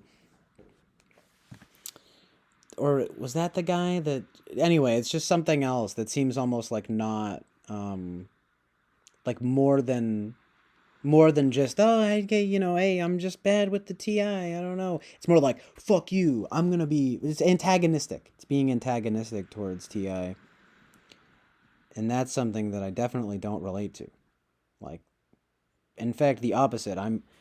If I was polar TI, then it would be like more like open to it, I'd be like, yes, let's TI. Oh yeah, you're right. You know what I mean? Like, that's good. What's good? We need to be good and right. You know what I mean?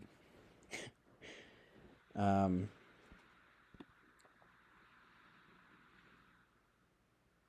so that I can get behind, right? But the like antagonism is like, wow, you're really like doubling down. That's just dumb.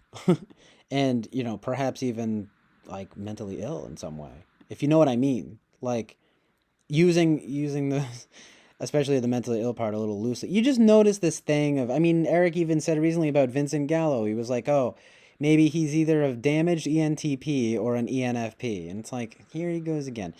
I get it. But then the guy, it's funny because Gyro Lamb, who actually like talks to him sometimes, said like, he's ENFP. And I was like, well, that's funny because I can relate to and enjoy that guy, even though I mean he had like trauma. That's the thing. He was like traumatized. He had like bad parents. He had like the whole 9 yards.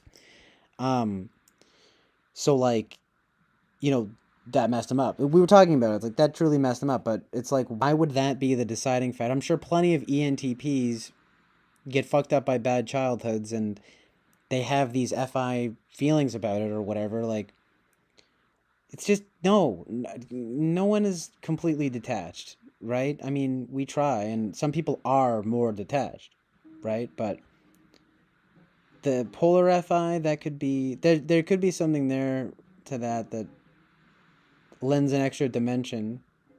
But in any case, with like lots of people, to be honest, even yeah, like sometimes Eric, it's this thing of like, no, like I know how to objectively logic, and the ENFPs don't because like they're dumb, and it's not even, it's almost implied saying that there's some kind of like I don't know, damage, like, well, basically, but it's not even that he's what he's saying. It's not just damage. It's like personal trauma or whatever. And it's like what? So an ENTP can't have like trauma and be, you know, there's stuff that goes beyond type. You know, like that's basic. That's all I'm really saying. That's literally all I'm saying is there's plenty of stuff that goes beyond type and goes into more like pathology, more like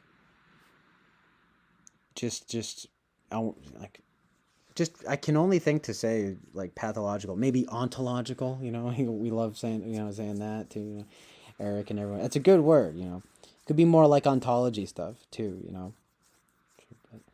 pathology and ontology stuff.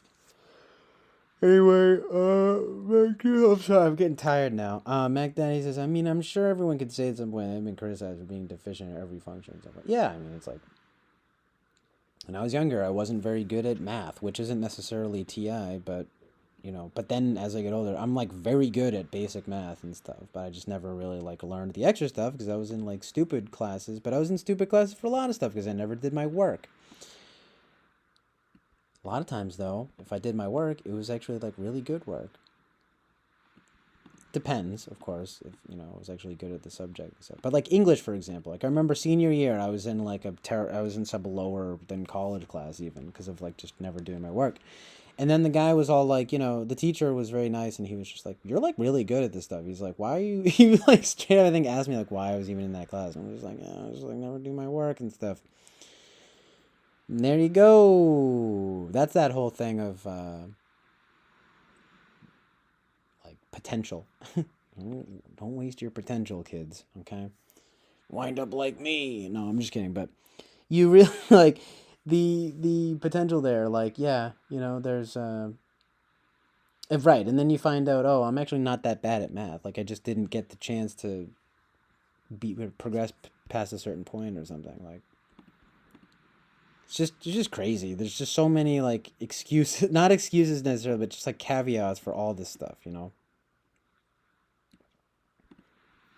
But like, anyway, without ranting too much about that, it's just like Mac Daddy says, I'm supposedly TI tool, but have 100% been TI deficient or resisted it at some point. Right, it's just like being deficient in something. Like yeah, like you could just point to any function basically was what I was getting at and just say like your pros and cons with each of them. I guess it's just the frequency and the kind of like what outweighs the other in terms of pros and cons for you. That's how you like figure it out. Because most issues in my life was NI. TI could be excused away because I live my 2 genius level IQ, so I call my lack of depth perception. SE I called my lack of depth perception. Data from Picard's group designed to change my ability to see patterns, confuse people. My tricks are really cool thing. I kind of this. Maps for cousins speak made my catching my words thrown to centers feel like air frisbees flying too high over their heads.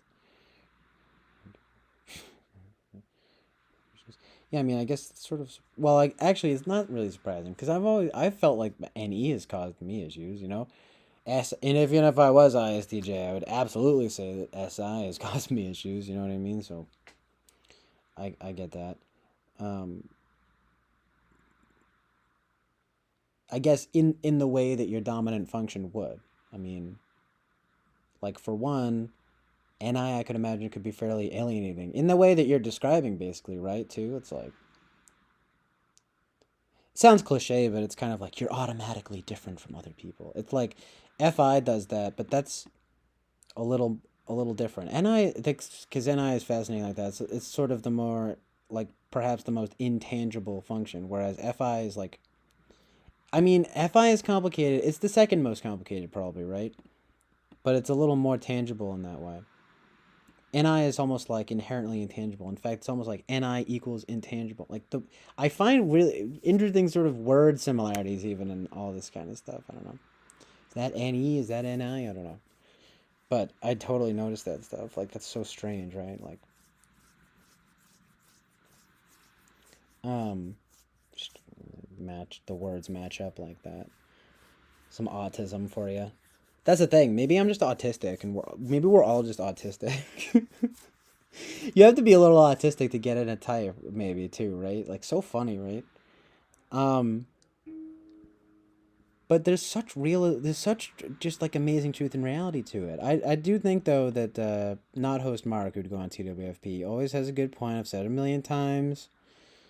Mark has said, look, it's probably best to use the words that you want to say. It's an easy shorthand. It's a language we all understand. It's fine to use it here. I'm using it. We like using it here. It's just it is a terminology thing. It's a it's a communication thing, I mean. It's a language that we understand, so we use it as shorthand, but it's shorthand for stuff that you're trying to describe, and maybe there's the true amazing truth and reality is the actual usage of those words, if you know what I mean. That just I mean that makes a lot of sense to me, that like basically this idea that you should use the words that you're trying to say. It's like you don't want to cop to the function thing too much, whether it's in service of not being too reductive or even in service of just being actually more accurate in a way, right? You're actually being more almost quote unquote TI accurate if you use the words you mean to say, rather than just resorting to the shorthand terms because we all know the communication and everything. Um, in any case, though, it's just so helpful. I mean, that's exactly what I said. It's like so fucking helpful though. How do you shake it? I mean, I chilled with him and this girl Mary, and I was like, I wanted to talk about that stuff, and they like didn't really. I mean, it was totally fine, but it was really funny because I was like, oh, I'm the plebe here who wants to talk functions and stuff. Because I'm like, here I am, I'm like psyched to talk with some people that actually know about this shit, in real life, in real time, and they don't want to talk about it. I'm like, no. And it's really funny though, especially I mean, but Mark was just on point. I don't really know what that girl Mary's what her reasoning was, but it was probably something similar. I don't know. It's like okay, but at least Mark has his own like philosophy on the thing. Uh, Makes a lot of sense to me. Fucking king, dude. I actually want him to come around here. I really am. He needs to come through to this stream at some point. I'm gonna have to see if he has the same. I should have asked him when he showed up on Eric's stream recently, and I was gonna ask him like what if he still had the same number, and I don't think I did. I need to be like, dude, come through. We were talking about the stream on the stream though. I'm like, do you know about it? You know about me, bro? I'm famous now, dude. Just kidding, but I'm like, come through, man. Um. Oh yeah, I gotta tell my friend Sam to come back here too. Anyway, five stuff. I'm reading what you guys are saying here.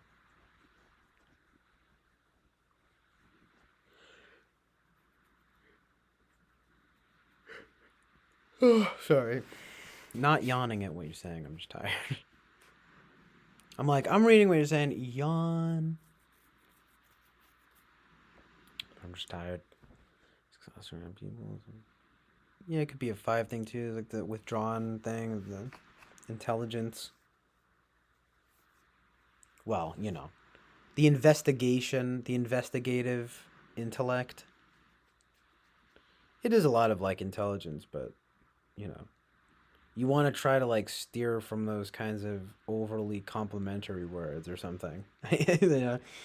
Intelligence, whoa, hey, oh, I don't. Everyone gets offended or overly complimented or something. But then, if you say like, well, they're withdrawn into the intellect, it's like, oh, okay, that makes sense. You're allowed to say that. But the most comfort loving SI thumbs or tools. Yeah, I mean, um, ISFJs. I feel that same way about ISFJs. They're very cozy. There's a coziness to them that's like unparalleled. Grandma's sweater kind of vibes, you know, knitted sweater kind of thing. Um,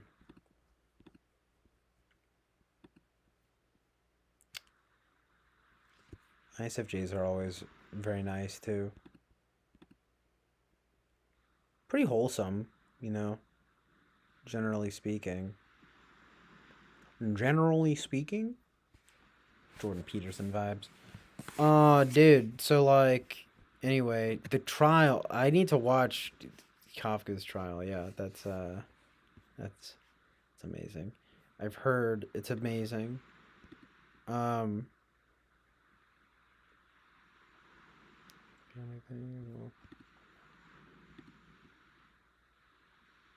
F5 third slot. Who's gonna get? Yeah, thanks, Boba Fett. It's the whole movie's up. That's pretty dope. I'm saving that. I got a whole like movies playlist on my YouTube. YouTube, as I like to call it. No, I'm just kidding. But it's like amazing truth and reality. I love finding movies on here. There are a lot of movies available on YouTube. It's pretty amazing. Kafka, yeah, it's like he's always known as that kind of guy. Proto Lynch and stuff like that too. Even shit already. Yup. No, yeah, shit pops, my brother.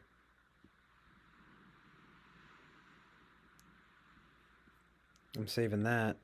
Shouts outs to Boba Fett for the linkage there. Streamage. That's Boba Fett language. More streamage, please. Oh shit, that's right. Fucking. I'm remembering that Dark Sunshine is gonna stream Viva V later, and I need to peep. Because that's I love that movie. I want to just know what people think of it, really. Regardless, because so I'm gonna have to. I gotta head out like very soon. Yeah, you know what you do this channel? Watch watch time intervals. Repeat. Legal. Yeah, nice. I know. Like some of them are, some of them aren't. I mean, I get the sense that some of them are like shouldn't be up, cause like I got nailed. I got fucking nailed. Remember when I got a strike? Cause I was playing movies that were available on YouTube, but they weren't. They weren't public domain. The trial isn't that from like the '60s too? So actually, maybe it is public domain. I don't know. But see, that's why. Well, I'm trying to get into at least watching public domain movies on my stream for the next couple of streams. I'll probably be streaming later tonight and definitely this weekend. Um, but honestly, now might be a good time to stop popping, to stop, drop, and roll. Now might be a good time to pop and lock it, to drop it like it's hot, like a hot potato. I wish Snoop Dogg would rap that. It's like a potato, a potato. Snoop Dogg kind of sucks. I'm sorry, you guys. It's like, nah. Has a '60s adaptation too. Watch this one, but to be continued.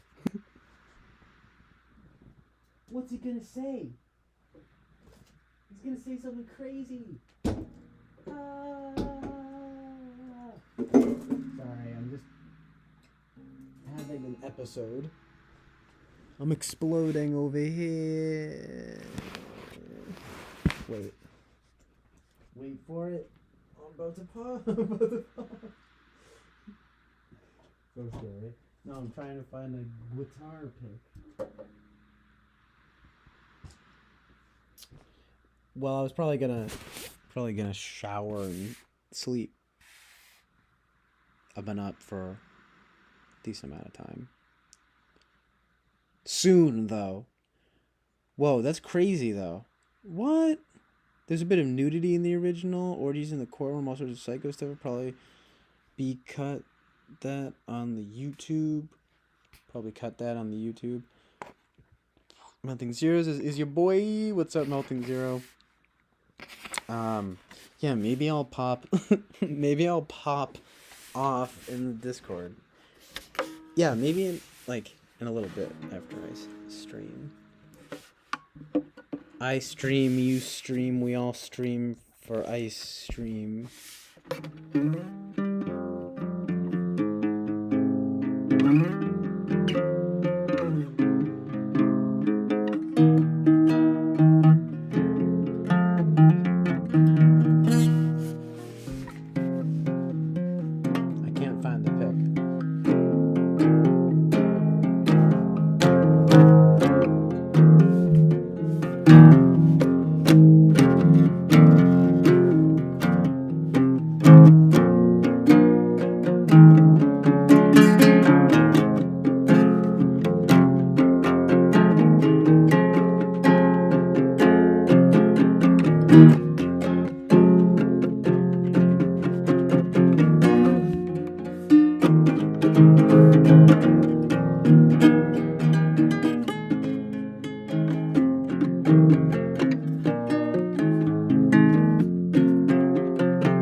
Not liking angles right now.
Wait, this is some silly 2010 version, not an adaptation of Kafka. WTF?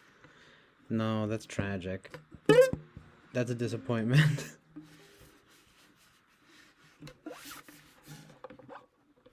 No, that's really disappointing. No, I'm so sad now. No, it's disappointing. I'm sad. I'm sad. I'm sad. So sad. So sad. From Vinny. From Vinny Gallo. Vinny Gallo. So sad. key on that.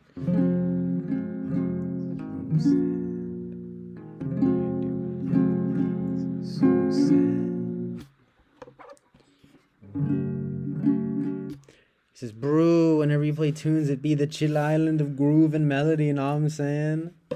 Thanks, dog. That's all I need to hear ever. You know. Okay, that's.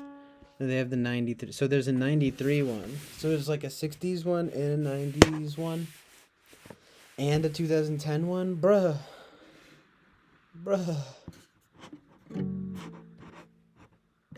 Hey. It's a chill island Oasis. Hey, you know what I'm saying?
Noms, the Oasis of truth, while groove and melodies of chill on CJ's island, ye be saying. It's turning into like a Scottish-Irish hybrid somehow.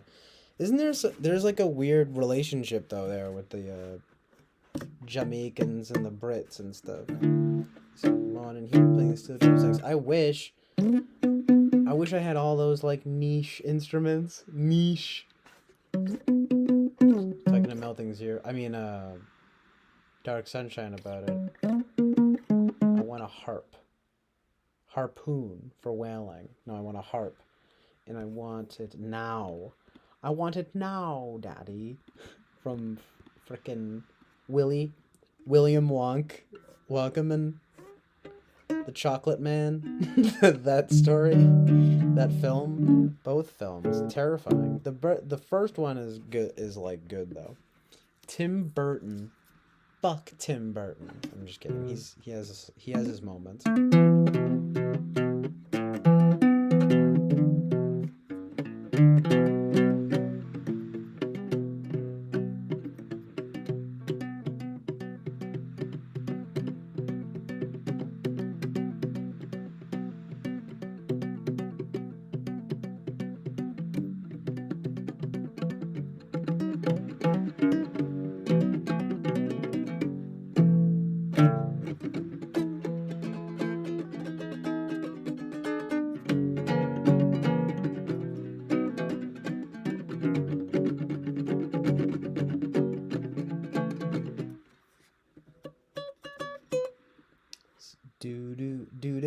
Do you want to hear a secret?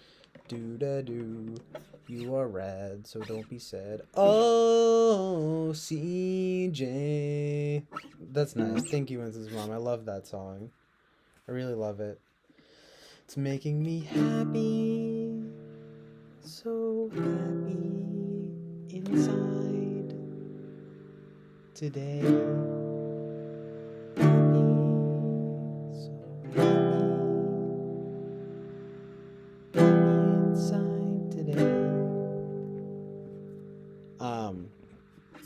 Yeah, that's from Vin. From I'm just gonna stop saying his full name. You guys know what I'm talking about. All the classics.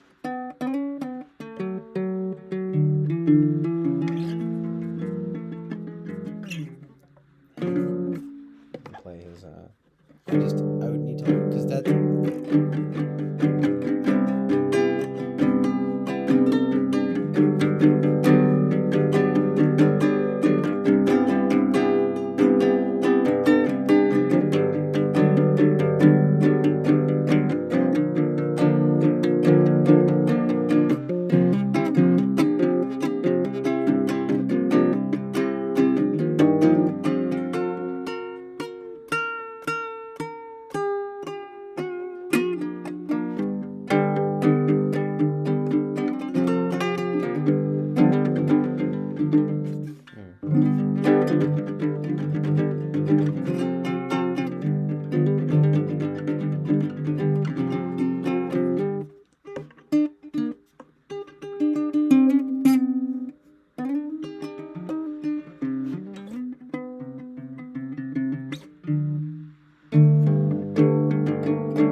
yeah, it's like I can't get the key right on that Vincent Vingende.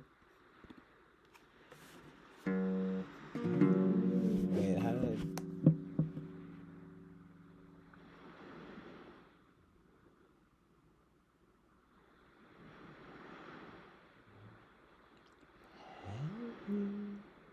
No regard for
Okay, you guys, I'll do a few covers before I go.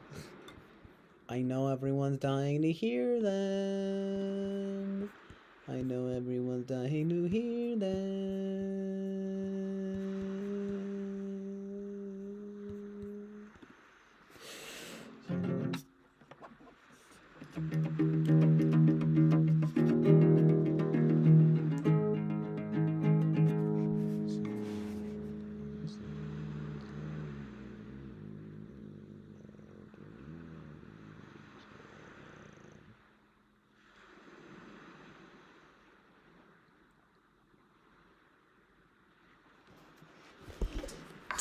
What love is. Oh yeah, true though. I was learning Violent Femmes added up though. Day after day. We'll do that run really quick. OMG. OMG, I'm about to snap. I'm gonna come through with the brabbly brat.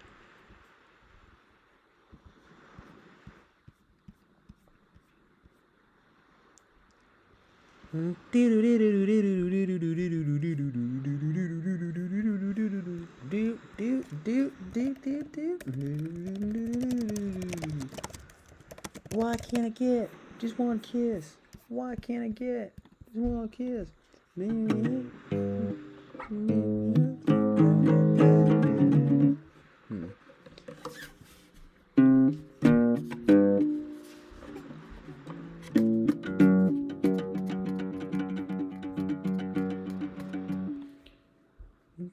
Day after day,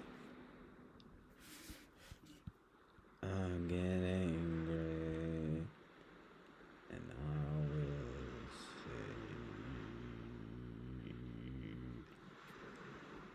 but the day it's too low. but but the day after today. I fucking love that song, and it's really easy to play. I will stop, and I will start.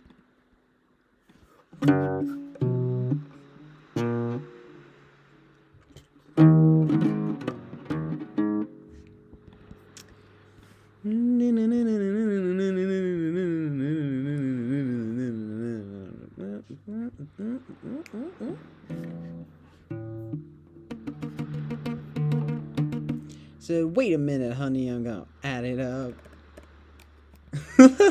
Be a good like karaoke song. It's a little inappropriate though. It's a little bit inappropriate. But you know, it's like who cares?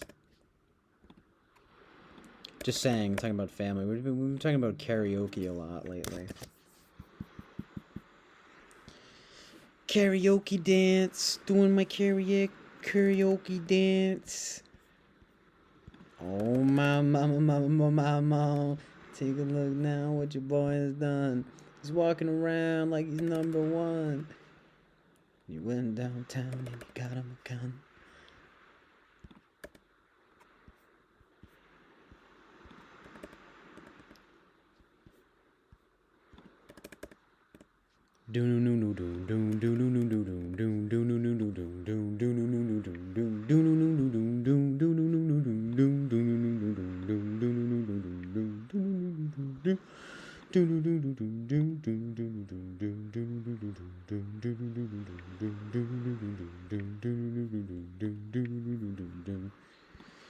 Wizard goes, please, please, please, CJ, will you do a few covers before you send us off, lol?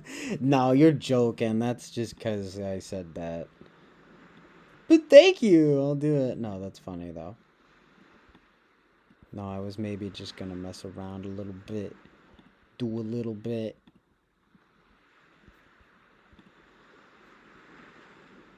I'm just like looking at some possibilities. Campbell's soup, Campbell's chicken noodle soup possibilities, you know? You know what I'm saying? I said, wait a minute, honey, I'm gonna add it up. Add it up, add it up, add it up. Add it up, add it up. Add it up, add it up, Why am I? It's like I'm just like.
I gotta like figure it out because this is too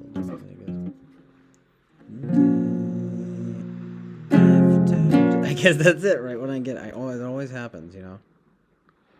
As soon as you say that, it's like there it is. Day after day, I will walk and I will play, but the day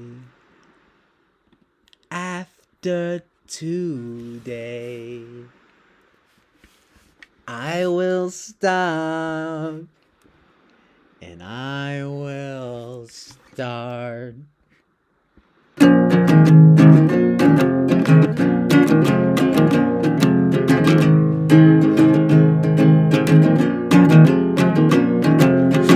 can't I get just one kiss? Why can't I get just one kiss? Give me the something I wouldn't miss, but look at your pants and I need a kiss. Why can't I get just one screw? Why can't I get just one screw? Believe me, I know what to do, but something won't let me make love to you.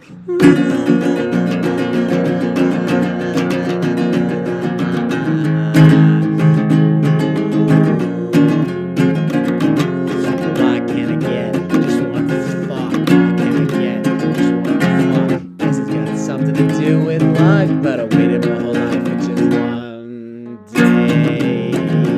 After day, I get angry and I will say that the day is in my sight.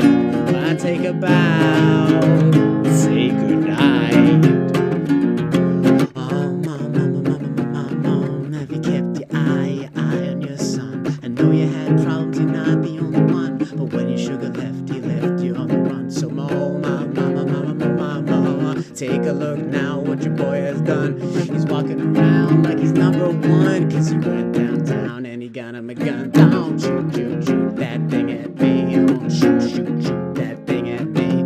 You know you got my sympathy, but don't shoot that thing at me. Don't shoot that thing at me. Don't shoot that thing at me. You know you got my sympathy, but don't shoot that thing at me. Broken down kitchen at the top of the stairs. Can I mix in with your affairs? Share a smoke, make a joke, grasp and reach for a leg of hope. Words to memorize, words hypnotize, words make my mouth exercise. Words all fill the magic prize. Nothing I can say when I'm in your thighs. Oh, mama, love to love you, lover. City is restless, it's ready to pounce. We'll go here in your bedroom, ounce for ounce. Say, oh, mama. I would love to love you, love. restless, he's ready to pounce. Go right, bedroom ounce for ounce. Said I'm giving you a decision to make, things to lose, things to take. Just as she was about ready to cut it up, she said, wait a minute, honey, I'm gonna add it up. Go add it up, add it up, add it up, add it up, add it up, add it up, add it up, add it up, add it up, add it up, add it up, add it up, add it up.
Fuck yeah, dude.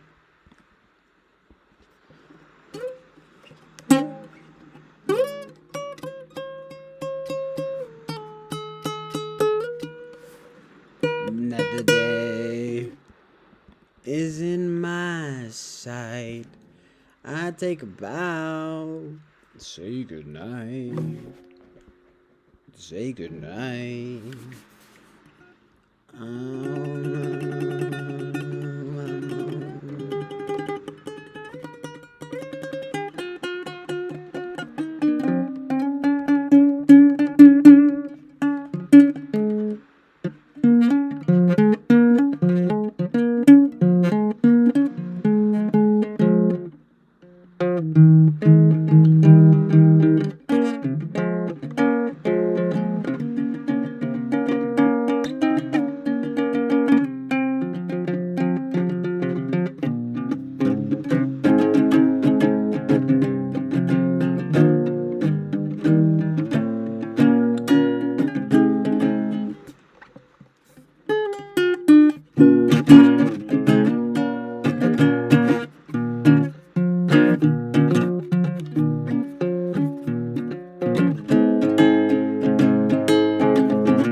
I just saw that masculine archetypes test. I feel like I've taken that before, but I don't remember what I got.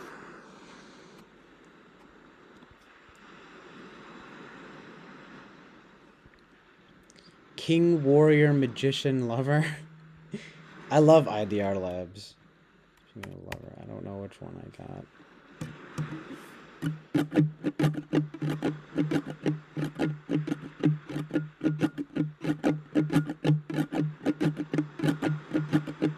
I probably got like magician or lover or something like that. Oh, mama, mama, mama, mama. I and your son. He's walking around like he's number one. Went downtown and he got him a gun.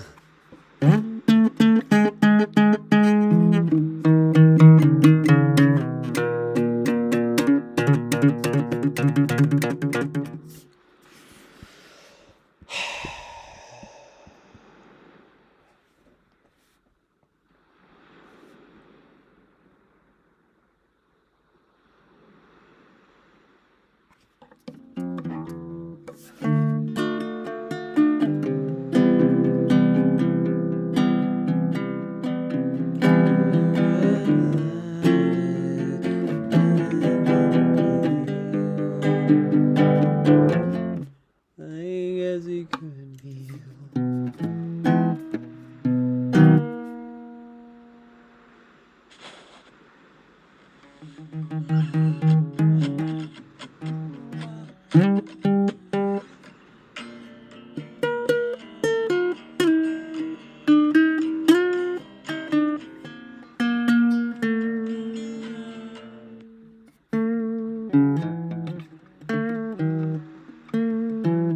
Sorry.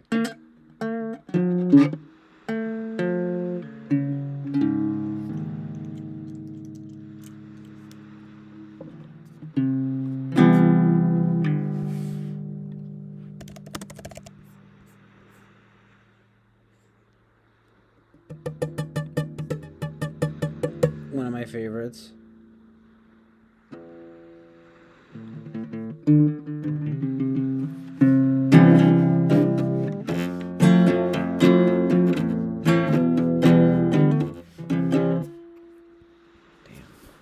Fucking up now. It's starting to give me a hard time about the space here. Just hold on a sec here.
See, it's because it's like tuned differently, this guitar. Damn it.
One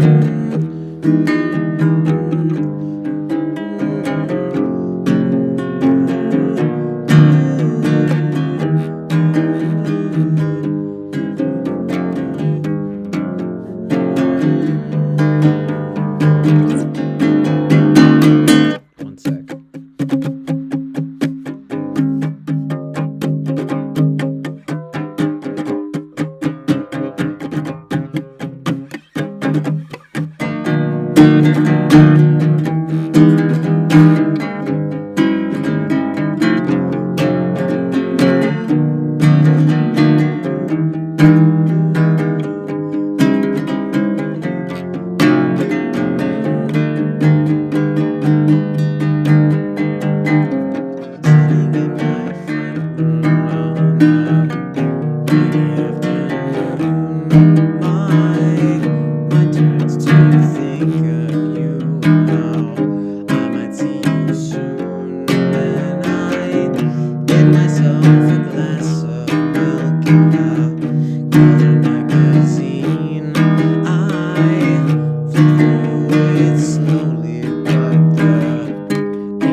I messed up. There's like a little instrumental break at the end, but I got it.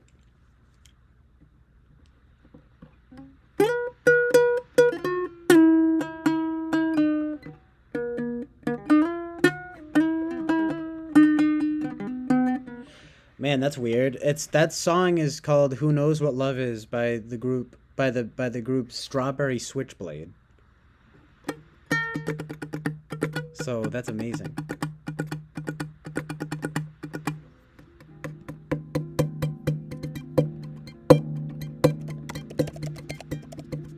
And now, fittingly, a bit of Vinnie Gallo for you.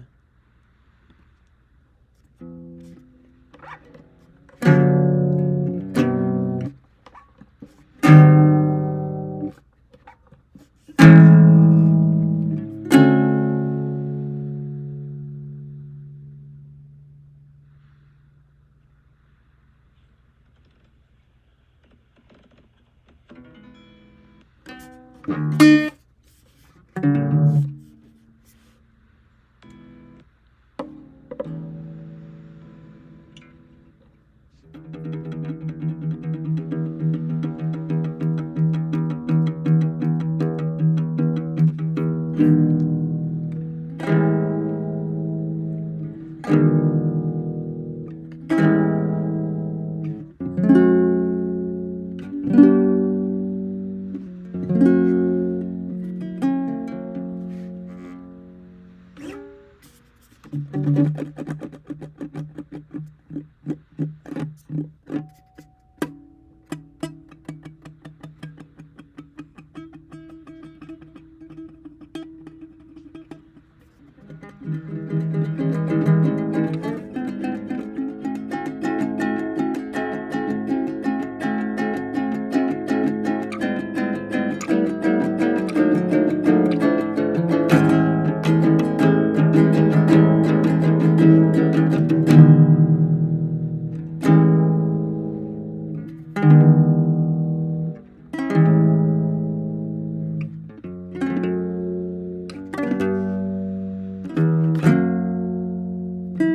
you no regard for what you don't understand is my only way out.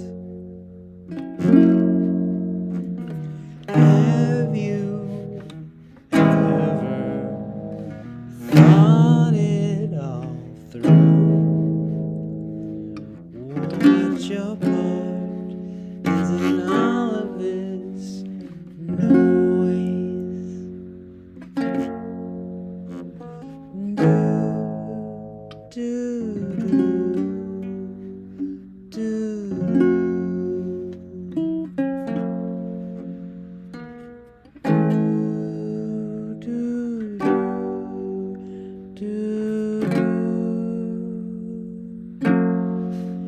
I'm so happy you are my friend.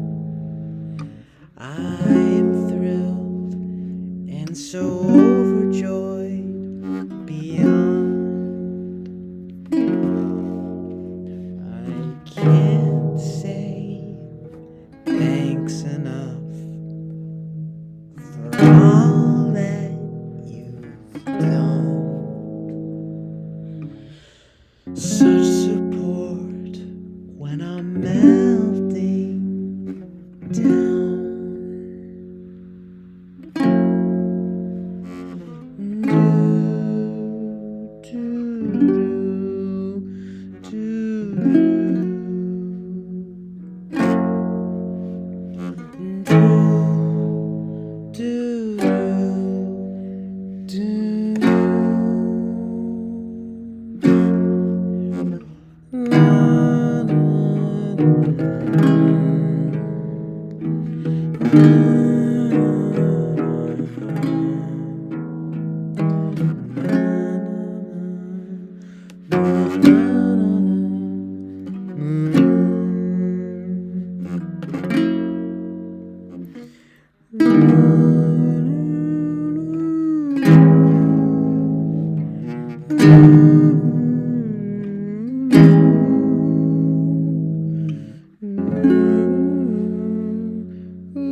That's so good. Thanks, Winston's mom. She goes, CJ, you sound marvelous. With my windows open and the cool breeze is blowing inside while your sounds are like a strawberry breeze. My morning is truthfully very chill. That's all I can hope for.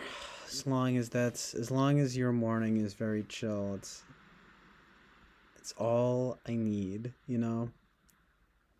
Thank you, Winston's mom. I always appreciate your support. Fitting like with that song, you know? Such support when I'm melting down. And from one of your favorites, Vinny Gallo. Okay, here we go, yo. Here we go, yo. So what's the scenario? Here we go, yo. Here we go, yo. Hold on.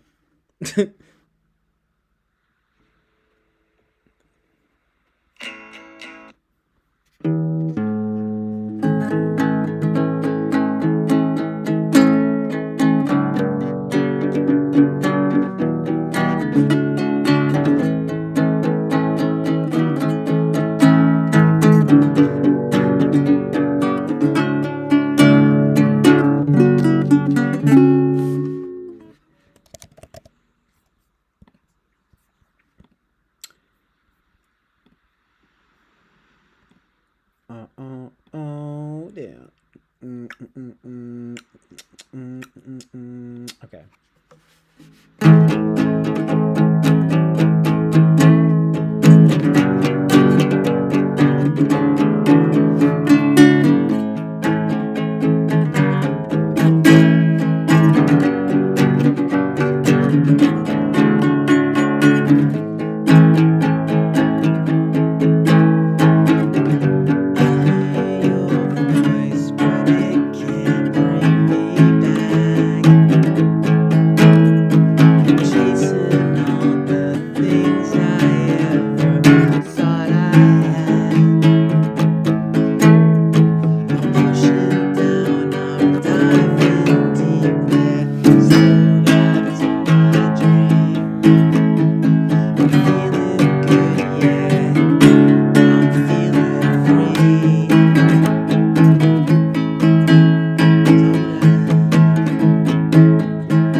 sorry. I missed that, Winston's mom. Thank you for being here. Peace out. Have a good day. I'll see you soon. I'll probably stream later and like this weekend and everything.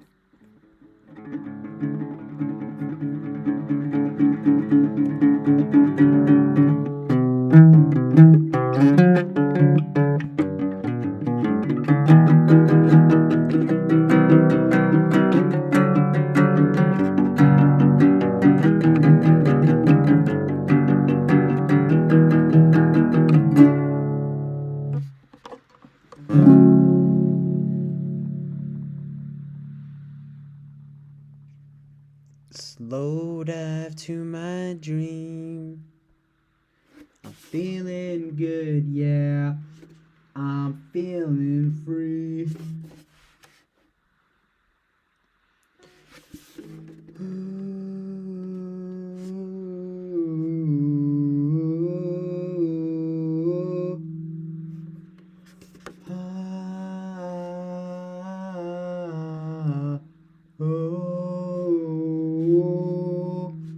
Slow dive. You can't touch me now. Slow dive. You can't touch me now.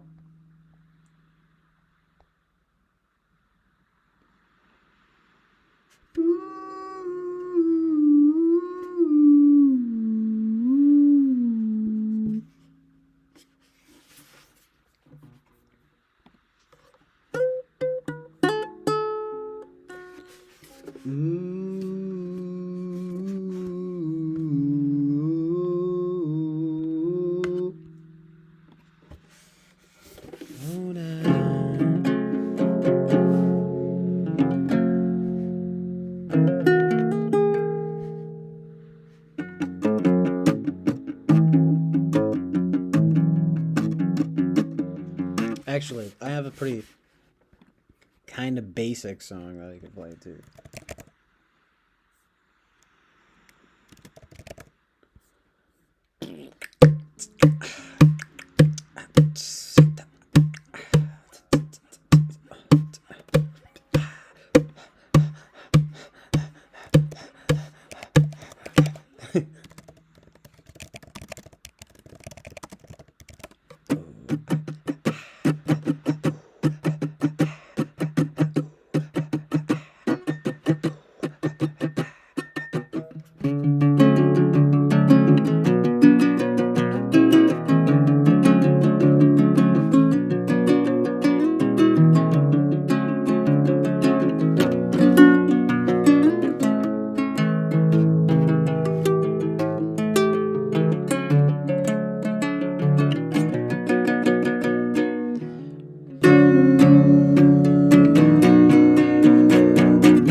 I'm thinking of something else though.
Yeah, I don't know. I lost it.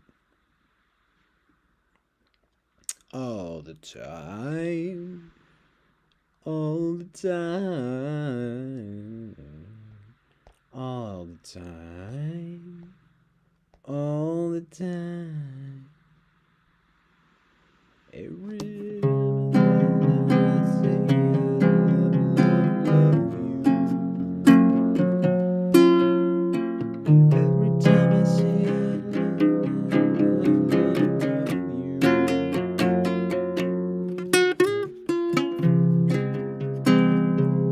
Let's go. Yeah, that's like a good one though. I mean, it's in like another kind of basic one. But,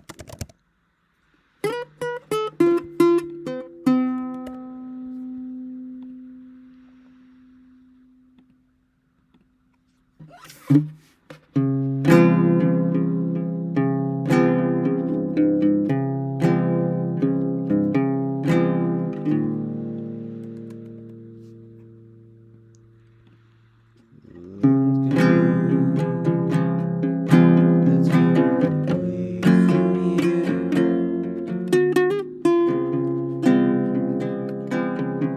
Place under the stars.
And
the video changed. Now it's tropical bliss. 3 hours of whatever soothing island. 3 hours of soothing island vibes. That's great. Soothing island vibes. But I need these waves, to be honest with you. I need the specific waves.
Breathtaking.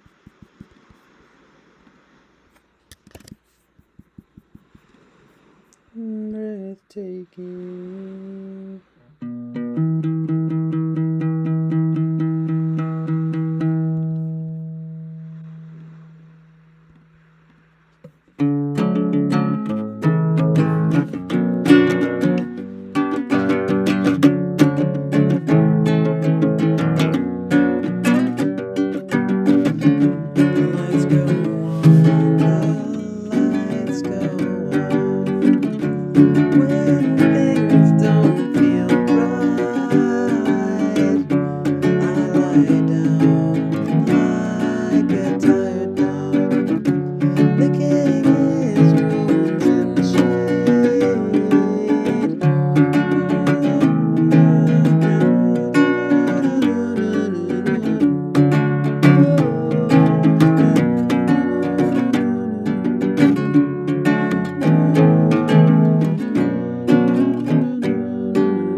Guess I wanna be alone, and I guess I won't be alone.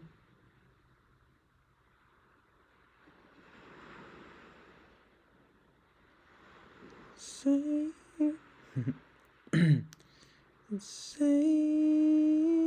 me a place.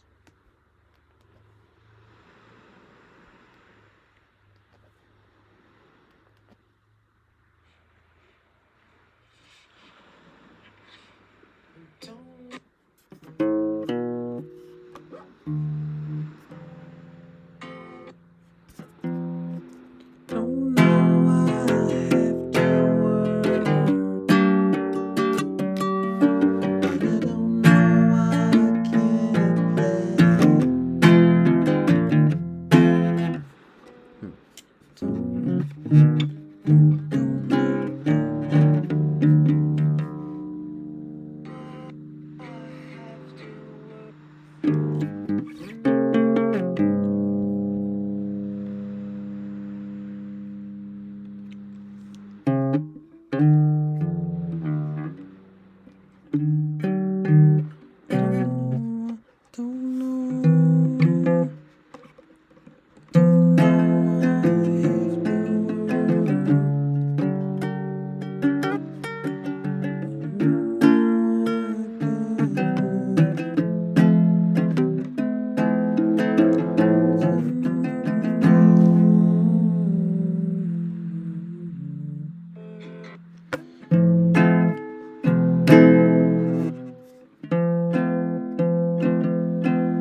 I don't know which sounds better. Don't know why I have to work. Don't know why I can't play. Turn me off, turn me out. Don't turn me away. Save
me stay popping off on the chill island. Oasis, truth and reality.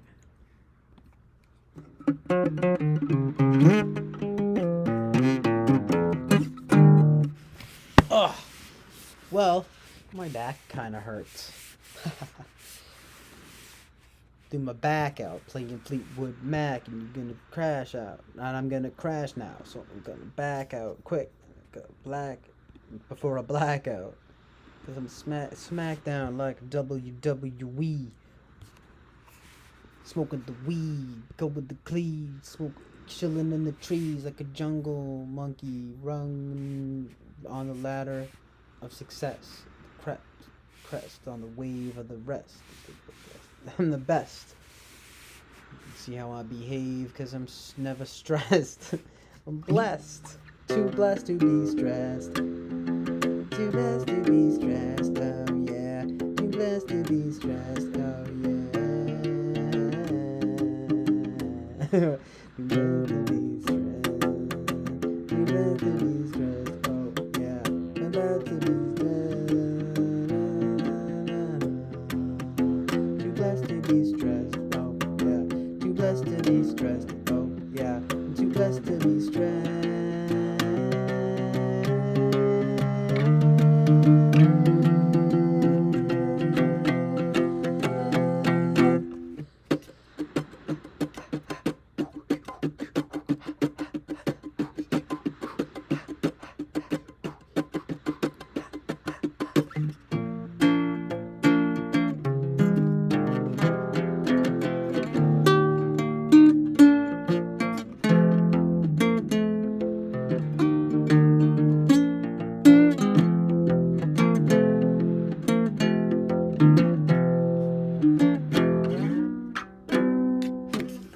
Boba Fett says I'm about to zzz soonish. Yeah, I feel that, dude. About to zzz like a bumblebee, bitch.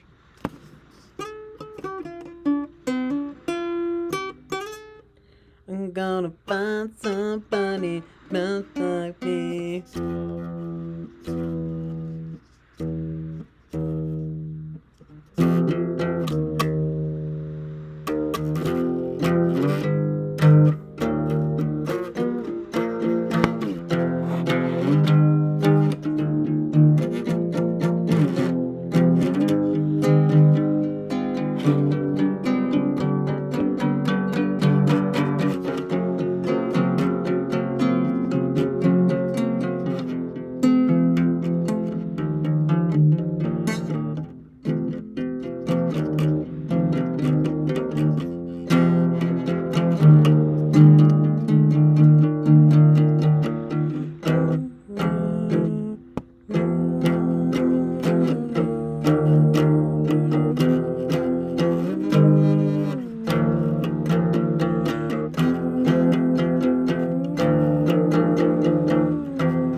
I'm glad to hear about your Happy Meal melting zero.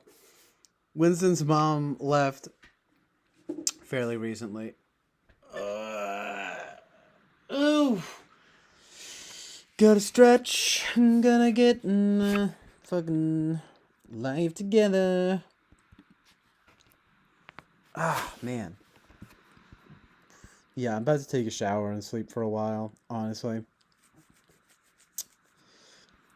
Sorry to be heading out right when you get back, Melting Zero. I'll be popping in the Discord. I will be streaming later in this weekend. But I think I'm definitely gonna head out now. So yeah, this is a pretty healthy stream. Nice 8 hours, almost 9 hours, give or take some of the technical difficulties. This is also a little uneven there. Well, that's fine. You know, this needs to be like this. It needs to be a little more like this. Be ready for next time. Be ready for next time, guys. Now it's time for so long. Do do do do do. Blues Clues.